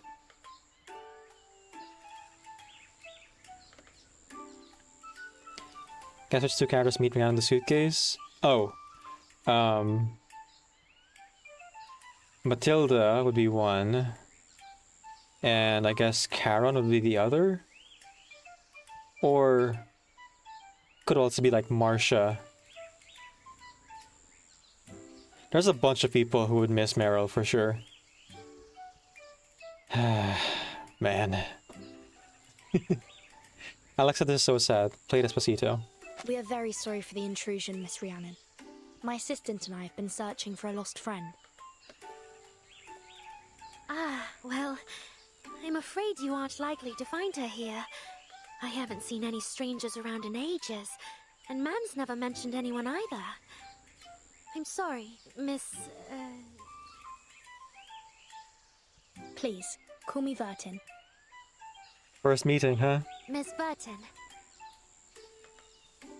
Just Vertin is fine. Yeah, you're the same age. Burton, I see. Then I insist you stop calling me Miss as well. Rhiannon looks at the messy pair of intruders over. Well, I can't have you leave with those wounds untended. Please, follow me.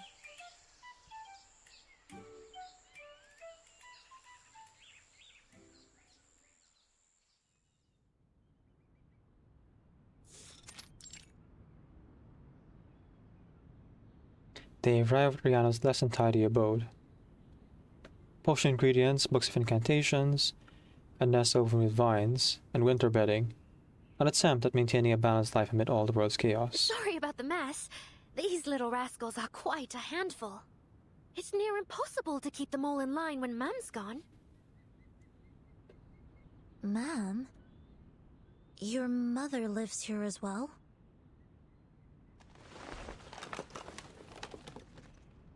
She digs through a mountain of arcane ingredients, trying to find something among the vials of bat wings, toad skins, and rabbit's That she feet. does.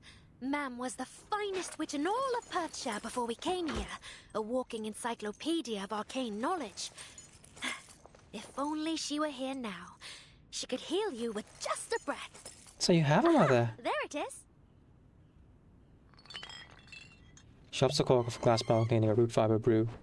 Its pungent odor wafts out, causing the sledge on her shoulder to hop down with a caw. Shoo! Away, Behan! That's not for drinking, you little rascal. Off you trot. Play somewhere else.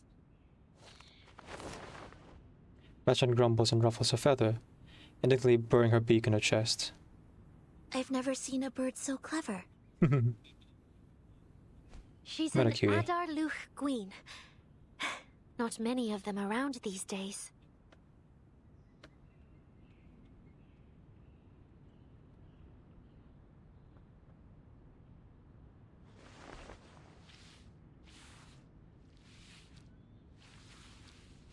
Ugh.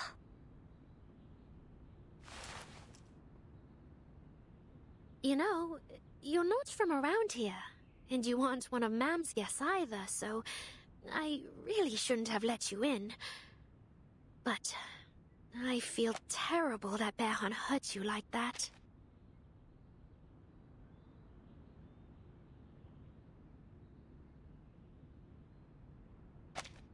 No need to worry. I've been through worse. Much worse, actually. Do you get hurt often? Our work keeps us traveling constantly. Like now. If you stay on the road long enough, a bit of wear and tear is inevitable. Traveling? Just the two of you? Not just us, but Sonetta and I always travel together.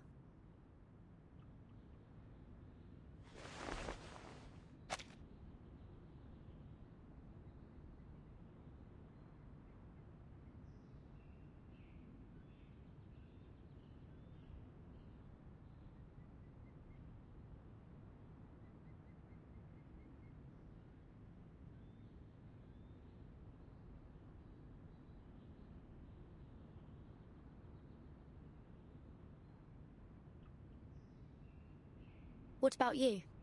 Do you travel much? A little, but nothing like what you must do. Have you ever thought about it? Huh? Oh,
Hello, hello. Are you back? Okay. My USB hub, I think, just kind of like made a weird sound. And then all of the things connected to it just kind of like went out. I don't think we missed too much though. Because I could still like hear the game and like see the game going. Alright, we're back.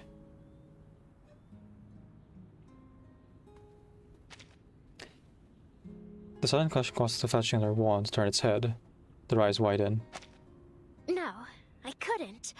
I have to stay here at home and help Ma'am. Plus the little ones need looking after.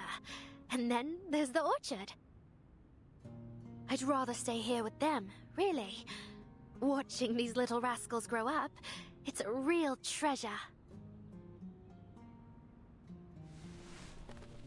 She fiddles with the fledgling's feathers, allowing herself a contented smile. I see. It's a nice life. The suitcase is picked up. We should probably get going. Once again, we're sorry for disturbing you. Oh, don't you worry a thing about it. You aren't our first uninvited guests. Okay, goodbye forever. It's been a pleasure. But we should probably get back to looking for our friend. Sonato, let's go. Timekeeper. Sonato wants to say something, but ultimately chooses silence. Yana's classmate remembers.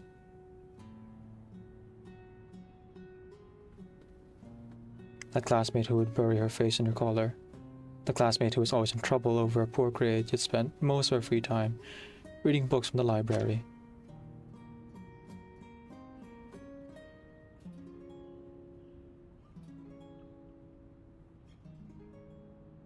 Oh, no, I saw all of this. Yep.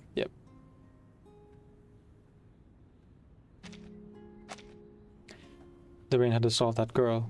She was gone, and what's left was only memories. They exit the secluded abode. I've got the defense ritual up and running again. Stick to the calcite path, and it'll lead you safely out. They do as she says, taking care to avoid stepping on the chirping fledglings that hop across their path. Thank you, Rhiannon. Marianne. Not the compounded Should you name. need anything from the Foundation in the future, or if you change your mind about traveling, feel free to reach out. Just stop by the nearest Foundation branch and tell them you're a friend of the Timekeeper. They'll know how to reach me.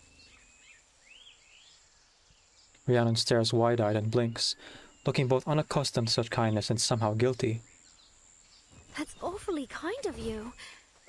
I'm really, really sorry. What do you mean? Rhiannon raises her wand toward the visitors. The bird perched atop it, alarmed, jumps down and seeks cover behind her feet. What's going on?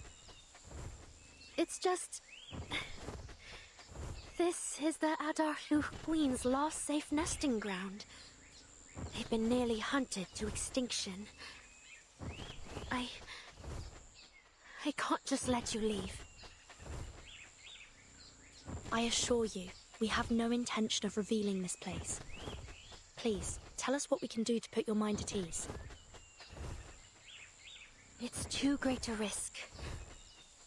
I'm so sorry. Looks to the ground and mutters something to herself, but the flapping of Ada Lurkrin's wings drowns out her words. After I wipe your memories, I'll take you straight to the railway station. I promise. Oh, okay. Alright. It'll be better for you to forget me. And everything here. Forget me not. It's safer for all of us. I won't dissolve into the... Oh! A cry accompanied by a powerful gust of wind interrupts her incantation. What is that? Nautica? A griffin! No, wait, something else. An enormous bird covered in lustrous feathers draws in the wind with its wings, causing the quivering grass and leaves to still. Just the visitor with avert eyes and turns attention to Rhiannon. Lindor, you're back! A third bird. Lindor brings his feathers a bit, shaking a heavy bag from his back. Rhiannon approaches him and kneels down. She hesitates, feeling a sudden anxiety about its contents, but she opens it anyway. What's that in your bag? Clothes, biscuits, chocolate spread, berry preserves, chappadonties, and a letter. From who? From Ma'am? From Mom, okay. She looks up in disbelief. Hang on! She sent you here to kick me out?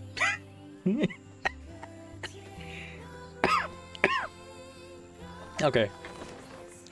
Even the newcomers can make out the helpless resignation on the bird's face. But why? What does she want me to do?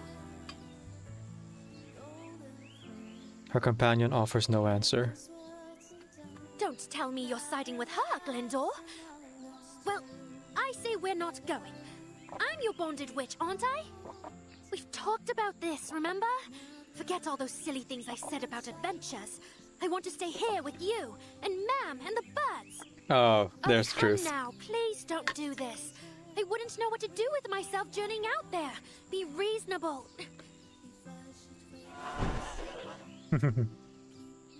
Lindor flaps his wings fiercely. Destiny calls.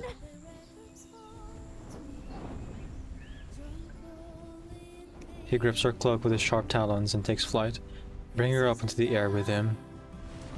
Rhiannon! No, no, Sonetto! Put down your wand! He won't hurt me! He's family! They're heading north. Come on, we should follow them. Alright. I think he's taking me to the nearest town! Once you're out, head north! You can't miss it! I'll see you there! Alright. And so begins the never-ending journey. Lindor flies slow down in his grasp. Together they soar off into the West Mountains beyond the Tillowith Tegberry Garden. It's kind of cute.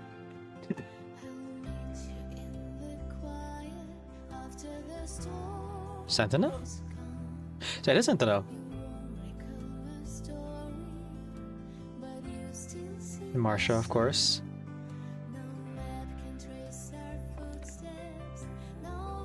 And Charon. Okay, some of this is old CG. Yeah, yeah.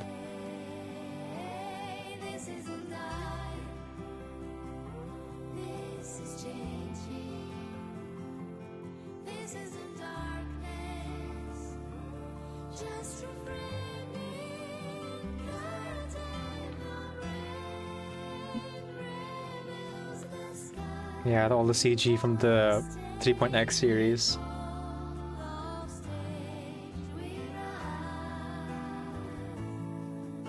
Act 3, end. That's right, Emmy.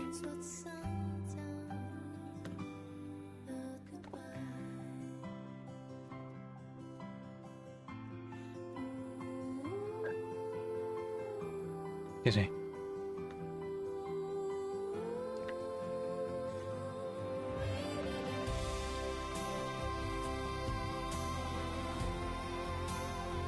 I'm guessing there's the EP as well for Rhiannon. Act 4, and if you want to be technical. Right. Technically speaking. Reverse 1999. So, we heading to Scotland? I guess we are. This is Welsh.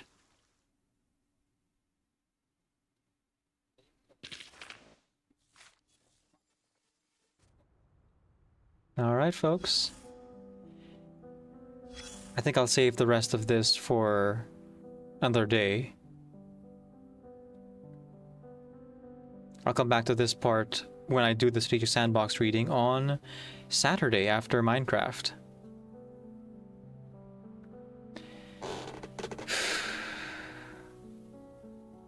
Gosh. So basically we are now in alternate history with Arthurian legends. Right. The First World War was accelerated And now we're in a different world, kind of? Wild.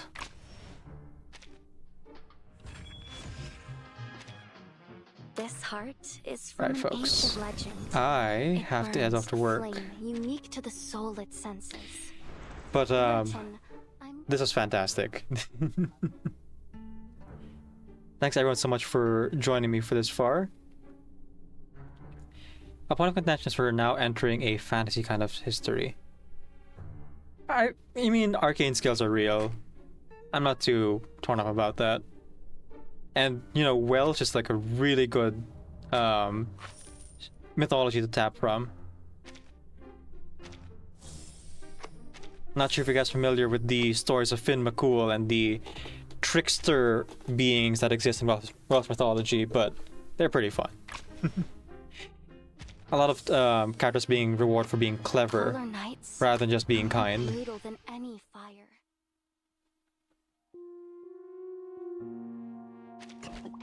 So yeah, I'm looking forward to it.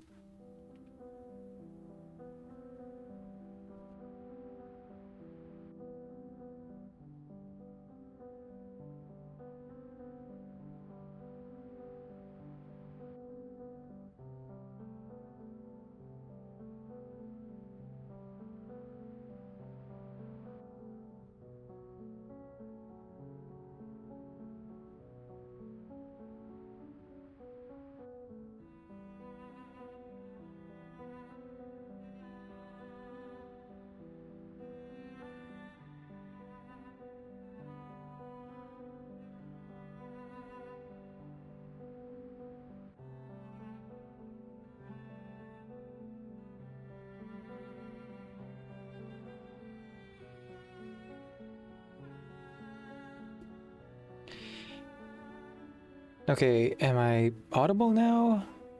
Okay, now it is. There we go. Alright. So yeah, what was I saying? Legends. Dom says that's quite like based on what 3.9 has given us. Let's stress that 4.0 onwards is about Arthurian legends. Oh, like outside of the game setting that I talked about it. Cool. Well, I'm down for it. Thank you, Dan. Yeah, I was muted, looks like. My microphone and my camera's acting up.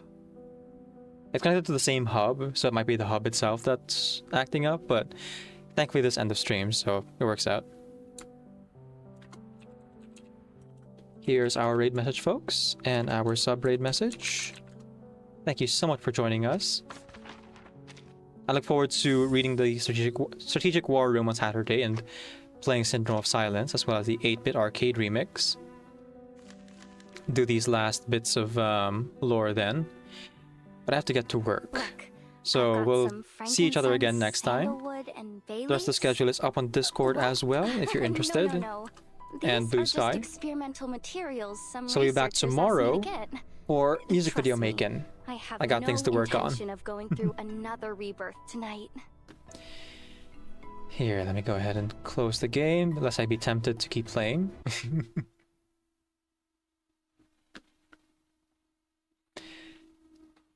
Honestly, a fantastic end to the arc. Definitely some bittersweet feelings about Meryl becoming Rhiannon and all that. And the gotcha kind of spoiling it a little bit. A lot of it. Fully gave it away. But I think it served the story well. No, just the ending doesn't get with me. Well, fair enough, Wise. Fair enough. Oh, there's still one more in this series? 3.9? Huh. Okay. Well, I reserve judgment. Thank you everyone so much for joining me today, folks. We're gonna go ahead and raid on out. Let me find a raid target. Let's see here. Surely there must be people playing Reverse right now, right? It's the anniversary patch. But it's also a Monday.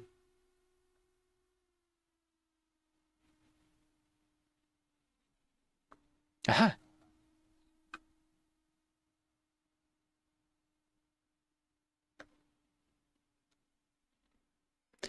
Let's see. Lots of people playing.